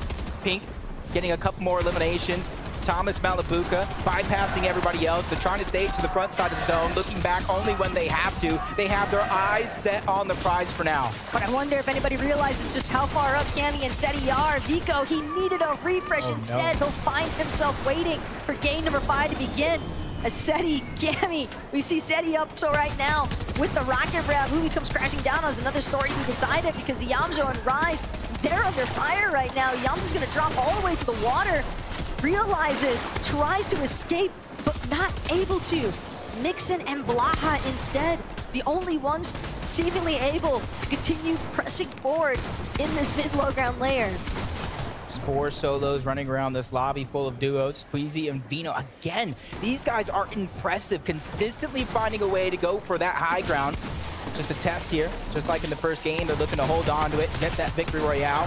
Another elimination being found by Malabuca. Their total as a team does move up to 5. 12 teams remain. These are the points that they were looking for. They started this game in 23rd place. This game alone, if they come out on top, could qualify them to Championship Sunday, but the fight continues. Cold and Acorn just trying to tear everybody down, even if that means it's their NA counterpart as Pars and Baka fall. If there's one thing that Cold loves to do, it's play disruptor on the low ground layers. Because now Seti, Cammy, they're actually going to be able to retake height because Queasy and Veno, they're no longer here. At some point, they winded up falling. Queasy himself potentially eliminated from this match. We're seeing everyone below, Cammy and Seti, just doing what they can to stay alive. But Thomas and Malabuca, they have been on a rampage in these lower layers. Yep. Cammy gets another one onto Muzz, finding him as a solo. Another player is going to drop. Sphinx and Poyo, who absolutely came out of nowhere on the NA region to claim their spot here in Major 2, but they don't want just the spot. They want to take over. Thomas finds another elimination, taking down Seti. Now the high ground has changed, and they're trying to keep it for themselves. Acorn gets sniped out of the air with the Sharp Tooth, and now we're into our final 4 teams left alive, but 2 of them are solos. One of them is Cammy. He's trying to do what he can to try to bypass with that men miss, falling down low to the low ground. He goes down. A 2v2 situation. Sphinx and Poyo drop them into the palm of their hands, but a nice shot's gonna be traded off, but a down onto Thomas, and they take the game. NA on top, thanks to Poyo and Sphinx. What a massive comeback, though, from Poyo and Sphinx. I mean, 12 eliminations, given that they were in such a dire position heading into this match. That is a massive point swing here, Jacob. That might just be enough to even make them surface in our top 25. And they might have snatched away the single game elimination record, but I'm gonna let Frankie talk about that, because there she is on stage with our winners. Yeah, I just had to come in and ask everything you were saying in that final zone, because your mouth was going off. How were the comms? I don't know. Poyo just doesn't really talk. Kind of just, gets kills, does his thing, and I'm just, there for the ride, And do you just are happy to let him off the leash like that? I mean, if he gets the kills, I got no problem with it. And Poyo, your ear's burning now. Yeah. Yeah, he is a man of few words. He is a man of few words. He was so what, sorry? He was so loud. He was incredibly loud. To be honest, I felt like I could hear him backstage. So for you, how has the day been so far? Now you've got your victory royale as well. Yeah, it's been 2-1 off spawn. I think we're at the bottom of the leaderboard, but I think we'll be near qual range now. Hopefully, we will take a look at the leaderboard shortly. I love this. You're a man of so many words. I can hear him in the background going 2-1, 2-1. Is there anything you'd like to say to people watching right now and supporting you? It's really laggy. It's really laggy. I mean, these servers are atrocious, but we're making it work. Well, you know what? Everyone is in the same boat, and it's fantastic to see you guys doing so well. As you say, 2-1. Are you going to make it 3-1 now? I mean, that's the only option. It is the only option. Hopefully you are closer to qualifying for Sunday. If not, you'll get to play again tomorrow, and you'll get to show why NA is potentially the best region. Or would you say it is already? Obviously. Obviously, of course. He's a little bit biased. Poyo, I know you're a man of few words, but give me one more. What's it like to play in Copenhagen? It's different. It's not the same as at home. That's the most words, and I loved it. Thank you so much. Congratulations, everyone. Sphinx and Poyo!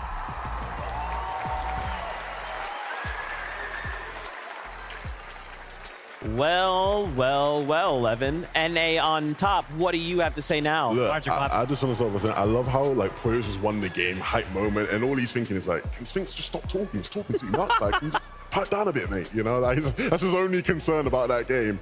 All I have to say is, after that, Thomas HD and Malabuca were popping off. It looked like they were going to win the game. The crowd was getting loud.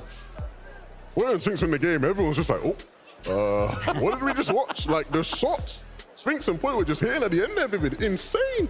From the low ground as well. And yeah, I mean, you got to give the positional advantage there 100% to Thomas, HD, and Malabuca, right? High ground is usually what wins games in Fortnite.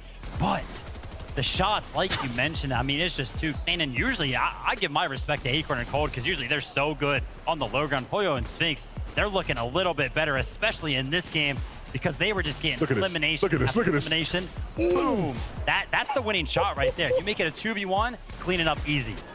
Just disgusting. This one, I feel like I could say this about every game we've seen so far. They have been roller coasters from, you know, Seti and Cammy up on high ground, them going straight up, then suddenly it's Queasy and Veno. Just kidding, it's back to Seti and Cammy. Now it's Thomas HD looking to contest. I mean, this is what I want to see, is people get more comfortable. People say, look, we're just not going to let people go for the high ground. We want this too. Yeah, 100%. And look at this, right? They were talking about it. They were towards the bottom of the leaderboard. Look at that placement now, 15th, right? That question mark was there. I think we're in qual range. You are definitely in qual range if you are 15th right now. A couple more points might secure it for you, but it is looking good for them right now. Yeah, if they can keep hitting shots like that, they'll be well on their way to being in that qual range and being secure, right? So I think the big thing from them is not to let this win almost, you know, get them too excited, right? Stick to what's been working for you and sort of go with that going into this last one. I mean, again, I'm just still mesmerized by some of the shots they were hitting. They were putting on a clinic in that end game. Yeah, and I think it's interesting that, you know, you have one in Sphinx that maybe talks a lot by what they would consider each other, and then Pollo doesn't talk apparently at all. But yet they're sitting here racking up 12 eliminations in game number 4 of the Global Championship upper bracket. I did not think we'd see any duo break double digits, and they just went on and did it, Vivid. Yeah, absolutely incredible stuff. Now we get the opportunity to look at the standings. Acorn and Cold, they're pulling away with their lead, still in first place, but Queasy and Veno also managed to hold on to second place, and Cammy and Seti, they are on the rise. That top 3 looks all too familiar, right? You look at, if you were to analyze this whole year and look at who have been the best teams all across the world, these guys, you know, that top 3 in particular has just been 3 of the biggest names you mentioned. For sure. Yeah, but Levin, Zeke, I'm looking towards 10th place right now. Thomas, HD, and Malabuga, right? I said 23rd place coming into this game. It wasn't comfortable. So they went ahead and clutched up this game. But there was more than just one clutch this game. Yeah, they were going crazy, right? You know, I think we all talked about how they needed to start to step it up, and they finally did. Malabuka and Thomas started to cook. And I think we know them as being incredible individual players, but when they start doing things like this, Thomas going up on height, he doesn't care who's there. He just knows he wants it, and they take it so well. Of course, his Pollo and Sphinx win the game, and they sort of shut them up with a really big shot. But these guys throughout that end game were incredibly dominant, showing off why they are revered as one of the favorites for this tournament. And I wonder what put them in a situation where they didn't have those mats, right? What led up to that ultimately where, because if they had materials, it feels like that's an easy closeout, right?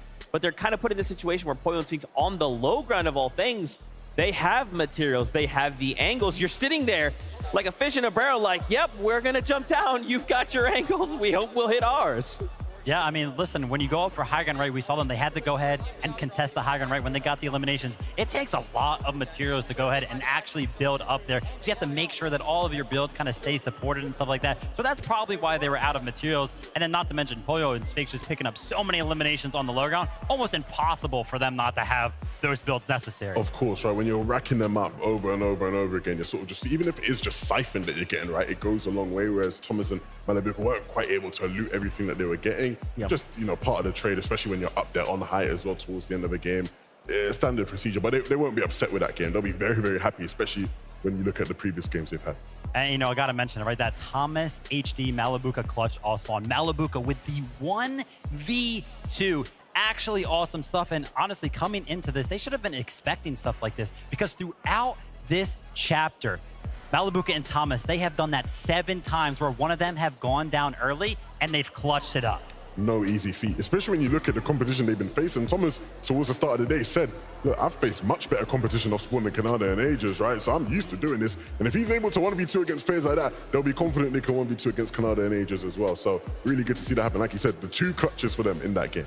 You guys talk about Thomas HD, and I'm thinking Thomas HD, probably one of the best snipers in the world. Then I kind of flash back to mid-game. I want to just quickly highlight King with 2 of the back-to-back most disgusting snipes we've seen today. Unbelievable. King is the kind of player that's always going to give you that special moment, right? You know, we all think back to the World Cup times, right? When he eliminated TFU, we were all hyped thinking, we were nervous, this Argentinian kid taking out TFU, right?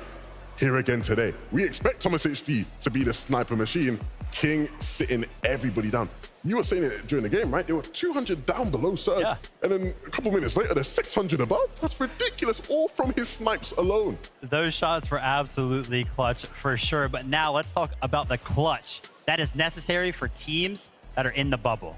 That's right, 25. The top 25 will go on to Sunday. Take a look right now. M. Sherry and Rue sitting on that bubble. 68 points is the minimum going into these next games. Just take a look at some of the names, even just down there in 30th, right? Cooper and Miro right there on the bubble. Kitos and PhDin as well. But as we've seen, it just takes one good game and you can just change everything. Now, even look at 31st, Podesai and Snazy. M8, y'all out there? Yo, Snazy and Podesai? They're asleep, man. Blue! There they are. Y'all can hear them in the crowd. They're going crazy. But even someone like Bugha and Threats, right? They've kind of been relatively quiet. Currently sitting in 34th.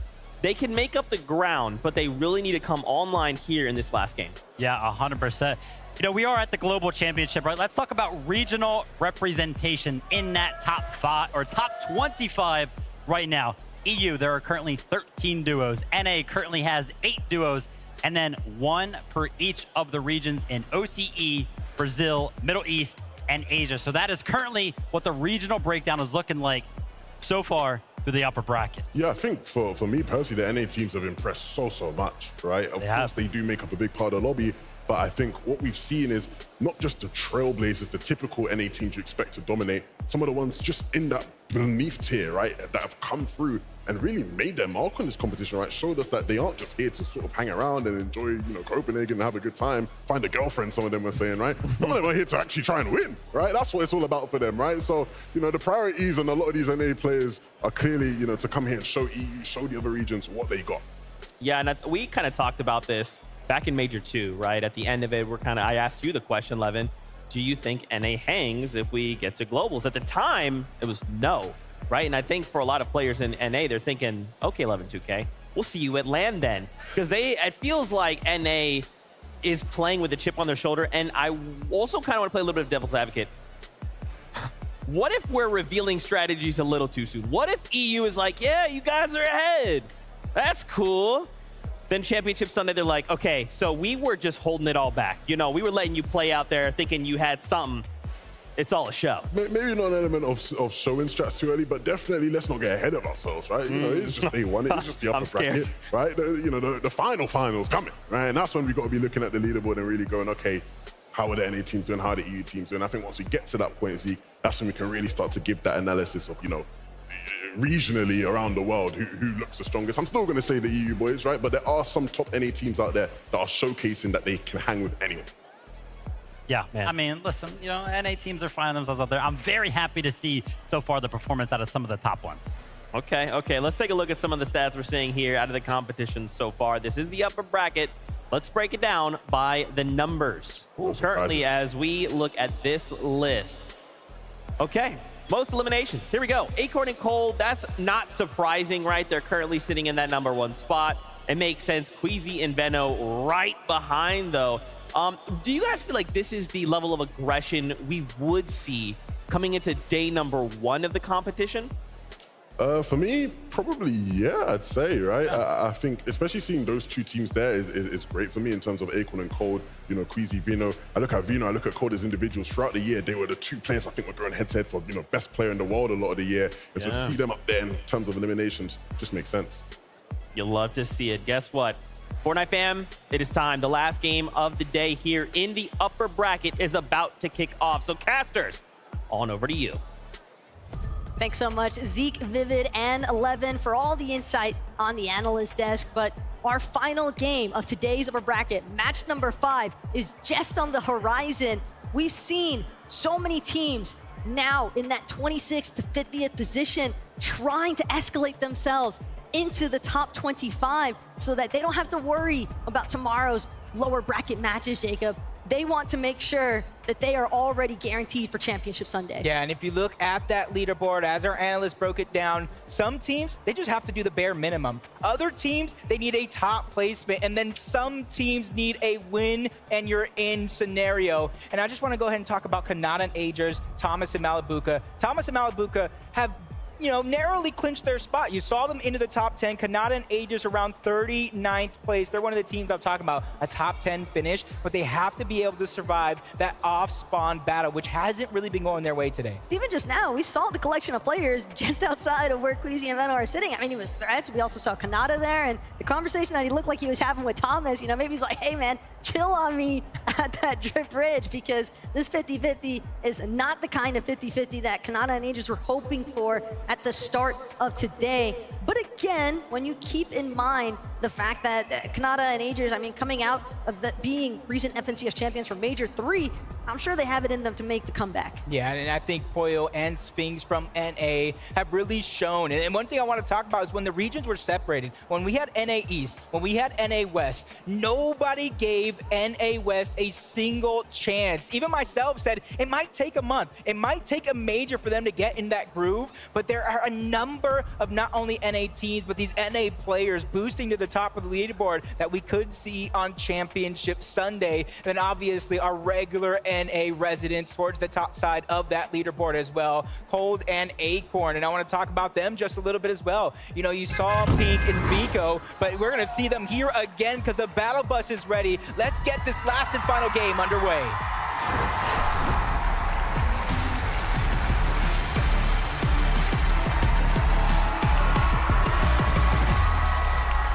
It has been a beautiful day so far of matches containing our 50 teams here in the upper bracket. Some of the strongest teams even from their respective regions, but only 25 can actually break through and guarantee themselves a seat on that battle bus for Championship Sunday.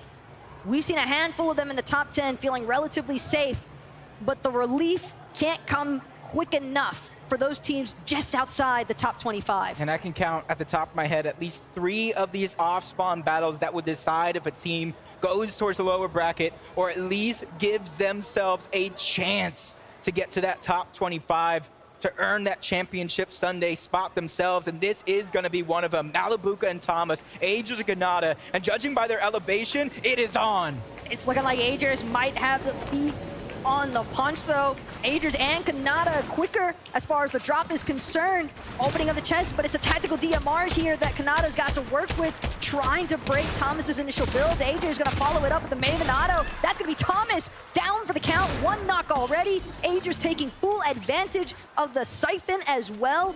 And another benefit is the weapons that came with it. Yeah, basically gave himself a full loadout minus the heals, and you see Malabuka now on the run, grabs that slurp truck, and now he has decisions to make. Do I try to fight the 2v1 while I have the underhand, or do I go ahead and try to disengage and just already see it on the mini-map? He's just trying to survive. Even though they did lose the off-spawn battle, they know they have their spot secured, so now it's just for bragging rights. Extremely unlikely that we see Malabuka try to lap back anytime soon here at the racetrack. He knows that it's going to take some time before Agers and Kanata fully clear this area out. And if he wants to get Thomas's reboot card, he might force himself into waiting.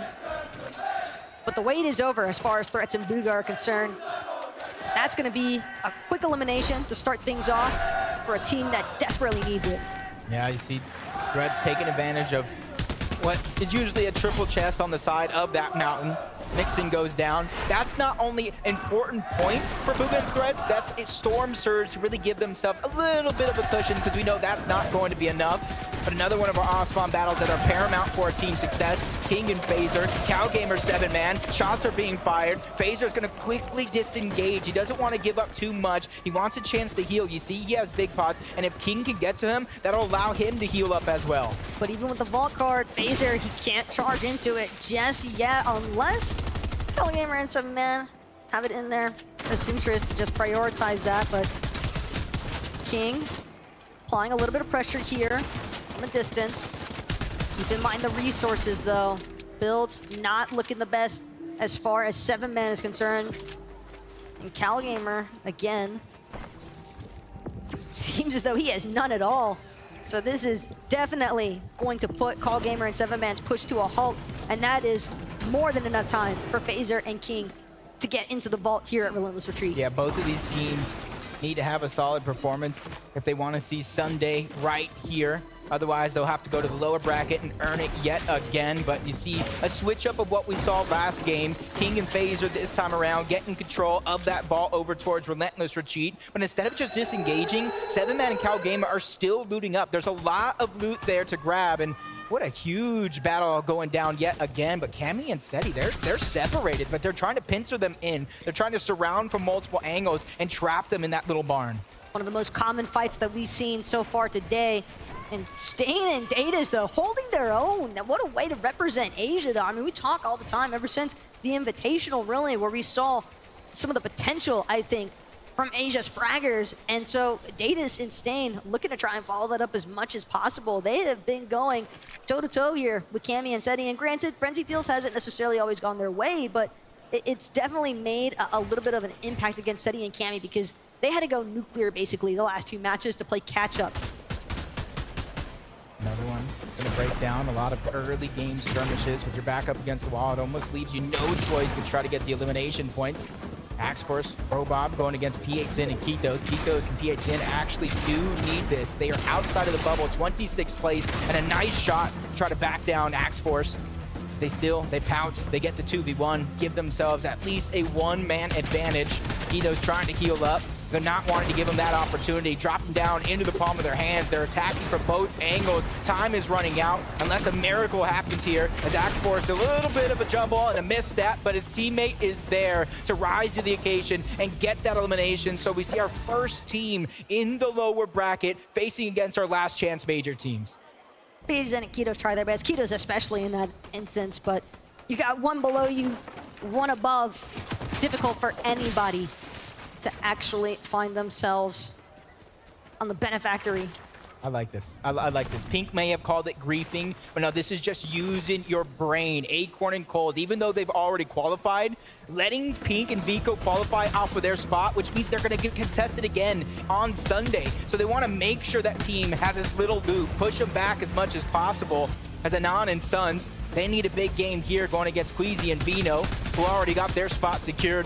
And I like the aggressive nature coming out of this. Start to build that confidence, get some points, and then you could probably take what they've been doing and put it to the test yourselves.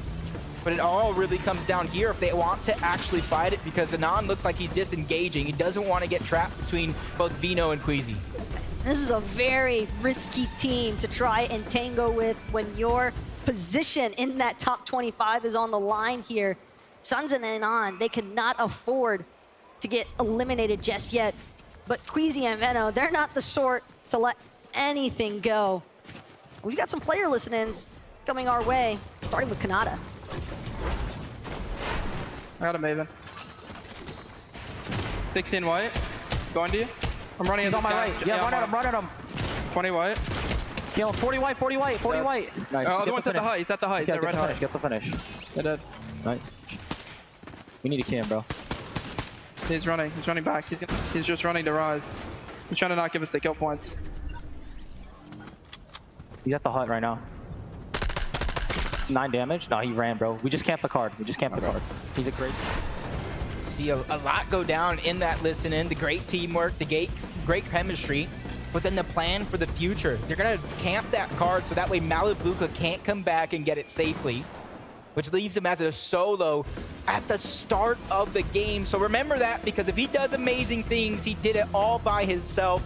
As Vino, just so much damage from the storm, with just a sliver of HP. You gotta imagine as it continues to pop low. Yeah, I was gonna say a med kit's probably getting popped. Queasy does have some splashes. He's just trying to hound, be the predator towards his prey. Suns and Anon gotta figure out what they're going to do, because they're just getting followed right now by Queasy and Veno. And Ken, that's definitely not the team that you want trailing behind you, because just like that, Queasy's gonna give some quick reminders of what he's capable of. But for Misha and Teeny, they've also got to deal with Baka and Pars, and again, such an impressive day so far from Baka and Pars. We've really been seeing them take an aggressive stance and come out on top in numerous situations. And I would expect to be all the same here. And Kanata and Agers, even though Racetrack might have gone their way, running into Yamzo and Rise is a different story altogether, as Agers now forced to bounce, has to leave Kanata to be eliminate collected. And they went from wanting to camp Thomas's reboot card to now Agers potentially having to worry about whether or not they do that. Yamzo and Raz will do the same to Kanata. Yeah, this is very troublesome for Agers and Kanata, the duo that needs at minimum a top 10 performance here in this game if they're looking to skip Saturday and go directly to our championship. But a fight that we saw start as a 2v2 ends up in a 1v1. Baka gets the piece control away from Teeny, not really letting him get any footing in this round. The real estate here and that piece control is going to be important. And another shot getting fired. Teeny getting back down little by little. Baka just playing a game of peekaboo. It's working out for him, but everything good comes to an end eventually, and Baka takes a massive shot. The thing here, it doesn't matter where he's at, because he goes down, and the only place he's going to be is back to the lobby. That was a huge shot here for Teeny, but it's not over just yet. Bryce and Chubbs now deciding to join the fray. Teeny gonna look to see if he can find an escape route somehow, or at least an opportunity to get this revive going off onto Misha. And Chubbs, Bryce, they don't seem like they're fully aware just how far back Teeny and Misha actually are. So a successful revive does come through. A 2v2 potential situation here, but again, Misha and Teeny bound to be relatively low on resources after that last engagement. You got to imagine it to be true. So that's Teeny trying to hold the covers, give his teammate some time to try to heal up. First is going to be the med kit. Now it's going to be the shields, and the forecast tower hasn't even been taken yet. That's what they were originally fighting over, and that's probably what drawed Bryce and Chubbs over to this direction, but they don't know that he was weak necessarily. So for them, they're just trying to play the game. They're outside of that top 25. They want to give themselves a fighting chance to get towards that championship Sunday and not really fight towards that Saturday. As we tune on to Agers, you can see him just trying to go ahead and bypass everything. But let's go ahead and go and listen in to see what happened in the beginning of this game. I mean, when he gets in, I'll be able to see him and just run. 30-60 on him. Nice. I got a headshot sniped through the bush. This is so sad, man. Oof.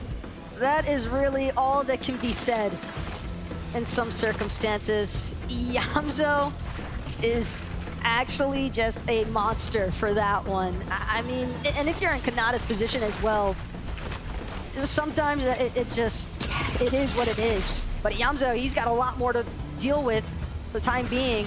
Being a little lackadaisical on the rotation, quickly reminded that there's still other players waiting around in this lobby for him. And you can see towards the mini-map, we're on kind of edge of zone towards the southeastern side, and that's where a lot of these caches will spawn, either south towards the east, where a lot of these teams are congested at. And just judging by the lack of the slurp juice, they haven't grabbed theirs just yet. They're hoping to try to beat another team to that punch. And even though they found some dangers there, just a little bit, you can see that they have not too many teams nearby, as we see the other side of what went down. And the headshot onto Mappy. That is a huge he is just on fire. He's feeling it. Look at the confidence.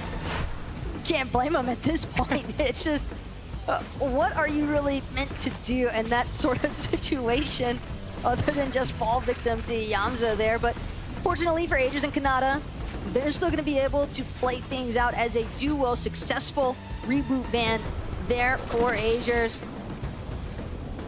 The health replenish as well. Got a handful of slash splashes left to work through.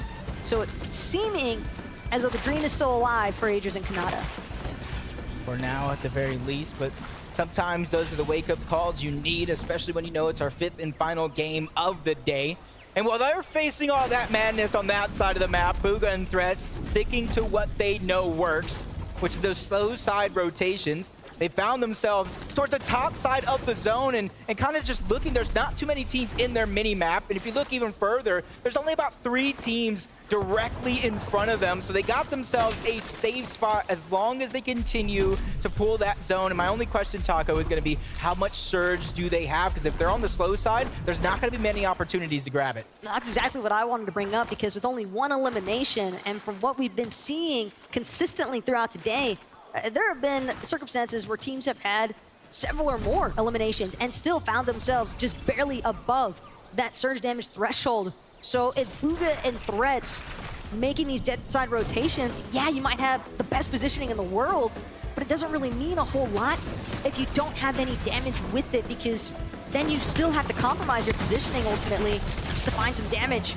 That's Damage big. is something they do plenty here for Acorn and Cold. I was gonna say that was big, but it comes to an end yet again, and Pink and Vico outside of that top 25. So I think Cold and Acorn have defended their drop spot.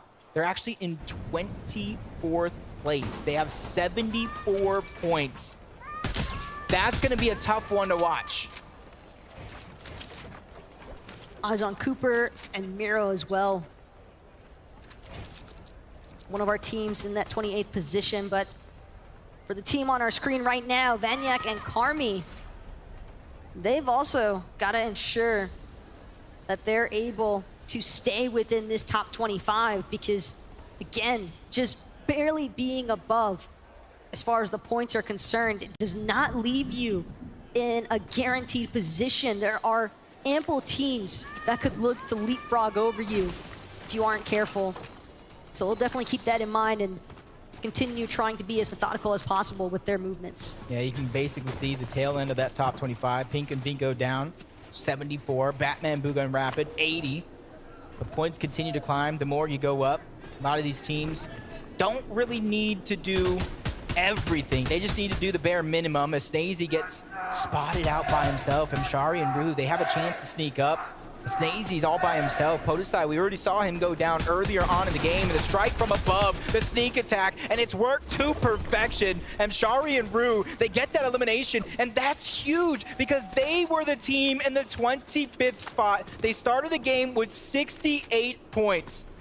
Now you can kind of count them up, 72, but they still haven't passed up Pink and Vico at 74 points. Snazy was just so focused on teams that weren't on that Rift Island. He had no clue that those two were sneaking up behind him. The ultimate crouch maneuver, essentially, all the way up until they had their precise moment to pounce onto Snazy. And that's big as well for Shari and Rue, because again, another team just barely managing to hang on to that top 25 threshold. They are currently 25th and looking to go higher. Yeah, and this is a team, you know, Major won, they became champions. They stayed towards the top of leaderboards in duo cash cups, in FNCSs. They're just trying to continue to mimic that, just like Cooper and Miro, who are almost not even duoing this season. It was left to a coin flip of all things. And what a coin flip it was. I hope Cooper kept that coin, maybe framed it on a wall. One would think, but I guess it maybe depends on how this weekend goes possibly for the duo. Regardless, they've done an excellent job as a team, but more importantly still, their placements, you saw it jump just a little bit. Part of that due to the fact that Cooper able to find a really nice elimination here, and this is a massive one as well. A good shutdown onto Cold, essentially. And that is huge for Cooper and Miro, because they have had some problems in their rotations dealing with some of these teams that are already guaranteed to be participants of our championship Sunday. So knowing that Cooper was able to find that elimination on the Cold, it just makes the rotation all that easier. It probably builds a little bit of confidence too, because even though they went down and they got their spot on Sunday, Cold and Acorn, they're going to finish first in this bracket more than likely with how they've been playing. And when you see Cold go down, when you see Acorn go down, it makes that much more better. It's like a sigh of relief. That's one less dangerous player in the lobby that I have to go through towards the very end. I mean, 3 out of 5 teams in our top 5 are just not in the lobby any longer. They've all been eliminated.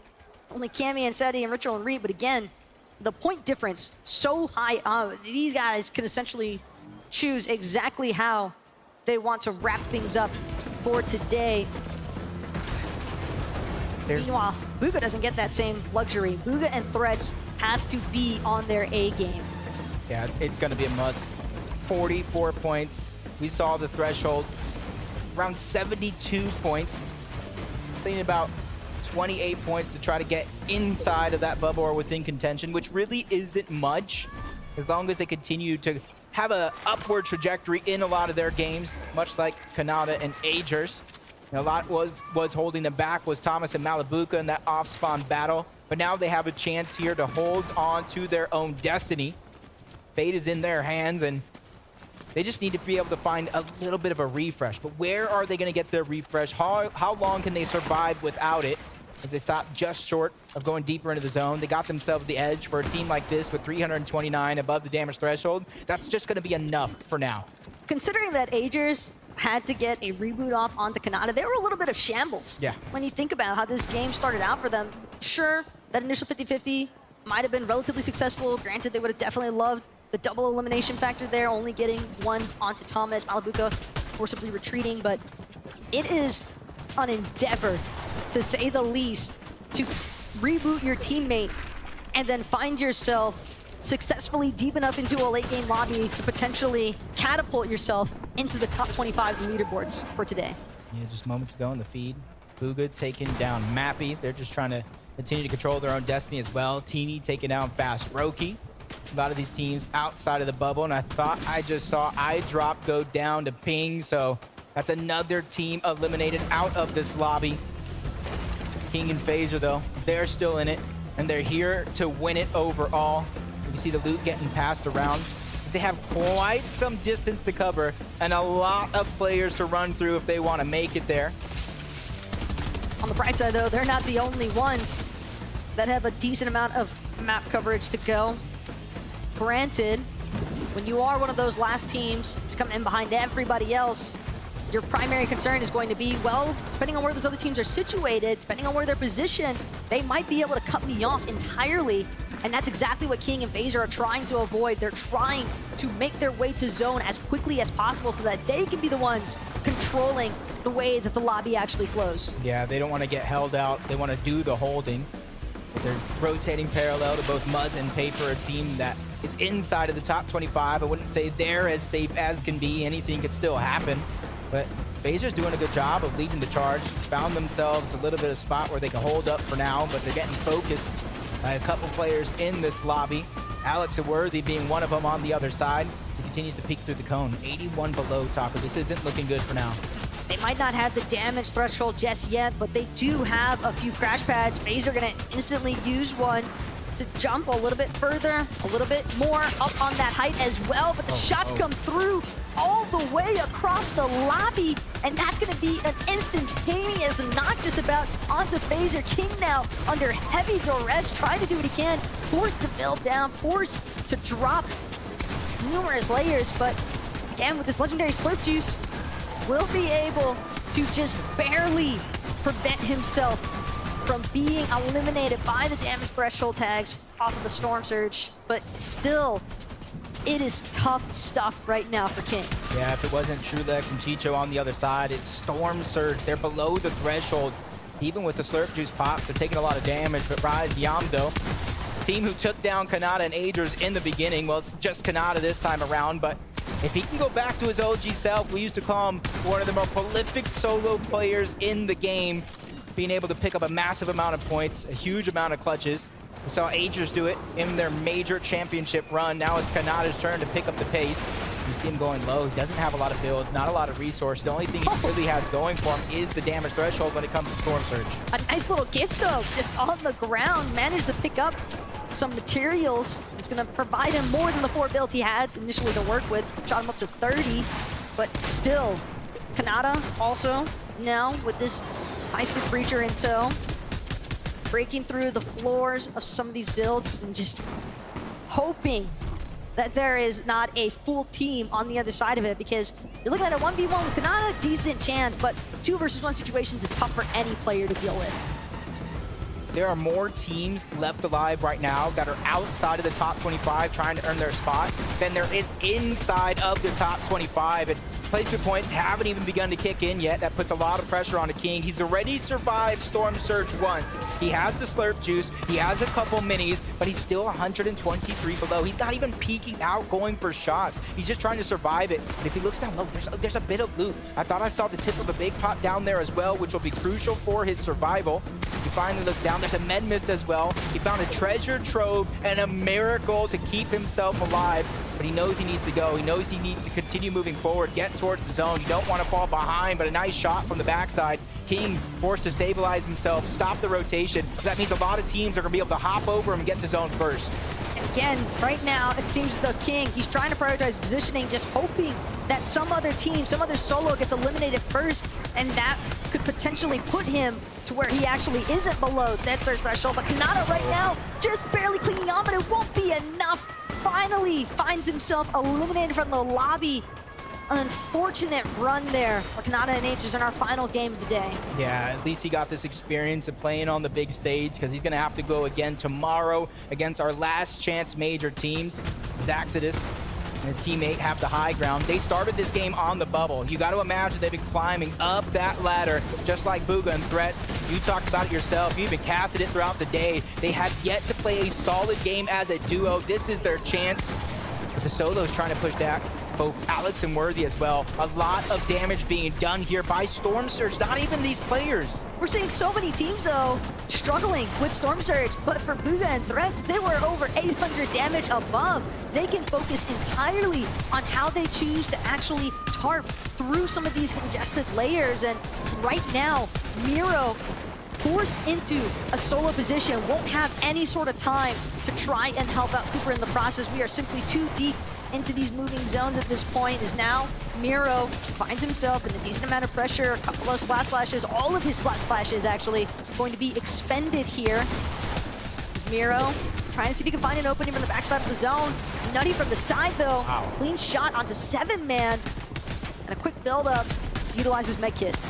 Quick moving, quick reacting, but not quick enough. That's Cowgamer and 7-man. A big game's needed from them. They could boost themselves into that top 25 as well. Bugha and Threats, 5 eliminations so far, peeking down low, trying to recycle some of these builds because they know they don't got much left. A refresh or a siphon mask, anything is what they're looking for. And they even split it between them two, so it's even less for an individual. They fall on top of Alex.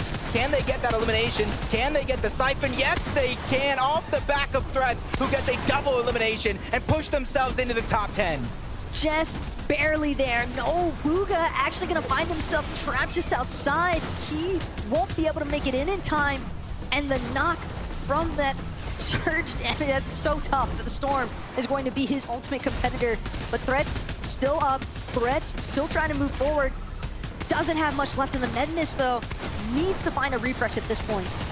It's almost 100% necessary, but these points that he's grabbing here, staying alive, 7 eliminations as well. This could be enough, but it's definitely going to be a buzzer beater if I've ever seen one myself, and he's continuing to bypass everybody. But on the high ground, it's Yamzo and Rise that are trying to take this last and final game of the day. A few teams actually that are stuck down low still need this shot to try to qualify. Misha and Teen is one of them. Julex and Chicho, they probably already got their spot, but Threats does it yet again. Another elimination